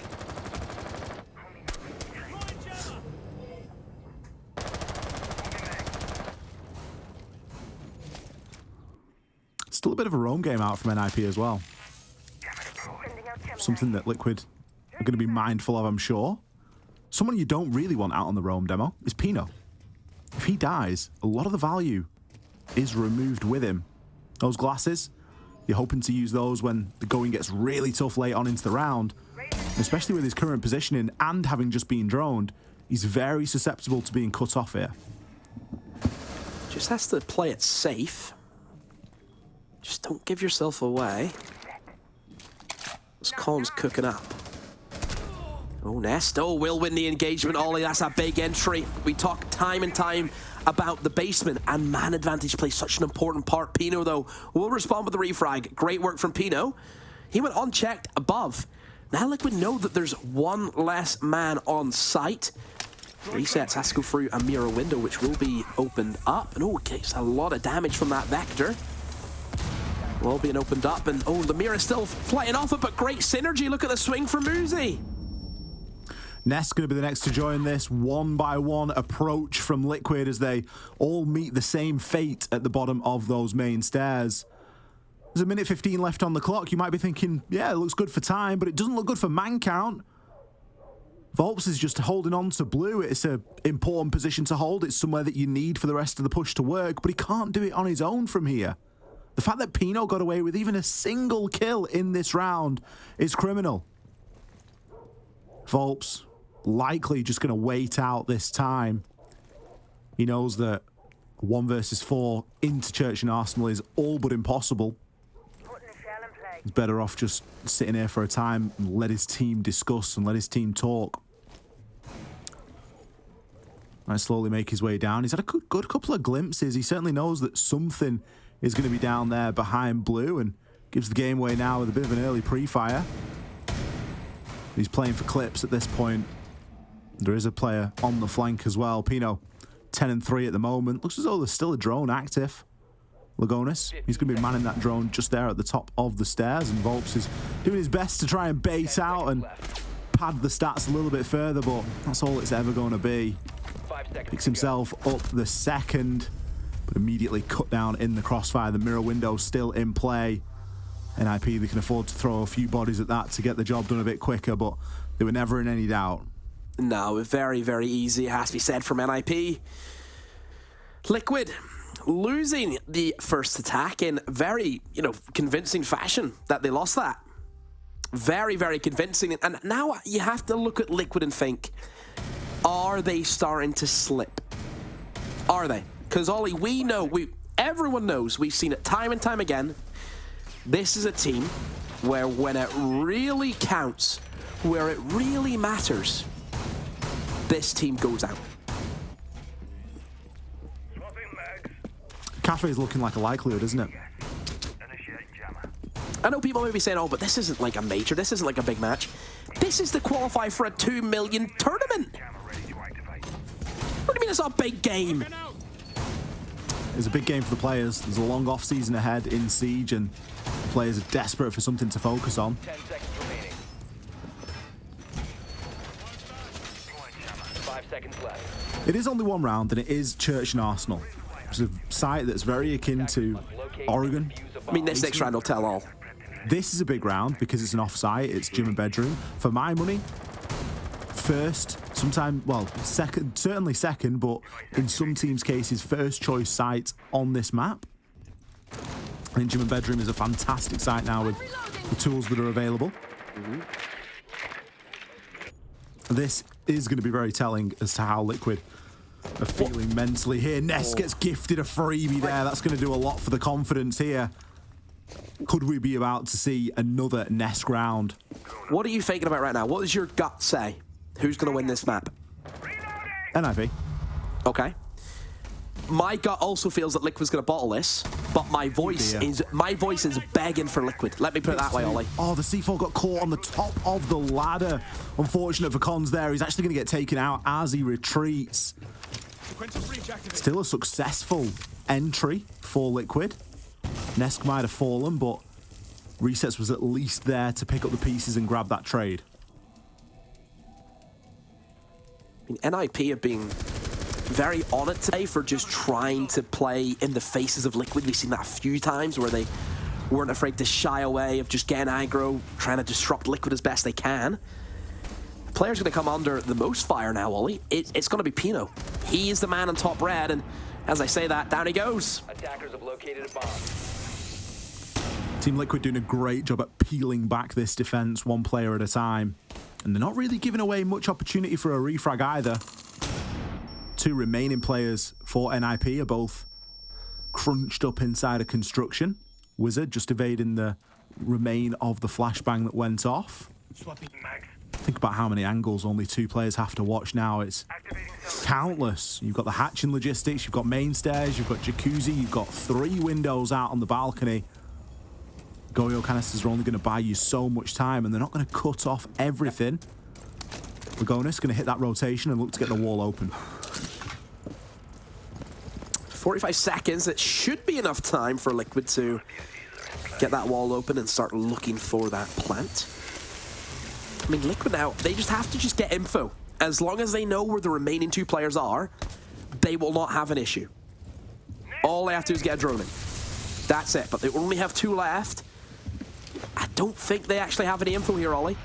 Oh, Wizard, They might not need any. Wizard's going to get taken out there by their own Goyo. Psycho, he finds himself 1, but the plant's going to start to go down here. Liquid, there's only a couple of places that he could be coming from, Parley. You've got to be on the ball here. Immediately hits the pre-fire. There must have been some info on that. The C4 was ripped and ready, but Parlu equally so. Yeah, big round for Liquid. Gets them back in. You know, if you lose that attack, you're then looking at a 5-3 now. You still keep it level. You're still in the fight.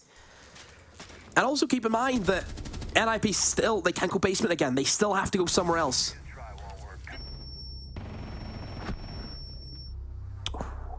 I have a feeling that if that C4 lands, it's a very different round. Cons picks up the kill onto Resets, and Resets doesn't take him out as he's turned his back. I said this game, fine margins. The way it is now, the level that we're at, just little things like that. Fine margins. Oh, absolutely. 1 round comes down to a C4 getting caught at the top of a ladder. That doesn't happen. It plays out entirely differently. Cons rotates himself back up main stairs, gets set up, and before you know it, Liquid are going 1 by 1 through the wall because they've burnt all the time searching him out. It's so many different permutations, and as you say, everything comes down to a knife's edge.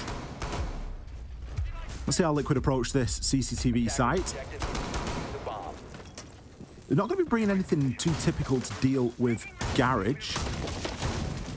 Teams will often bring a Monty or sometimes even a Capital to try and remove that player from the balcony. Of course, Wamai is being played here, so Capital's effectiveness does diminish somewhat.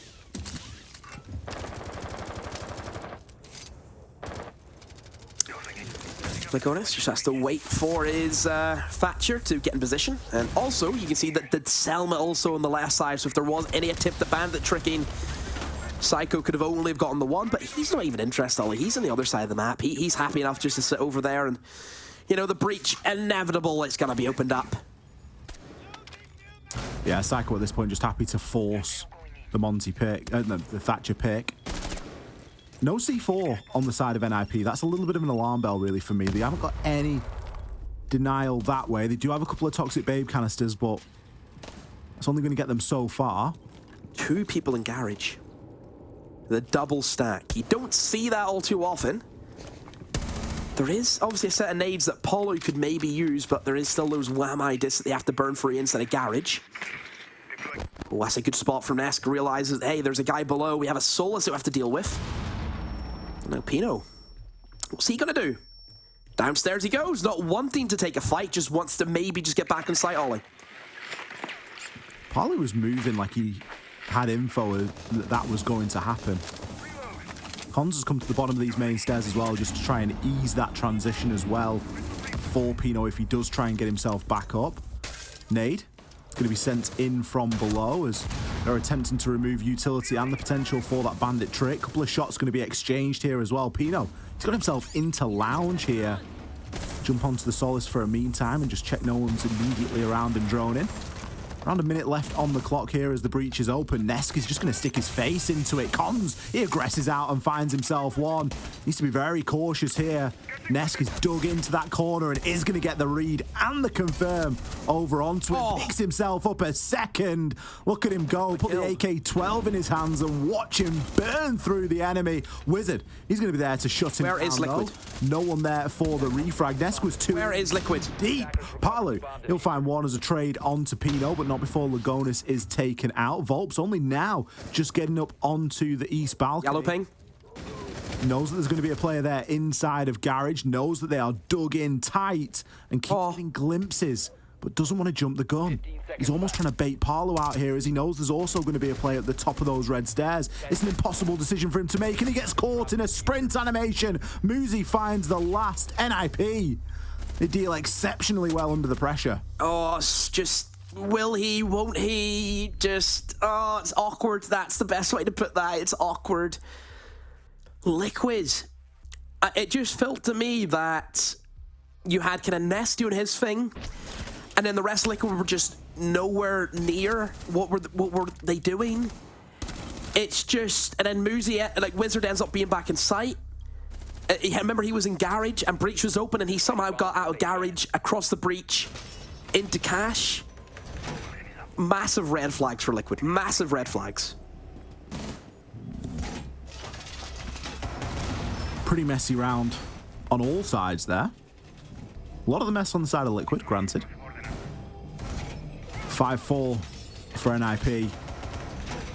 Puts them within striking distance of a map point. 2 rounds away from guaranteeing Kafe demo. My goodness. Just wonder. Oh, you do. You do just wonder. We mentioned at the top of the show, this is very much a marathon, a best of 5. It isn't all about the first map. It isn't always all about the second map.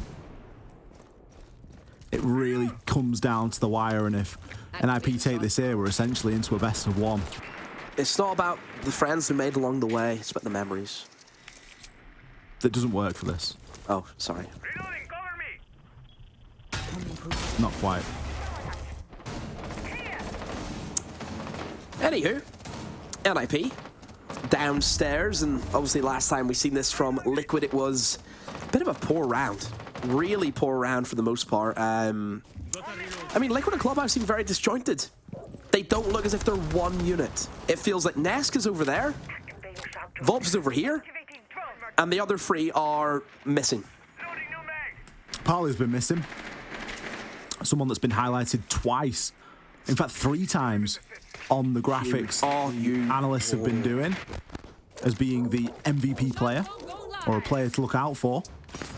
Currently going 4 and 7. That ain't MVP worthy, I'm afraid. Nearly a blunder with the shock drone as well from Nesk. He fortunately recovers. Yeah, again, Liquid just eyeing up maybe this room clear. Pino is upstairs. He will make himself known with the vertical holes that have been made, but... Yep, there we go. Shoots off Setavix Kairos. As I wonder if maybe he will just be trapped up here, or will Liquid allow him to escape? I mean, Muzi needs to be careful. He's the player in blue. If they lose him, they lose the round. I mean, last time Pino was upstairs, he was trapped and he was still allowed to come away with a kill, so it's by no means a foregone conclusion, and there it is again. Ready Kafe, this is looking pretty terrible from Liquid. They know there's a player upstairs and they still struggle to deal with it. They lose 2 players on the entry. Pino's fragged back, but it doesn't matter. NIP are going to be fairly happy with that. Parley now going for the push down blue, but jumps the gun a little bit, at least ahead of the teammate inside of Oil Pit, and Muzi allowed to take a couple of 1 versus 1s here. Ness thinking, I can't push that on my own now. I need to try and reposition. Lagonis, what's he going to be able to do from Dirt Tunnel? Oh, it's shoddy. Very shoddy from Liquid. NIP again, the exact same situation. Liquid, they're not clearing. They can't. It's one guy, by the way. It's one guy by himself. And they're struggling? Really? Like, it's questionable from Liquid. And honestly, if they lose this map, it's a deserved loss. NIP, again, haven't done anything outrageous. Liquid have allowed them to run rampant. I think Pino's having a cracking game. He's obviously playing with a lot of confidence, and he knows that he can get away with these plays. Liquid are being terrible in clearing that roam. No surprise to see Liquid request a timeout here. It's 2 rounds back-to-back we've seen this basement attack, and 2 rounds back-to-back where Pino's been able to get away with a kill before being taken out solo on that top floor. Previously the Warden, this time at least he was the mute, so it's a little bit more forgivable from Liquid that it would take more utility to clear him. You're probably going to lose a drone and a jammer in the process. But just throw 2 people up there, throw 3 people up there and just get him gone. Yeah, it's poor. It's very poor.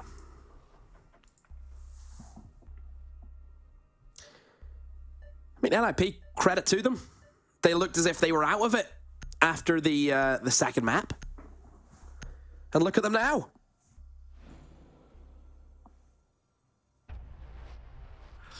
One round away from taking us all the way to Kafe, our fifth and final map here tonight. And the confidence has got to be brimming from NIP at this point. Attackers need to locate and defuse the bomb. Really is a one round at a time sort of mentality that we've got to have toward this. Liquid, only a couple of rounds away from squaring this up, and they were successful last time they attacked this site. Yeah. Attackers have discovered the location of a bomb. I mean, no Frost this time. No Mira. So a couple of changes here and there, which obviously you have to be aware of, but yeah, I mean, it's okay. It's okay. 5 seconds remaining. No nades from Liquid. Attackers are heading out to defuse a bomb. Yeah, Liquid definitely lacking in that department. I think Pally was playing on the sledge last time, I want to say. He definitely had a couple of nades. I know that he was able to remove a little bit of utility in the site, and I think he, in fact, exploded one of the Goyo canisters, which eventually took one of the NIP players out. No Goyo this time. Still, you wouldn't mind having some soft breach to get through some of the problems that have been presented. A Hibana pellet is going to be good for the majority of it, though. A lot of the castle barricades have already been removed here. Resets, he's turned his attention to getting open the wall into CCTV. Looks as though it's just caught in a jam for the time being.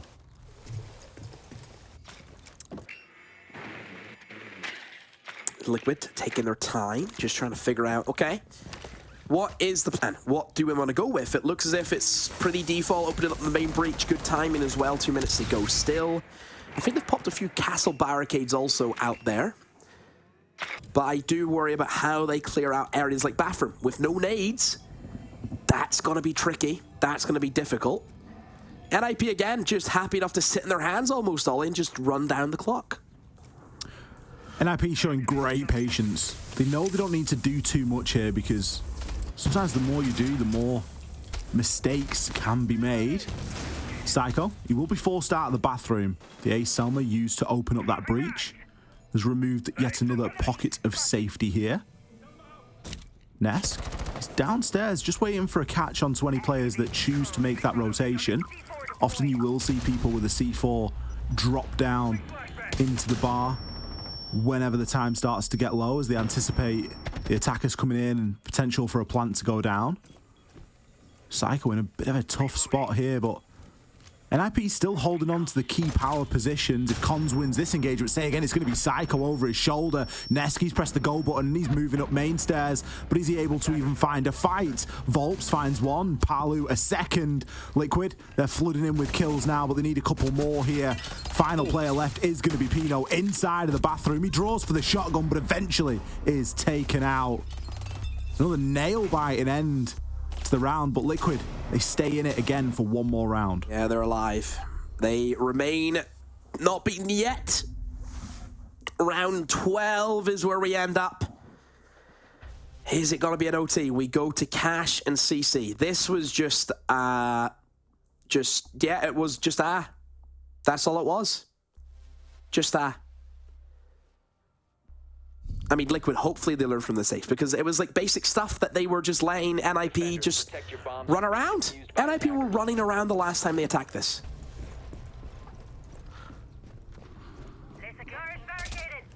Yeah.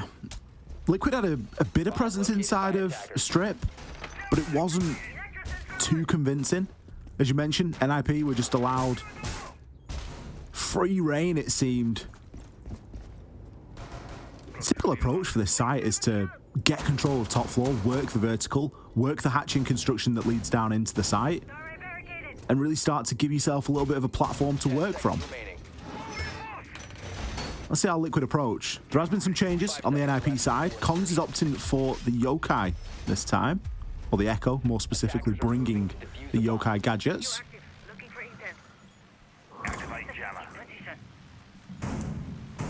This is tense.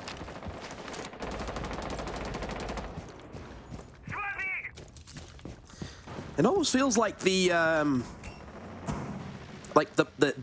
deep breath before the plunge. Very, very tense.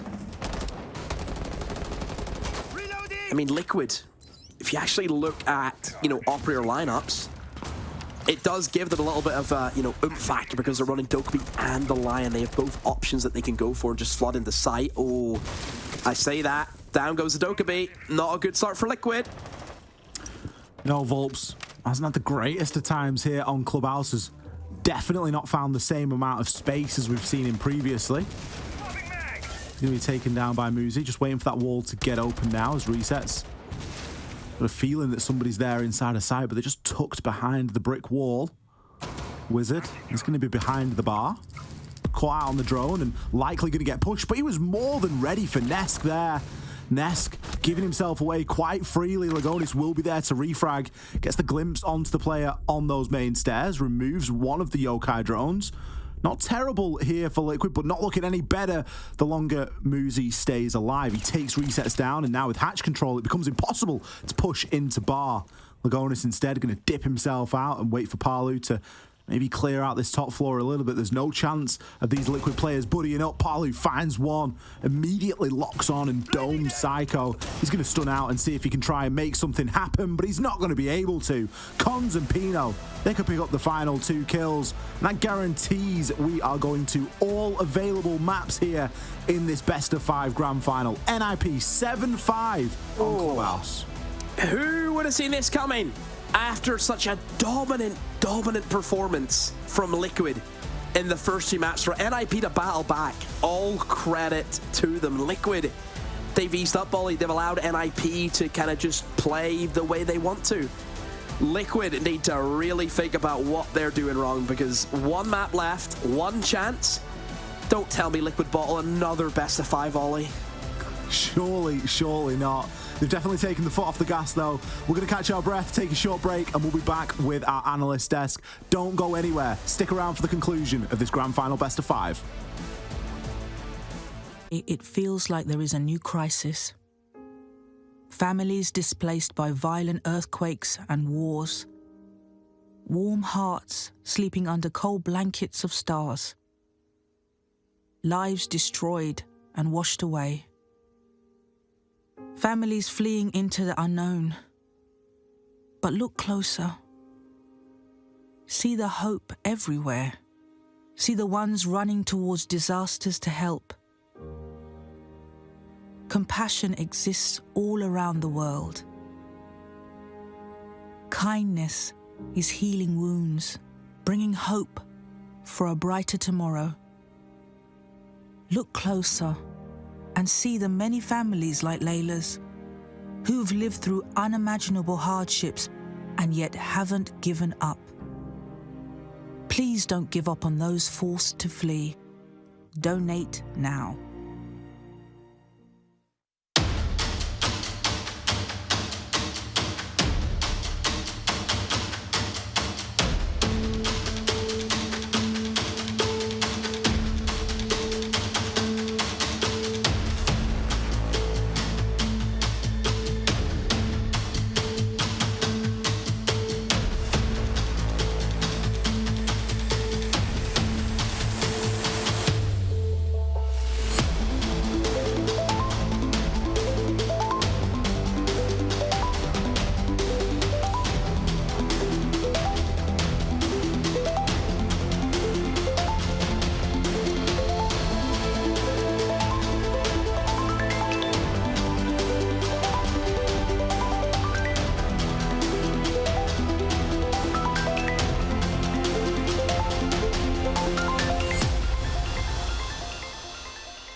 Did you know that 80% of a human's brain is developed by age 3?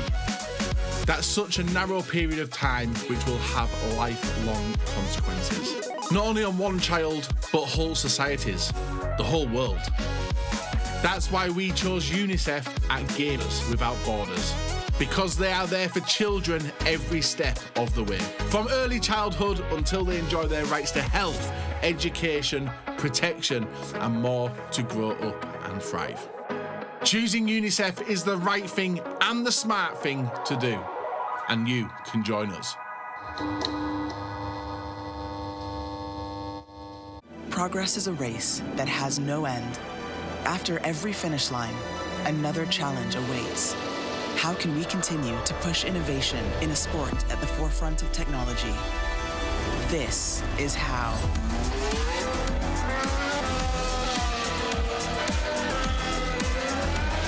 Discover how Aramco and the Aston Martin Formula One team aim to meet Formula One's sustainable fuel targets. Aramco, powered by How.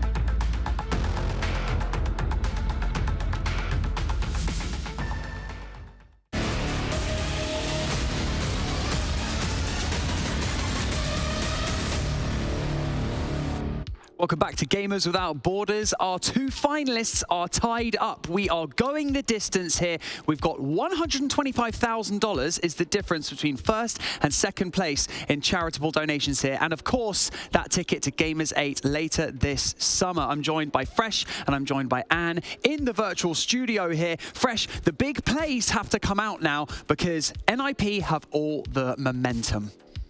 Yeah, they do. They've won the last two maps now, taking us all the way to map 5 in this best of 5. And the one thing that I will say, me and Anne touched on it, is if this went to a map 5, it significantly shifts the favour into NIP's hands with that final map being Kafe.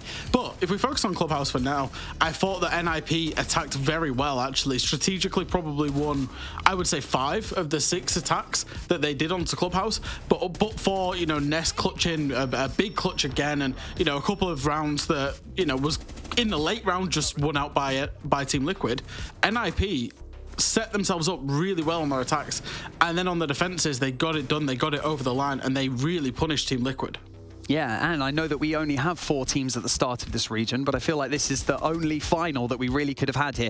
Back and forth is great so far. I know that we pick holes in their play, but ultimately, this is a very even series, and I also sense your favorite phrase, fumble the bag, is going to come out. Well, yeah, I mean, looking at NIP's playstyle, right, what they did on their defense specifically, they contested so much map control, and I'm sensing a bit of a trend in the playstyle of Liquid, which they brought over from that previous map into this one, where on their attacks they play very, very solo. Everyone's doing their own little thing in their own little station and in a very different part of the map.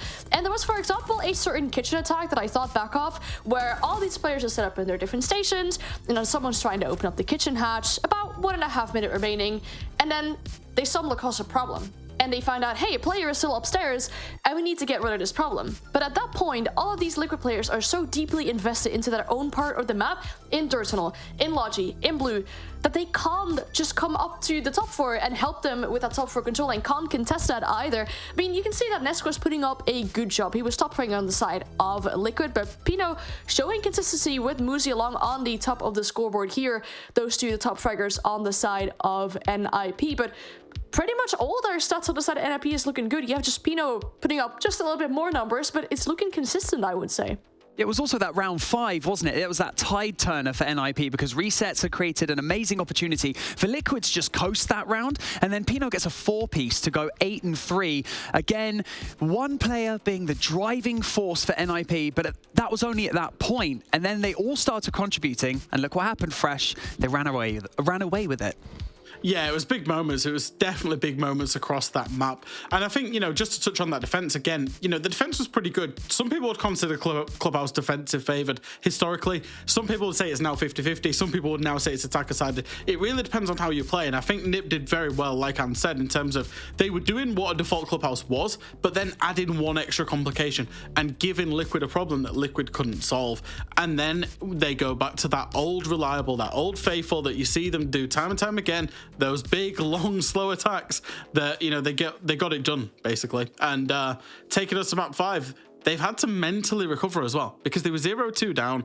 They got the 3rd map, they got the 4th map, the momentum, the confidence, and the map selection now all swings in their favor. Yeah, a tough pill for Liquid to swallow for sure, but we're going to quickly take a look at the head-to-head graphic that was for that map. Who was the best team on either side, and what kind of contribution does it have to the deficit between these two teams? We've got Nesk, and like you've already mentioned, and Pino had a wonder round there, didn't he?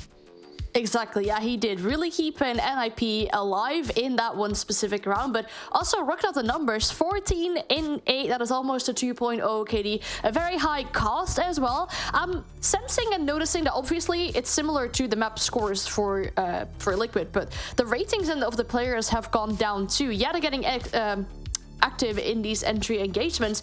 It's not just Pino on the side of Liquid, yeah, he's the best performer, but NIP have been super dominant into those entry gunfights as well, making it really difficult for the Liquid players to start the gunfights and to actually put up stats and good ratings on the board.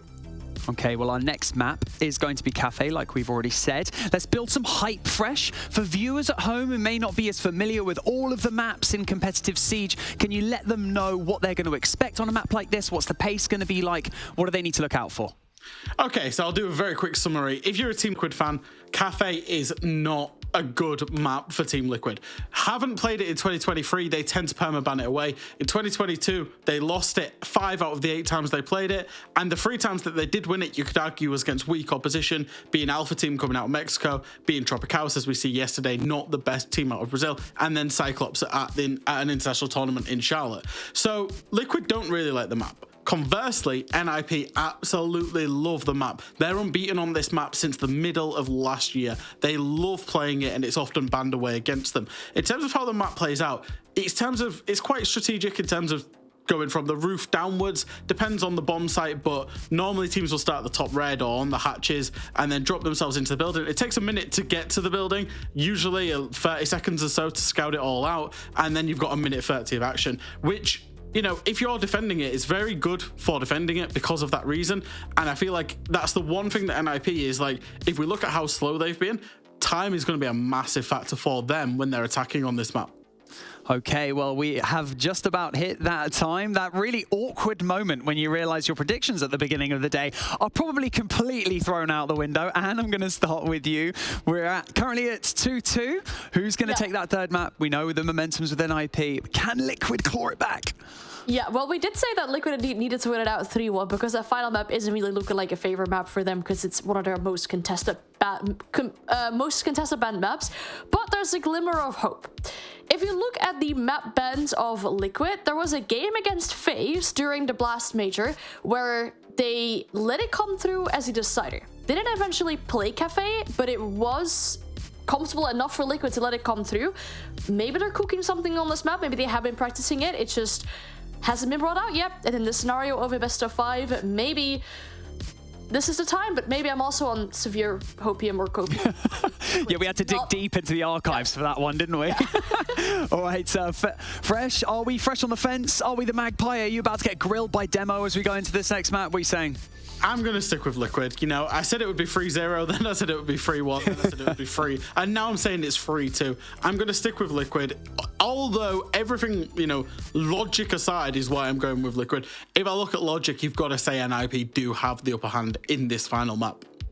Okay, well, it's about time that we find a winner of the LATAM final here at Gamers Without Borders. So, for one more time, Demo and X take us into this final.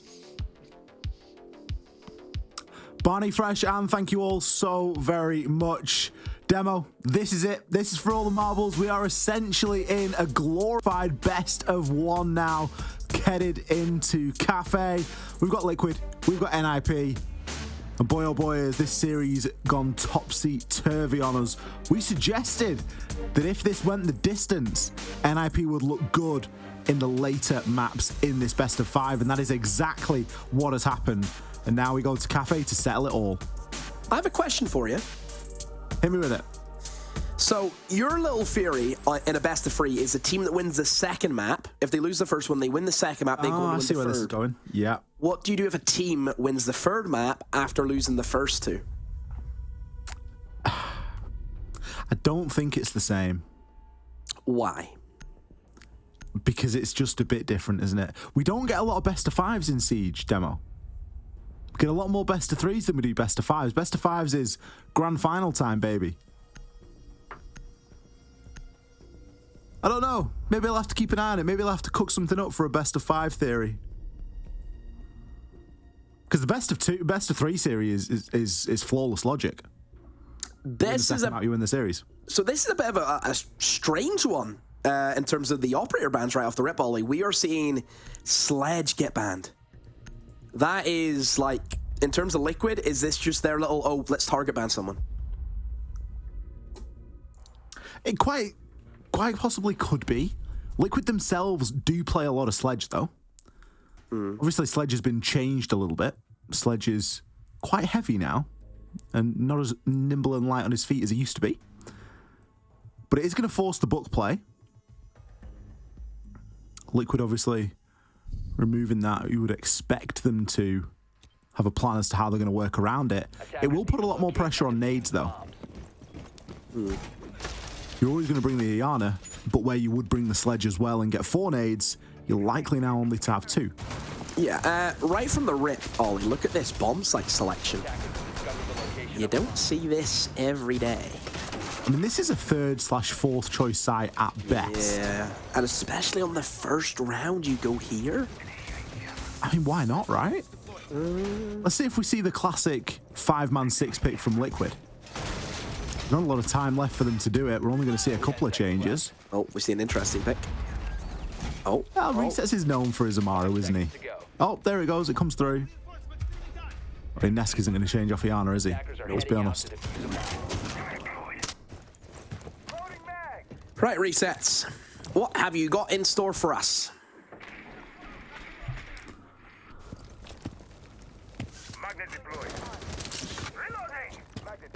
Resets is great on the Aruni, and I'm going to say it now because he's not the kind of player that is going to just throw himself into anything. Amaru. He's usually quite calculated. Amaru. Yeah. I'm seeing the Aruni gates, and I'm thinking about the Aruni, and I'm talking you always mix up the A's. It's a habit that I unfortunately got myself into. Yeah.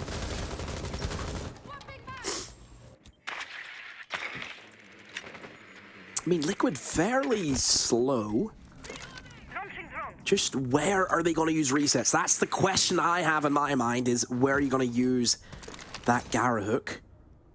Nesk sees a castle barricade. Oh no, not in sight. Oh, surely not. Oh dear. And away he goes, but oh, NIP have got 2 kills. Well, Resets is going to have to battle hard now. Volps, he's going to pick one up in the meantime, but everyone in NIP knows that Resets has got himself into sight there, and he's probably just going to be left as the solo player standing here. Palu nowhere to be seen. Oh dear. Palu finds himself 1. His location now known. NIP can start to try and work around that. The diffuser. It's going to be cold on the ground. Not in the hands of Palu here. The player hopped up just high inside of the train, and Palu doesn't have the read. The pre-fire will give the game away. But he's staring down the barrel of 2 NIP players here at least. Going to try and bait out there and hope that he gets lucky, but he doesn't. Psycho finishes things off, and NIP probably sat there wondering, well, what an easy way to win an off-choice bomb site. Just, you would love to, kind of understand what Liquid were going for. Because I don't know what the idea was. It, like, at, what was that, like 2 minutes? You just send them out into sight? Defenders protect That's it? from being defused by Really? attackers. That's all you can conjure, Liquid, is that? I think the idea was that Nesk would win his engagement on the reading door, and then they would have a little bit more control inside of reading, and all of a sudden you kind of cutting the site in half then, right? That didn't happen, and it didn't happen almost as Resets was making the decision to go in, so the timing of it was a little bit inconvenient.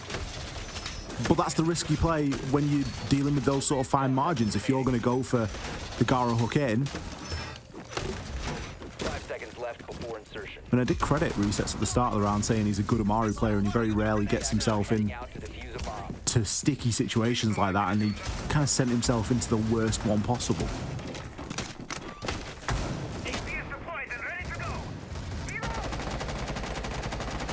Oh, right.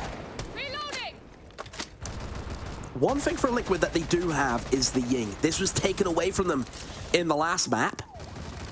So the fact that they have, some form of like big pushing power is going to help them out a lot. It just depends how they can like really set the Ying up in the correct, ideal location. I would say that Liquid, over the past 2 maps, the team play's been disjointed to all heck. Like, it's been bad. Certainly not what we've used to. But again, like, are we kind of used to it now when things aren't going their way, that the teamwork's one of the first things that starts to fall apart? Cons and Parley, they're locked into an engagement here. Parley's going to try and finish it with the skeleton key. Only does a little bit of damage there onto Cons. Needs to have the confidence to push up through now. Cons has got himself all the way into Laundry. Wizard, successful on that top floor hold. Resets. He was thinking about joining the party for a second, but Palu's still going to be locked into this engagement. Eventually, Resets will be there to catch, and the pinch does work for Liquid. They come off one better here in this early exchange. Yeah, good early clear, being able to eliminate the players below. It will just like, you kind of like free up the worry of, hey, we could get C4 below, which as we know happens a lot for this top floor. Now for Liquid, it's how do you want to excel in using the Ying? The Ying, I think, is on Skylight, so she is ready to go. And it will be Lagodas with Diffuser in hand. Keep that in mind, has the Diffuser. Maybe you want to trade that off to Resets. But Liquid, it's going to be a Skylight drop, Ollie. That's a guarantee. It's just when will it come? Yeah, Lagonis is going to be clutching on to that last Candela because they're going to be hoping for a lot out of it. Does have a couple of smokes as well to work with.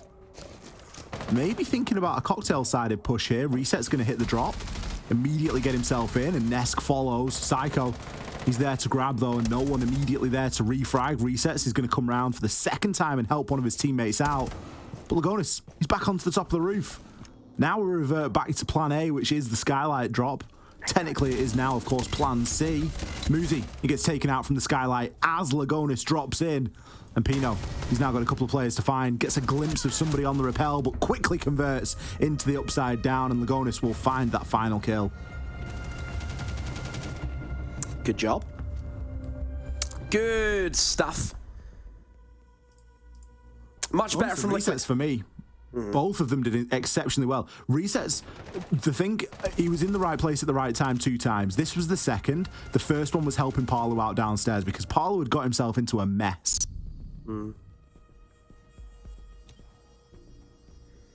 Yeah, it's one of those rounds that you will look back on and say, okay, that's like the standard. It was a pretty clean round that they had. They just need to do that, 4 more times. It's as simple as that. NIP gonna mix things up a little bit. Ollie, we talk about, you know, they're a team that will play Monty, for example. Now we see a Clash come into play. Like, this is, you know, a bit of a step up. Am I losing my mind? I have never seen the grids on the floor inside a kitchen. Huh? The little dots, the little black grids in the tiles. I've never seen them before. Or that one. Oh, there. Those grids, yeah. Yeah, well done. Never seen them before in my life. Right, so that will show you who's played the game. No, but I don't play with the high settings. Oh. So that'll let you know who has a bad PC. Yes, correct. I was like, what's this on the floor? What piece of utility has been placed down in a perfect, perfect pattern? You're knackered.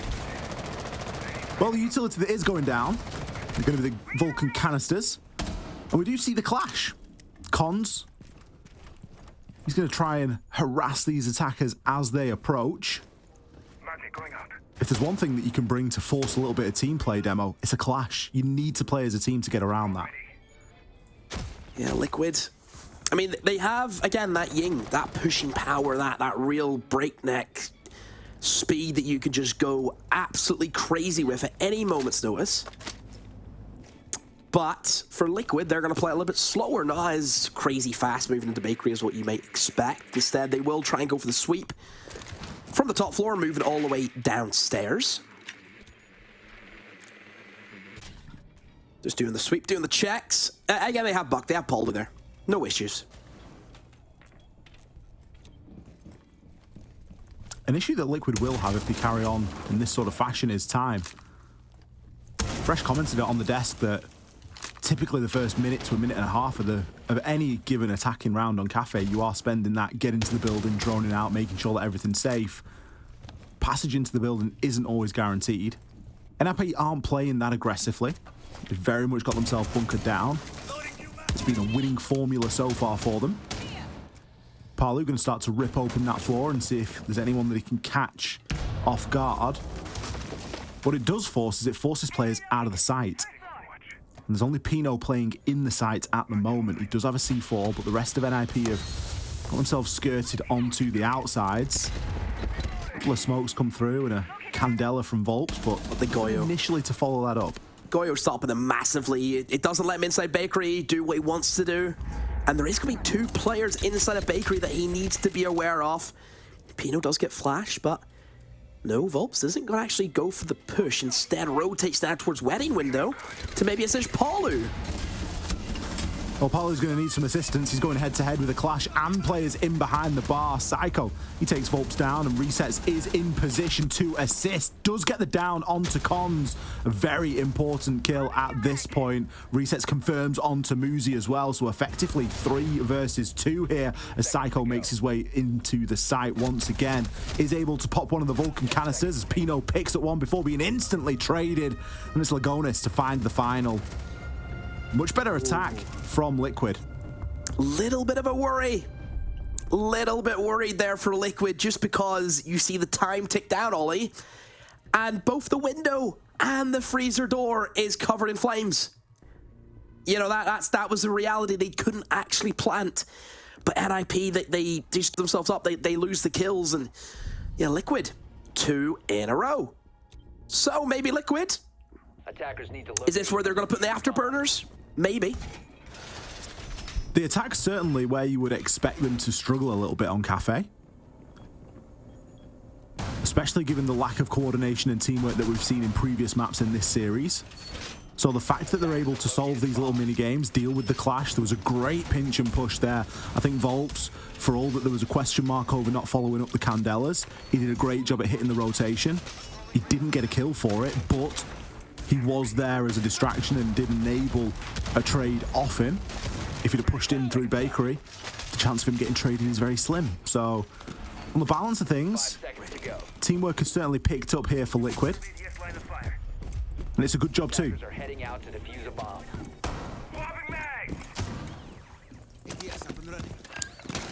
Oh, look at this from Liquid.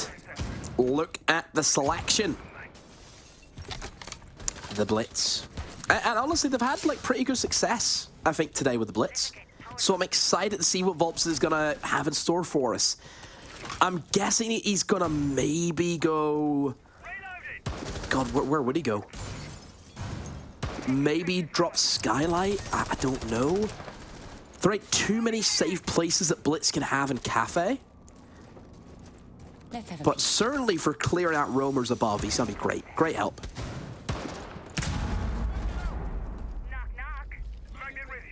There are a couple of players knocking around upstairs from NIP. We are going to see some start thinking about a drop-off now at this point, as Paolo's going to throw some nades from below, but no pings, not much information. Candelas are going to go off, and Volps, this is Cute's call, gets in with the drop. Great drop from Lagonis, straight onto the top of Cons. Volps now flooding through, finds the player inside of Washroom. Is going to go for the challenge. There's no one there from his team to back him up on this. They're giving Muzi 1v1s here. Ness going to find himself 2, as Muzi is allowed to reposition.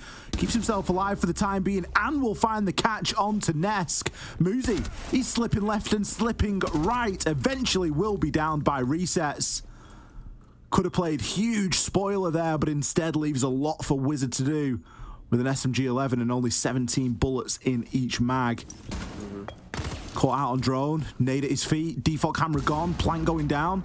It's not a great time to be Wizard at the moment. Player pushing in from the top of white, resets, immediately taken out, but in a post plant, this is going to be very difficult to retake.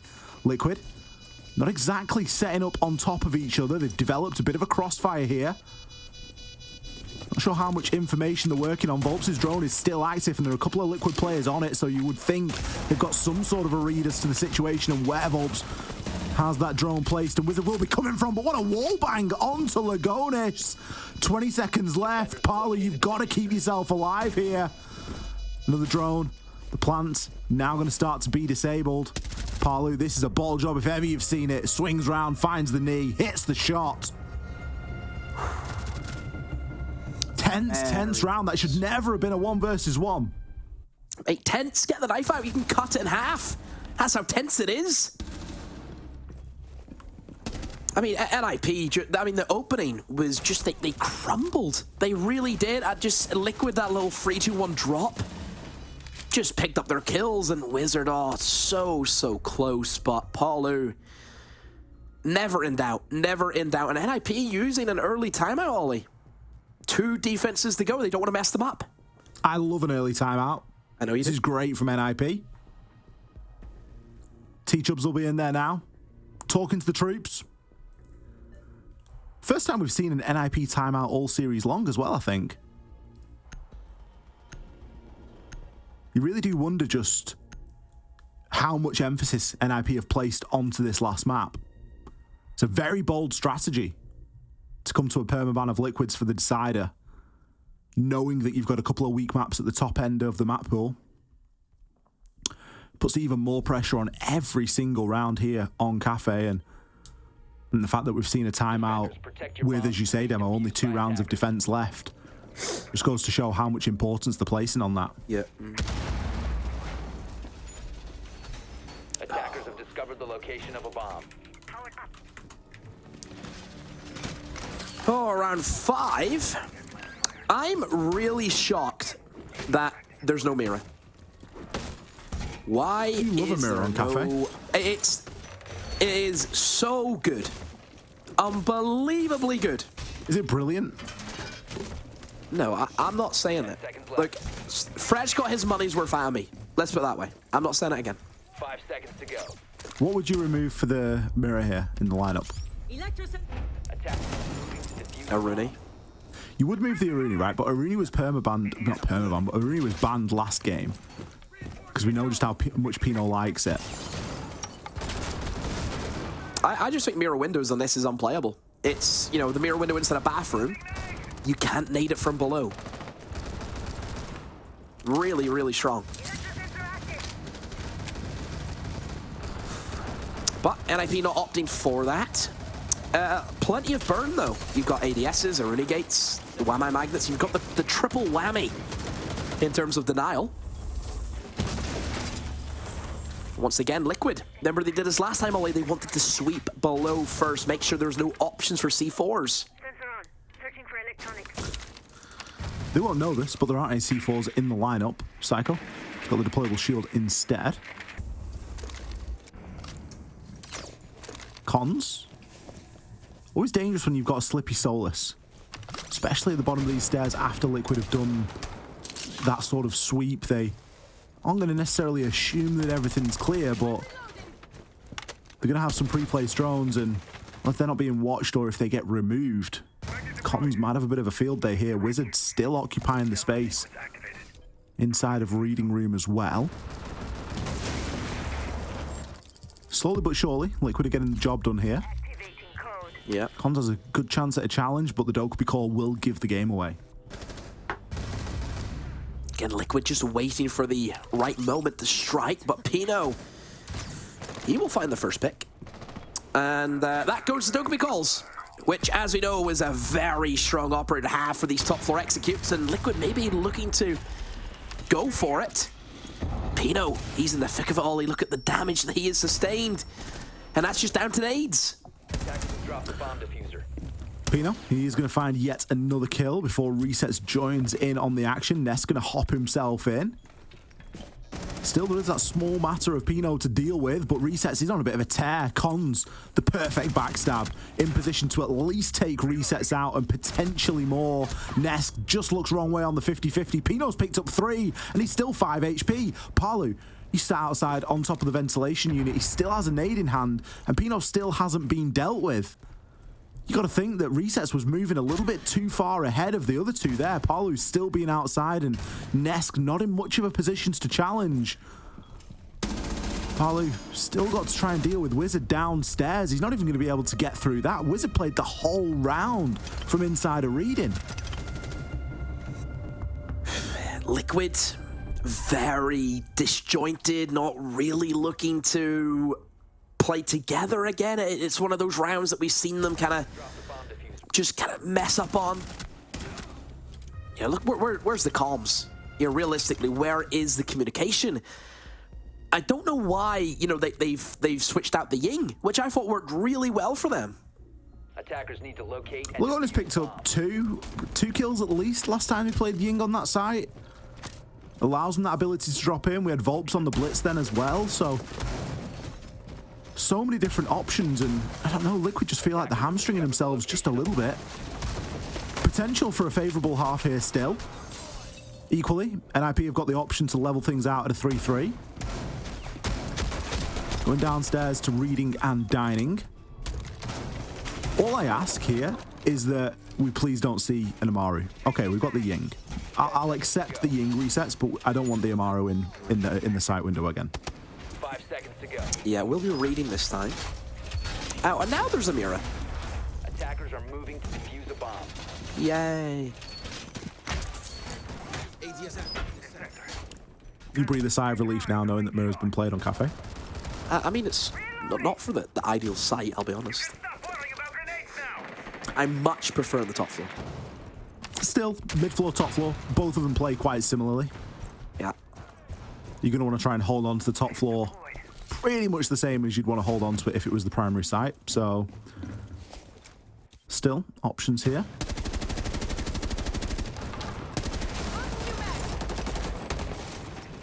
Oh, it looks like the same setup from Liquid again, Ollie, where they're going to try and maybe clear out Cocktail first before they think about doing anything. So east side is where they're going to head to. Lagones, now he got picked off, Ollie. Oh, no, it was Volps. Volps got picked off really early on the Dokkaebi, so he has to make sure that whoever plays Dokkaebi, do not die early. Well, we're seeing the drop come through, the Lion Scan go out under the Candelas as well, and Psycho is able to collect. Pino finds one before being traded. How has that been allowed to happen? Volps, he's inside of Wheel Room. He's got an eye on somebody in train. NIP scrambling to try and get back into position here. Volps, second kill on the round. Resets as well, doing what he does best on that top floor. He's fragging out this game. 9-3 at the minute. Wizard thinking about a little bit of a flank here. Psycho playing inside of Reading. So these two players not exactly back to back here. Not quite within touching distance, but still with the ability to trade off each other if push comes to shove. Another Lion Scan going to root Psycho in place, and a very hopeful C4 up onto that top floor, which will catch. Must be off the back of some sort of information. Oh, he did the job that was going to be done anyway by Volps in terms of opening up that angle. He just happened to get a kill for his trouble as well. Parliament resets. They've got to try and finish this off here. A whole minute left to play with, and well, these NIP players, they're not standing still. They're keeping themselves nice and fluid. Palu going to try and gather a little bit of info here, at least give his teammates something to watch. You look at the utility that's left, and there is nothing.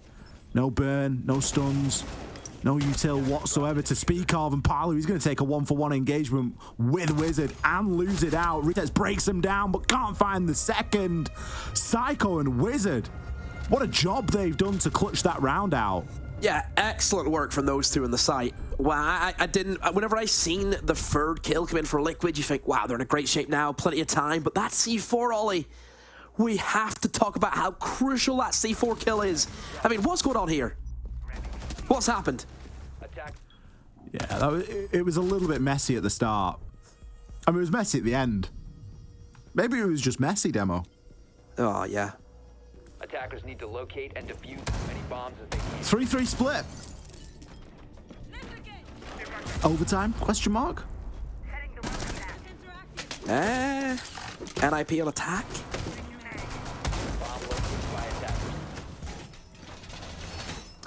First couple of rounds will tell us all we need to know. Of course. As they always do. Given that this is a map that NIP are well known for and good at, attack, shouldn't be too much of a problem for them. They've certainly picked it up as the series has developed. Think back to their attacks on Villa.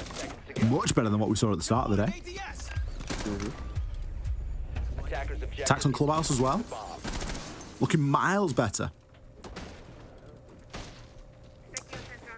Liquid. And again, both these teams loving this kind of offbeat pick for the first site they want to defend. It's going to be that reading, or that fireplace in mining, should I say. NIP, they've came prepared, Ollie. They have a Nomad. They are ready. They know what's available.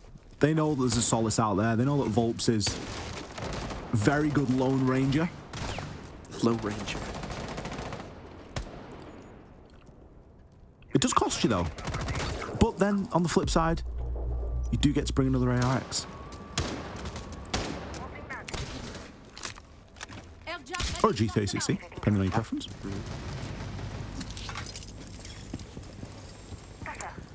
NIP, again, just try to get in the windows, looking for those picks, but you can see Liquid, they're not giving anything away at the moment.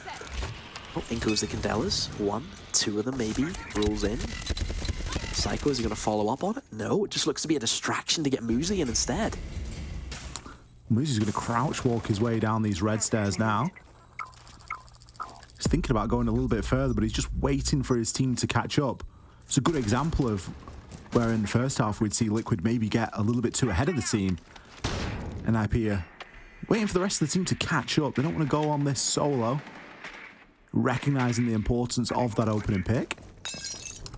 Pino, now with the drop, he can start to rip open some of this floor. It's a textbook roam from Liquid. They love wasting time, but they really don't want to find fights. Yeah, I was literally going to say that. They haven't died. They haven't lost anyone yet, which is, yeah, very, very important for Liquid. NIP, you know, they will rely on getting those early picks to kind of open up the bomb site a little bit more, but if Liquid give them nothing, and with only one Candela left, NIP, they're going to struggle here. Well, that one Candela is going to get spent as the Lion Scan also comes out. Lagonis, eyes are laser focused on the drop.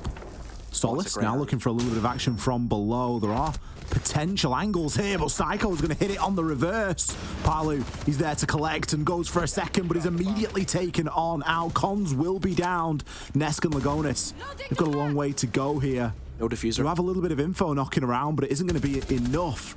Nesk does allow one to cross, picks up the second. Cons is now being revived, and the diffuser in Wizard's hands. 11 seconds isn't a lot of time, but all you've got to do is get the plant down. There's a drone at Nesk's feet, but Pino's going to hit him with the swing. I mean, like, the Solus fought, but they, like, giga-brained it, didn't they? And then, nope, you get shot, because as we know, Ollie, holes work both ways.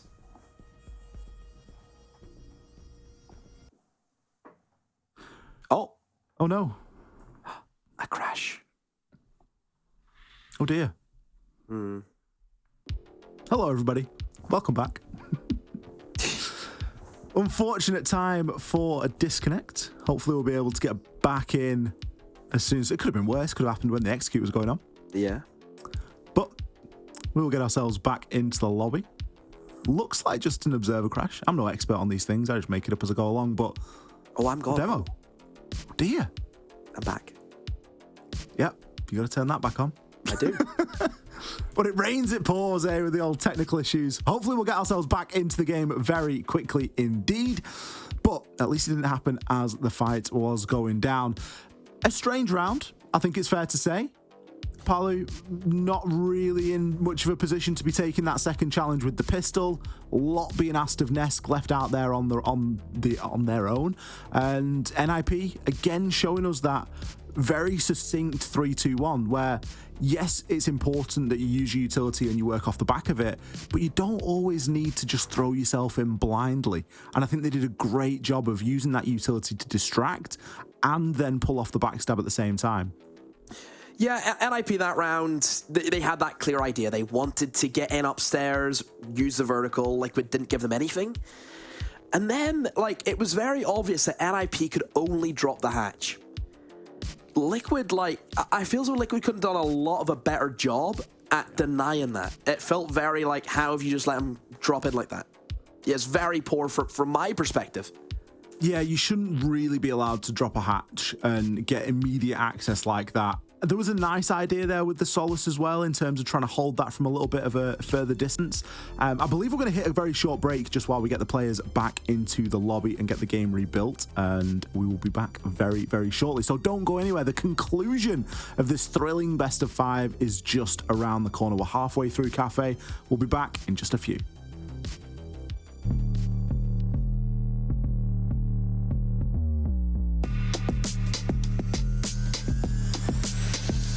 Bringing smokes on Blitz, just because you can kind of use it for cover. He's obviously easy to shoot with his feet. That's kind of his weakness. So you can kind of use the smokes to kind of like reposition a little bit. I think it's something that's kind of underutilized on him.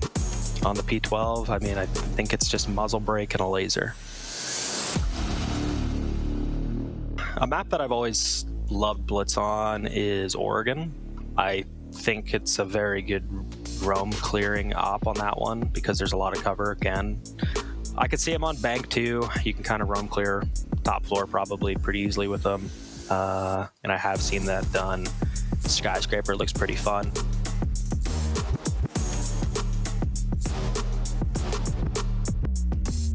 Most of the time with Blitz, I would drone. Usually, yeah, my route. I wanted to make sure someone wasn't, in my kind of rush route per se, and I would just check it, get on it, whatever, enter, and then, I mean, we really didn't drone back then. We would just kind of follow up the Blitz. The Blitz is kind of the intel at that point.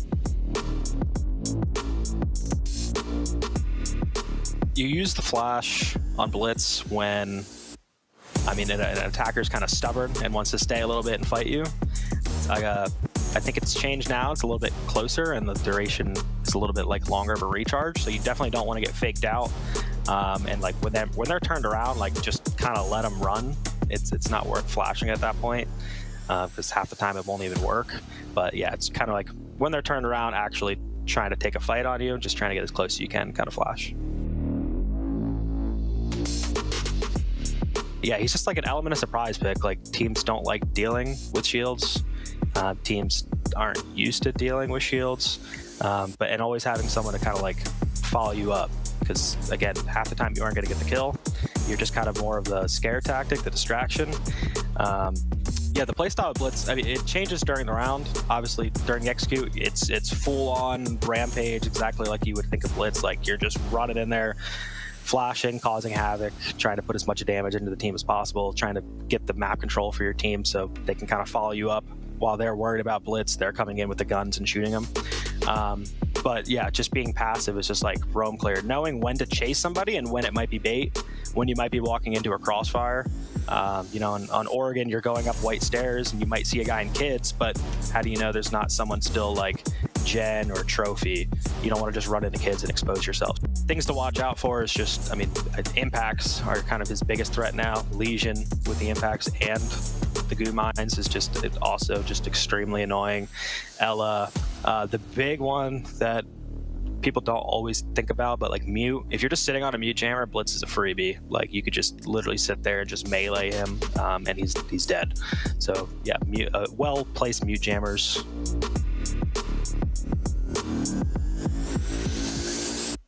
Yeah, I mean the most common mistake people make with Blitz is ADSing all the time. He's not. People just want to shoot their gun. You're not bringing the op for the pistol. You're bringing the op for the shield. So yeah, using it to take map control, using it to again fluster defenders, kind of like get them out of their power positions.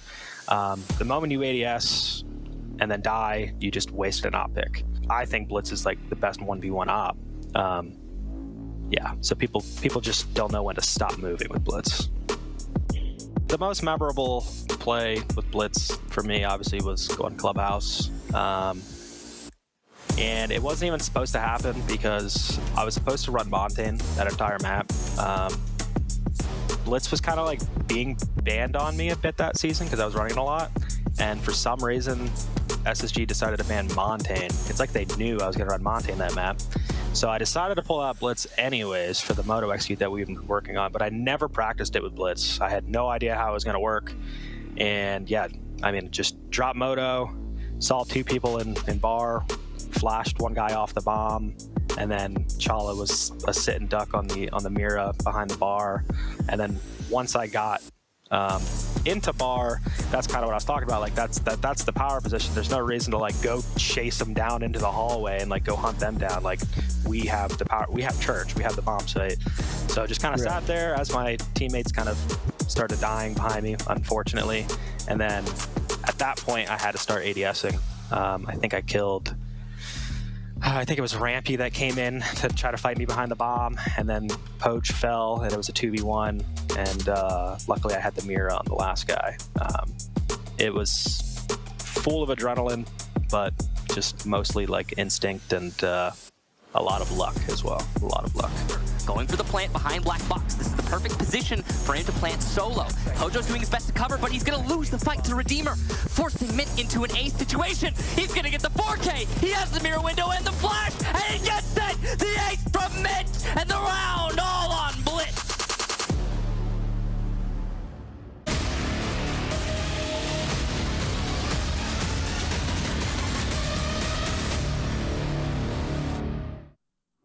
Hello, everybody, and welcome back. Great bit of insight there from Mint. It's almost fitting that he was talking about Blitz. We've seen quite a bit of Blitz this game so far, at least this playday so far, Demo. Fingers crossed we're going to get ourselves back into the game as soon as possible. I got a very stray hair there. That's quite a weird one. It's sort of curling around on my forehead. Welcome back, everyone. Demo, how you feeling? Yeah, just... my voice, I'm not gonna lie, the voice is, it's a bit like Liquid, just a downward trajectory. On a downward trajectory. Yeah, it's just dipped a little bit, hasn't it? Well, you'll be okay. We've only got, what, a maximum of 7 rounds left, potentially? Oh, what fun. What is it, 4-3 right now? I think I've done not too bad. I mean, this should be, if my voice gets damaged, I'm suing Liquid. Yeah? You think that's going to work? Yeah. I mean, there's fresh waiting in the wings, ready to take over if you need. No, I'll just...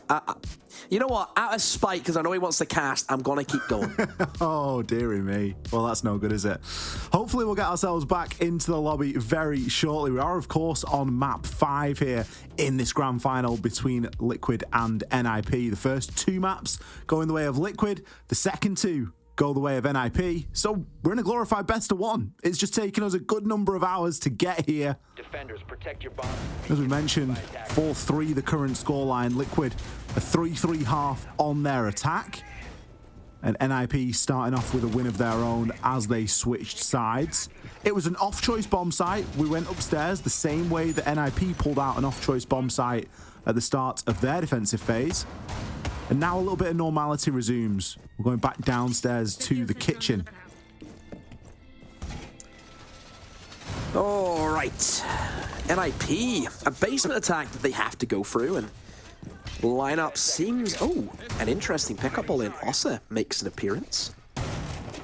I'm trying to think. Best places for Ossa on a kitchen attack.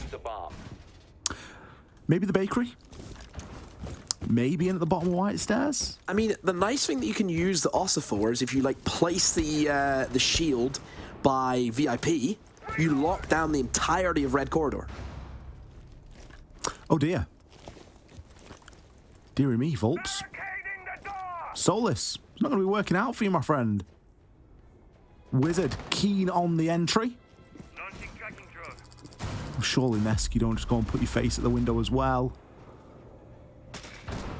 One of the problems with roaming on this site is that if you're not able to get back down safely, and this is something we've credited Liquid for previously, is their roam is usually pretty good. They usually get out there, waste a lot of time, waste some utility, don't look for fights, get back down to the site. That hasn't been the case in round number 8 here. Will use the call. Anyone looking to follow up? Not at the moment. So, yeah, Liquid right now, obviously losing that first player isn't going to be ideal. But if they can maybe find a kill before they retreat back to site, never mind. They're gone. Could have been worse. Could have been a lot better. Half the round burn. And Liquid have made their way back down to the site. No pocket reinforcement to fix Freezer, although they might not even have the opportunity to do so. Pino win with the Bucks. That's what we need. Yeah, Pino can start ripping open this floor quite easily now. I mean, good chunk of time. Minute 15 isn't something to, like, turn your nose up at. It's definitely doable. Absolutely. NIP have just been very NIP-like, and they've been quite slow. But they have been able to act in the short amount of time that they do often leave themselves, which I guess is the most important thing. It doesn't matter if you haven't got a lot of time on the clock. It just means you've got to use it exceptionally well. Palu's going to be eyeing up a C4 here. His target is likely going to be Pino. Pino's being very coy about opening up this floor. He's not overcommitting. He's just getting open what is necessary. Nice little reinforcement here as well from Liquids, just limiting the angles that Pino can find. Oh, that's a good ang. Oh, they also drop. It's being used to, like, make sure that Cods cannot get shots. He drops the hatch, then use it in the corner beside the window. C4 comes out and it's actually going to miss there. Resets is going to find one. Lagonis full white flash as the plant is going down in this 4 versus 4. Resets, you need to win this fight, and he does. He can rotate, he can get himself back up onto the hatch and see if there's anything to work with. He's going to have a couple of players to battle before he does so. Wizard, he's going to be the next one off the block. Pino, successful in the engagement on that top floor. That's going to make it very difficult now. And Cons is still hiding in behind his window. Cons picks up the kill onto Resets, looking for the final onto Lagonis. This has been a technically fantastic round from NIP. Yeah, that's crisp. That is very, very good. Like I said, you don't see the Ossa all too often, but wow, what a great spot to use it in, Ollie. Very off the beaten track almost.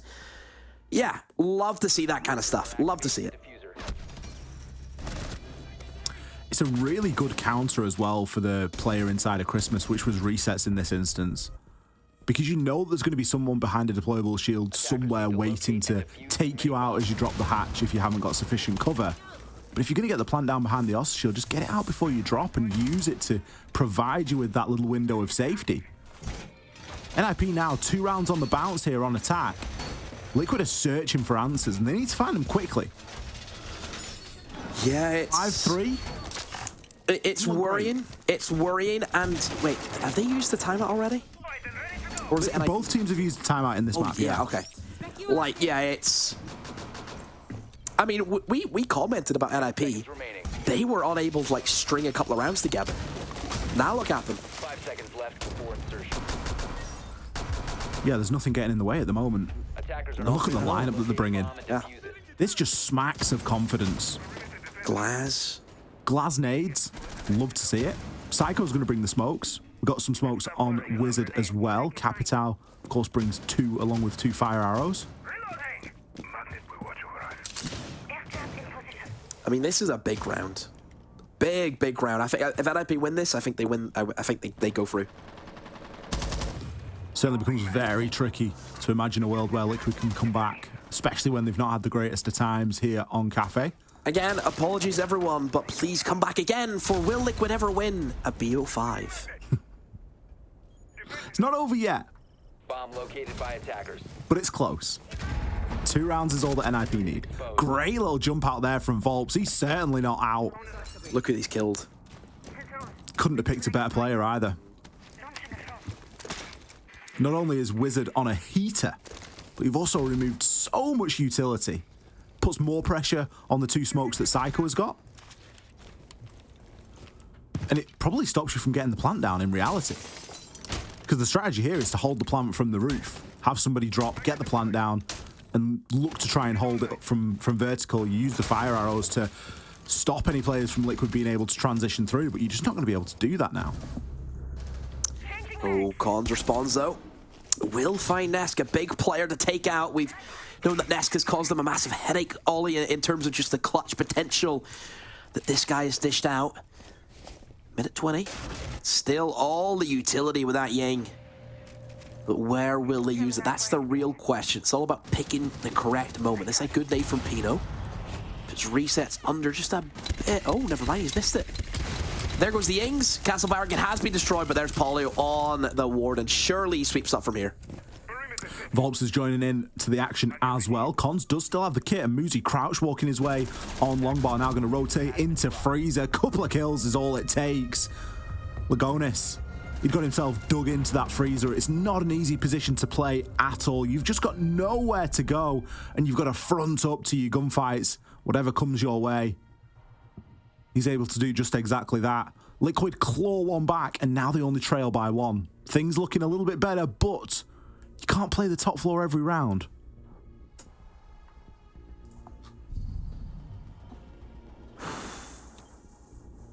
Big round. Liquid needed that.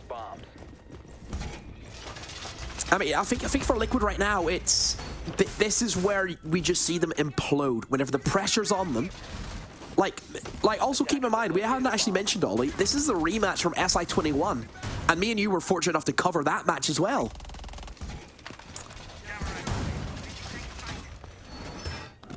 Liquid and NIP have been waging war for the longest of times, and I mean, I remember that one clear as day. I mean, we were on the they desk. beat Liquid and Kafe 7-2 that day.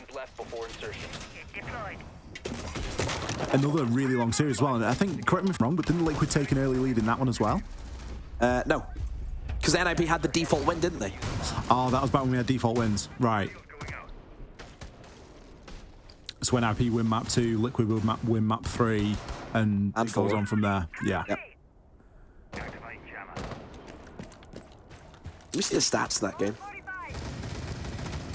Psycho and Paulu joint top kills. Doesn't surprise me.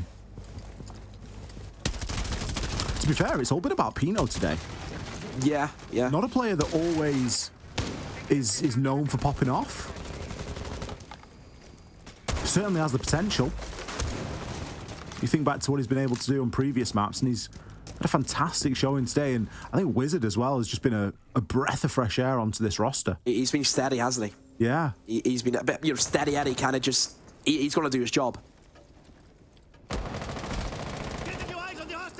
I mean, right now for NIP, if you look at the actual setup that they're going for, it's very reminiscent of how Liquid like to play as well on the windows, just waiting to strike, using the Lion or the Dokkaebi, whatever it is that you bring, and then just flooding over these roamers on the top floor.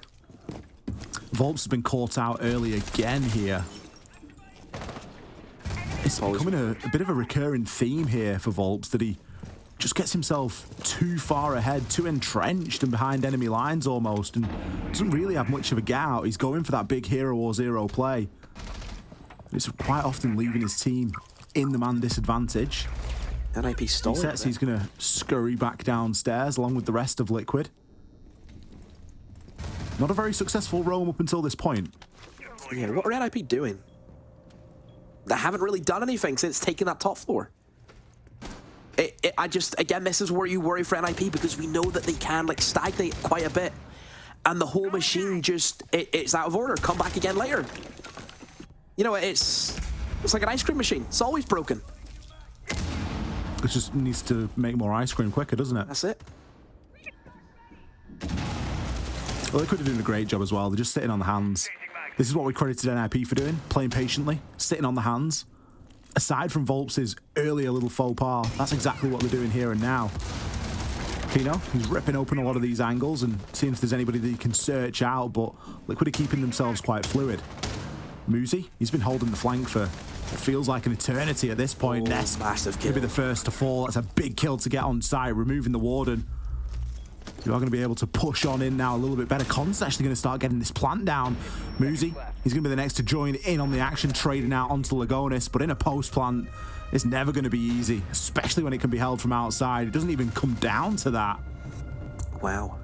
NIP, match series point. If you look at the plant position from Cons, if only there was an operator that could have stayed alive to go below and see that happening.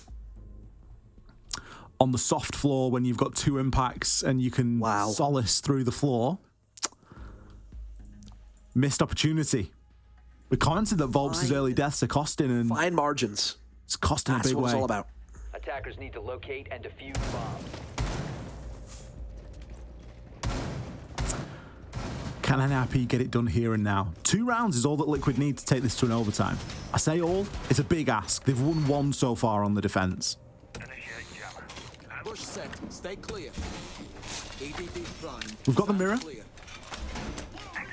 You're a big fan, Demo? Yeah. Attackers have located a bomb. Big fan. And honestly, like, it's... What other operator? Well, probably a Zami could do, but Zami's always going to be better. Who can just lock down the entirety of Piano? Who? Who can do that? Wamai probably 12 months ago. Yeah. But not anymore. Mirror's great for this top floor. The lines of sight that can be gained. Oh, it's... Opening up a couple of walls and... It's insane. You've got everything at your disposal. It, of course, hinges on having someone there ready to play it. You know, you've... Yeah. It isn't invulnerable, but it does give the attackers a bit of a headache to solve. Something that the attackers don't have, which they probably wish they did, is a set of nades. My air jab is deployed. NIP, this is it. Can you do it? It's a tense one, Ollie. It is. You know, Liquids, they have to fight for everything that they have, but in a game that's been so close, there's no room for mistakes. No room for errors. NIP have got the option for a couple of errors. They do have a 2-round buffer, but they would like to get this done as quickly as possible and extinguish any chance or hope that Liquid have of making it out of this series alive. Typically, when we get onto this match point, we do see a slightly more cagey round from both sides. Just taking their time and making sure that they really dot all of the I's and cross the T's. Lagonis, big first kill there on Pino, removing the book. A lot of soft breach gone there. You've got some breaching charges on Ash, but you're not really going to be able to use them now, especially seeing as Psycho. He's been taken out. C4 is going to be successful from Volps. Where has this Liquid been all evening? He maybe finds a second, but no, Wizard says not today. 2 versus 4 here for NIP. A whole minute and 10 for them to try and figure something out. Yeah, jumped the gun a little bit too quick, didn't they, Ollie? They just... I don't know. NIP looked really good, very slow, methodical, and then there's moments of just insanity that just go through their brains. Oh, what C4? Love to see it. And Wizard. Well, we said he's been, you know, pretty rock steady tonight, but I don't think he can do this one. No, it's a bit of a big ask, isn't it? He's going to find the nice one initially, but isn't on a great deal of health. Picks up the third. Is Wizard really going to put him through off the back of an ace? Nah. This would be phenomenal if it does happen. Yeah. But no, Lagonis. He's there on the cross. Liquid, 2 for 3 on C4s in that round. It's not every day you get to see that. They hang on for one more round. More importantly, they lessen the gap. They're now only 1 round away from taking this to an overtime. But can they do it? Can they do it? Oh, Kitchen. We go to Kitchen. Now, as we know, I think Kitchen has been displayed beautifully from NIP in a little pocket strap that they had with the Ossa. But lightning doesn't strike twice. It doesn't. They can't go for that same play again. No, I don't think that they can get away with it. Although, as we speak this into existence, Demo, Cons, he is going to 6-pick onto the Ossa. Now, Liquid should know what's coming here. An important piece of the puzzle that isn't being brought this time is the Warden. Resets was playing Warden previously. This time he's going to be on the smoke. I imagine he's going to be in the same position, seeing as that's where he's doing a large part of his setup. What's the adaptation from Liquid to make sure that Cons isn't allowed to drop, get the Ossa shield down, and plant in exactly the same way? Oh, I mean, they have more impacts this time, which is definitely a bonus. And obviously, yeah, just 1 C4 and the round's done. That's all they need. If they get 1 C4 down onto the Ossa, then they're in business. I mean, NIP right now, I think, again, they'll take it slow. They'll go for the motions. They'll get their buck in. They'll open up the Chalet. It's up to Liquid to adapt. Oh, what an adaptation. Palu, he's going to punish Psycho. That's what Liquid need. They need to get bold with this. The traditional methods haven't gone too well for them. Nice bit of early aggression, high risk, high reward strategy. It's going to pay off. They finally get the opening pick in the first time for what seems like a long time. And Volps, he's made it out of the first minute demo. Let's see if he can actually maybe, you know, do something with that for a change. Oh, there you go. Ask and you shall receive. Picks up the kill onto Wizard. It's OT. Keeps himself slippy. It's... Yeah. I mean, where have Liquid been? They're not missing shots. They're not losing gunfights. Muzi eventually shuts Volps down.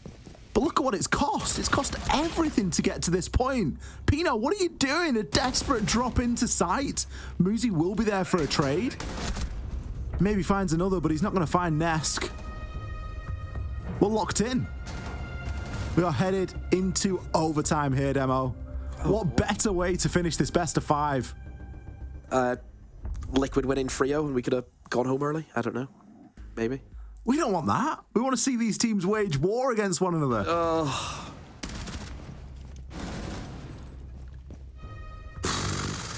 Who gets what side? That's what I want to know. I don't know if it matters at this point. Liquid look entirely different. They're on the defense. Liquid in the last 3 rounds, it looks like the Liquid we were seeing in the first 2 maps of this series. They look so much better. An entirely different team. The confidence is back. They're happy to make these plays. They're happy to play as a team. If they manage to break this, this could be huge long-term for their mental of typically losing these sort of games where they go up early. And I mean, if they want to make an impact at the event, think of the teams that they're up against, teams who excel in best of 5s. You know, there's teams there that have beat Liquid in best of 5s. You've got W7M and BDS already there. There's some serious big hitters. We get to decide who is going to be going there from NA tonight.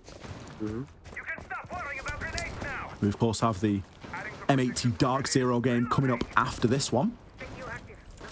For all you North American fans out there or night shift workers in Europe, there will be some Siege for you to watch way into the early hours here tonight. Am I a night shift worker? I mean, it's 1 o'clock and we're still working, so yeah. Okay. Oh, Volps. There we go. Not the greatest time on the Solace. Yeah, not really using the gadget as well as what you would like to see, but he's able to scan out the claymores, let his team know that, hey, don't jump out of this window. And yeah, Liquid again, just happy enough to let Volps do his thing. NIP not bringing that Ying. Probably because Paulu scared them off. Because last time they brought the Ying, Paulu just absolutely rinsed them. Which is something that Paulu's very good at on the water. Team Liquid are doing a great job to not suffer in this entry engagement either. I wonder if someone has said to Volps, look, dial it back a little bit. The attacker's bomb diffuser has been dropped. Because he's doing a much better job of keeping himself alive a little bit deeper into the round here. He's still gathering that information. He's still looking for those options, but it's going to be Nesk to fall first. Cons, he's already got himself into shop there. Muzi, that allows him to now hop on in as well, and this top floor clear can start to really take some shape. Volps will be below though, along with Palu, so the site could be a little bit light at the moment. I see you. Oh, see someone on the cam. It will be Psycho. Volps now will go for his approach. Is he known to the enemy though? Resets, finds one, air jab goes out. Resets, finds another one. NIP, they've been hit and they don't know what to do. Resets has done a great job there. He's ultimately kept Volps alive. Psycho, he has to push on through sight, find his one. He's buddied up here with Wizard. He can just get a kill and dip himself back, level up this man count, but Palu from way downtown, he's able to accredit at least half of that kill. It was a TK, but the bullets were coming in nonetheless. Psycho, he needs to try and make something happen here. He's going to push up along white, but Volps, we commented how much value he can have in the late round, and here he is providing it. 3 versus 1 for Pino. An opportunity for Liquid to take a lead. Much needed. Something they've not had on this map for a very long time. Pino looking left and right. It's going to be Volps to close out the show. Liquid, they put themselves on map and series point now inside of an overtime. It's the first time they've led for a long time in this series demo. I was going to mention that Liquid have been on the back foot for the majority of this map, and now they're ahead. Now they could maybe send it. I wonder if we see a rush, because they could go for it. They could bring out the blitz. They could do that whole malarkey that they love doing. There is options for them. NIP, mining fireplace. Defenders, protect your bombs from being defused by attackers.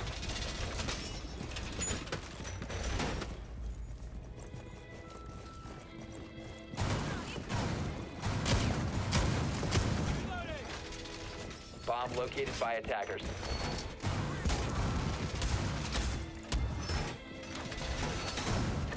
Let's not forget, Demo, if you're NIP and you're taking Liquid to this map, you might be going to some of the more off-meta sites because you're thinking, well, they don't play it, it's their permaban. There could be method in the madness here. We've not seen Liquid do fantastically attacking into this site. 5 seconds left before insertion. But this is where it matters the most. I mean, look at the switch of operators. Attackers are heading out. A little bit more utility focus with the Capitao and Sophia both making an entrance. It's a tricky one. See you on the other side. I wonder, is this the change that's needed? A little bit more push orientated? Is that the play? Quite possibly. We'll have to see what Liquid choose to opt for here. Looks as though it's going to be the typical top floor clear. It isn't somewhere that they've seen a ton of success. Neska's really struggled with that heaven window throughout the course of this map, so probably going to take his time here. Could just be eyeing up a nade to get sent in as well. Cons, he's going to be known there. Liquid, they really don't want to commit here. They're looking for a trigger. They're looking for a little opportunity that they can try and exploit. They really don't want to get too entrenched into a battle on these rappels. Not at least until the pressure has come in sufficiently from the other side. That pressure is going to be coming from Volps. There we go. Picks up the first kill onto Muzi, but a double run out from Psycho. This is when big plays matter. Picks up 2 out there on the rappel. You just knew that Liquid were playing too passively. Palu and Nesk both out there on the rappel, just scared to do anything. Volps is making a mess, but it's likely not going to be enough here. He needs to buddy up with Lagonis. Got a minute to try and figure this one out. Oh, it's just big moments that if you're a Liquid fan, you hate to see. If you're NIP, you're doing backflips. Massive play. Liquid in the 2v3, they looked so strong, and then just one jump out, and it's done. It's gone. Slipping through their fingers, Volps. Is he looking to enter on into... Oh, almost gets the wall by, but Psycho, wow! If I'm Volps, I'm screaming, how is that not a headshot? Pre-fire out from Lagonis, but it's only going to end one way from here. Psycho, he finds the final kill. Max OT demo, here we come. Just, yeah, I like... Oh, what a series. What a series. How many rounds is that we've had today? What does that bring us up to? I don't tend to count, to be honest with you. Let me see. That brings us up to... I think the saving grace here for Liquid is that they've been pretty good on the defenses. Since the tech issues, Liquid have actually been fantastic. That brings us up to 58 rounds. 58 rounds, Ollie. Is that all? Is that all? NIP, this is where the pressure's on. I always feel more for the team that's on attack in a max OT situation like this. Because for the defenders, if you just sit there, sit on your hands, wait for something to happen, the attacks can often crumble before they even get to you. This is where you've got to remain laser focused. And Liquid there bringing every trick in the book. Frost. Cap can. 2 C4s. They do not want to leave anything up to chance here. They're looking for every little bit of luck they can get. I mean, we said it, but what's been like the main thing we've talked about, to be a great team and win a championship, a little bit of luck. A little bit of luck. You need. And if someone hits a frost mat or someone hits a cap can or something crazy happens, maybe that's just the little edge that you needed. You made your own luck because you brought the op. What is it, like physically make your own luck? Well, if you hadn't put it there, you wouldn't have got it. They're putting it out there. Felix Felicis. NIP now is not the time to be slow. But it is the time to be methodical. We need a very well-measured approach here from NIP. Psycho. He's already had quite a bit of value out of this shock drone. He's spotted out there onto both of the cap cans. I think he's destroyed a lot of the ADSs as well. He's shaping up to get another mirror window here. Why is Ness not told his team? Hello? Which drone's coming? Hello? I mean, it was at resets his feet a moment ago. Psycho, he might be spending the first half of the round in the drone, but look at the value he's providing. Nesk, he takes a huge amount of damage there. Really gets away with his life. I mean, you look at NIP with the value that they have. Liquid looks scared. They look scared going into the... Oh, no. The second mirror window also goes down. Liquid having a mare. Absolute mare on that top floor. NIP just breeze by with a Twitch drone. That's all that's needed to scare away Liquid. A minute to go. They have the buck. They can open up the vertical angles. They can execute. They can obviously cover the flanks. They have a Nomad. They have everything here for perfection. Can Liquid hold on, or will NIP steamroll this? More information being exchanged now. Drones do start to come in. A Lion scan is going to root the defenders in place for now. We do have a pre-play C4. I'm going to be waiting for that to get detonated here, as there is a chance that Liquid are able to claw one back fairly cheaply, but it's a little bit premature. Player downstairs does just jump the gun a little bit on that. Cons, he's going to start getting the plant down. Hello, it's 5 versus 5. No one's watching reading door. If this plant goes down, it could be curtains. Pino from above finds one onto Lagonis. The stuns start to come in now, and this is a post plant and a tricky one at that. Muzi, he's going to be holding on to this top floor pile. He's got no clue that he's there. Picks himself up a little bit of chip damage. Pino, he's fragging out on the site. Wizard, the first player from NIP to fall. Time continues to tick. Psycho, he's got himself locked into an engagement, but it's all about Pino. Palu, what can you do here? 1 versus 2. 18 seconds left. Doesn't pick the right 50-50. Plays ring around the rosy. He's drawn for the shotgun, but he gets shut down. Pino, he seals the deal, and NIP. What a comeback demo. Wow, like, can you imagine the scenes in the NIP house? It's just, oh boy, I can't speak. Unbelievable. I cannot speak, Ollie. NIP, what a reverse sweep. It is very seldom in Siege that we see a best of 5 where one team wins the first 2 maps and then the other comes out and wins the subsequent 3, taking the series 3 maps to 2. They have been exceptional here, and you've got to give kudos to them, because that map veto was not an easy one to navigate. That's going to do it from Demo and I. We're going to throw back to the studio where hopefully we've got an interview with NIP waiting. There you have it. Your winners of the LATAM region, NIP, a 2-1 in yesterday's semi-final, followed by a 3-2 today. They're going to be donating $300,000 to a charity of their choice. And they've got that golden ticket to Gamers 8 later in the year. I mean, and we've got to say, they came into the series heavily on the back foot, 2-0 down. They found a little bit of momentum, and they ran with it. Exactly, yeah. That momentum that lasted them all the way in towards that final map, winning a few rounds in a row on defense as well. It looked a bit shaky on the start for Liquid. They had this really nice, timed flood, timed execute with the Amaru, but when you do that execute and 2 players die mid-execute, that's not going to really help you. Then further on and towards the defense of NIP, we had a great 2vx from Psycho and Wizard, where they had great recovery, and I feel like rounds like these, when they happen, at this point, they must just be hurting the mental of Liquid. And the rounds were so chaotic as well, and NIP were just thriving off the momentum that they already had.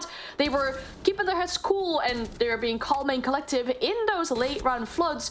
There were rounds where they were planting with less than 30 seconds left on the clock. They still got it down. They still got that post plan set up. There was even a round where I saw Paolo die with 2 Vulcan canisters in his pocket. That was teeny tiny bit frustrating. And one thing I have to say on the side of Liquid as well is, if there's one player you have to look at, Vulps has unfortunately been opening death for about half the rounds of this game. I've written that at least 6 times, him being the opening death. So either he dies in the first half of the round, or he lives and goes massive, but that wasn't really happening all too much today. I mean, fresh. Liquid showed promise, didn't they? They just couldn't finish their dinner. Almost every round was ending in 1v1s, final flurries at the end, but NIP were just clutching it up almost every single time. What was it? Just absolute chaos, that whole game of Kafe, Barney. Like, it's not like normally when you get a game of Siege, you can see both teams settle into a rhythm, and you can talk about the strategy and the adaptations and all that kind of stuff. Both of these teams, it just felt like every single round was coming down to big moments, clutch factors, chaos, mistakes.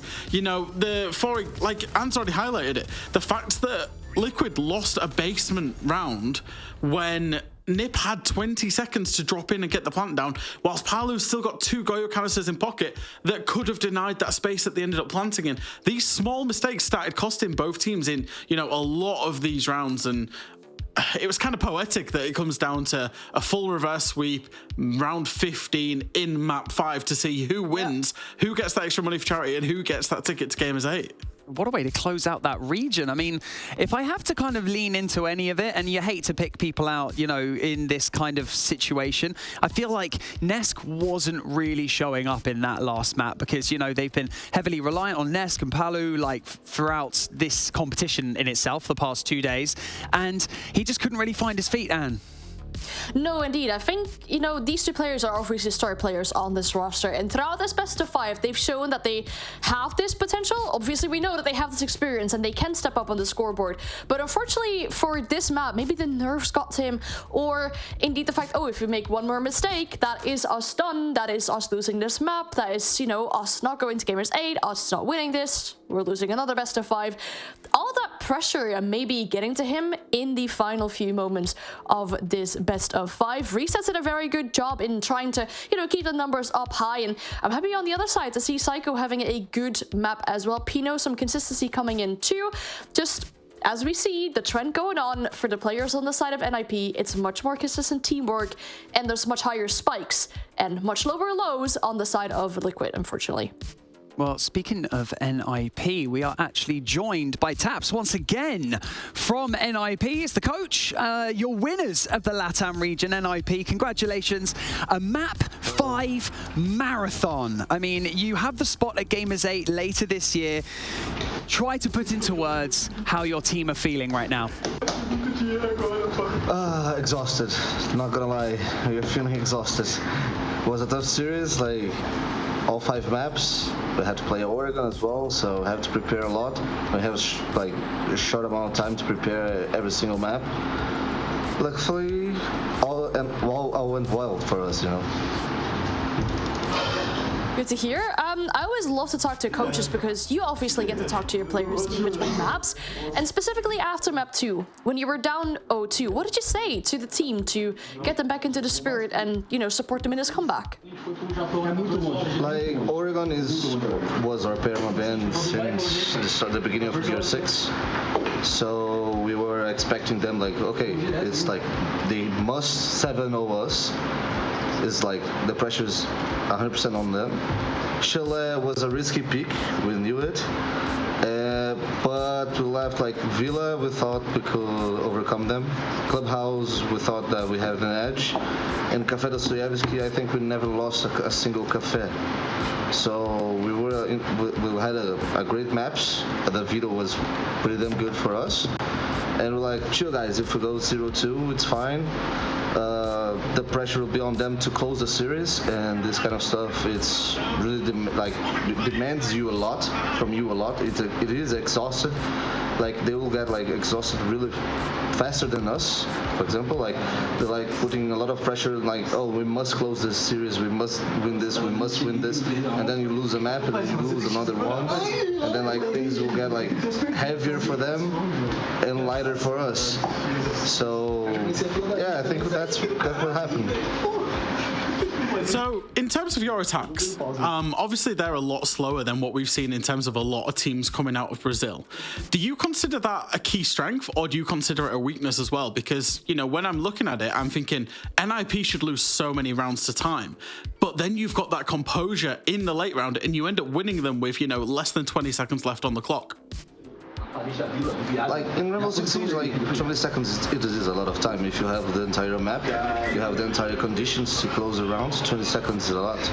And like if you start to plant the diffuser, you don't need to care about the time. So like I think especially like us, NIP and some other Brazilian teams, if you give us everything that we need to, it will be easy to close the round. It like doesn't matter the time we left in the clock. Taps, thank you so much for joining us in your post-match interview. Congratulations to you and your team, and we can't wait to see what you bring at Gamers 8 later this summer. Right, we're going to have an MVP of the series brought to you by Savvy Games Group. The production are going to roll this one in, and they're going to drop the graphic on us. But first, Fresh, who do you think it is? Oh, it's got to be a NIP player. It's going to be Muzi. I was waiting out there. I didn't want to give a prediction. You know me, Barney. I think, he's had a very good series overall. Like, like the coach was saying in the interview there, was like, they knew that this was going to be a long haul, especially with the way the ban phase had gone. And I think it became very apparent, and that's what we'd identified. But the fact that a player has been able to maintain, decent scoreboards right across all 5 in terms of Muzi, made some very important plays for his team throughout that best of 5 as well. MVP as well yesterday, putting up that consistent numbers throughout this entire competition.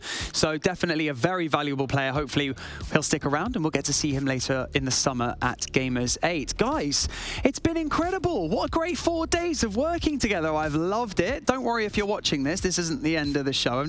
I'm saying goodbye to my friends here. Guys, we've got Dark Zero and we've got M80 coming up next. Can I get a quick prediction from you? We'll see if it matches up with Jesse and Jacob. But yeah, Anne, I'm going to start with you. Ooh, that's a very difficult one to do. But I feel like with the potential of the players that they have on the M80 roster, they might have the edge on this one. Ooh, are you in agreement there, Fresh? It's all about Dark Zero for me. When they was at the major, their attacks looked awful. They were so slow and their system just wasn't functioning. If they've corrected those, those wrongs, they can be competitive. I think M80 as a team have a higher ceiling, but again, they had a few key weaknesses exposed yesterday in terms of their defenses especially. So I would say it's quite a 50-50 game. I'm just leaning on the side of M80 because, they do have a European on their roster. Do you know what that 50-50 game sounds like? That sounds like Fresh's on the fence, guys. Oh dear, you dropped yourself in that one, didn't you? Well, that's it for the LATAM region. Congratulations once again to NIP. We're going to go to a very short break, and when we come back, we're going to have a switch in the studio, and we're going to be here for the NA Grand Final.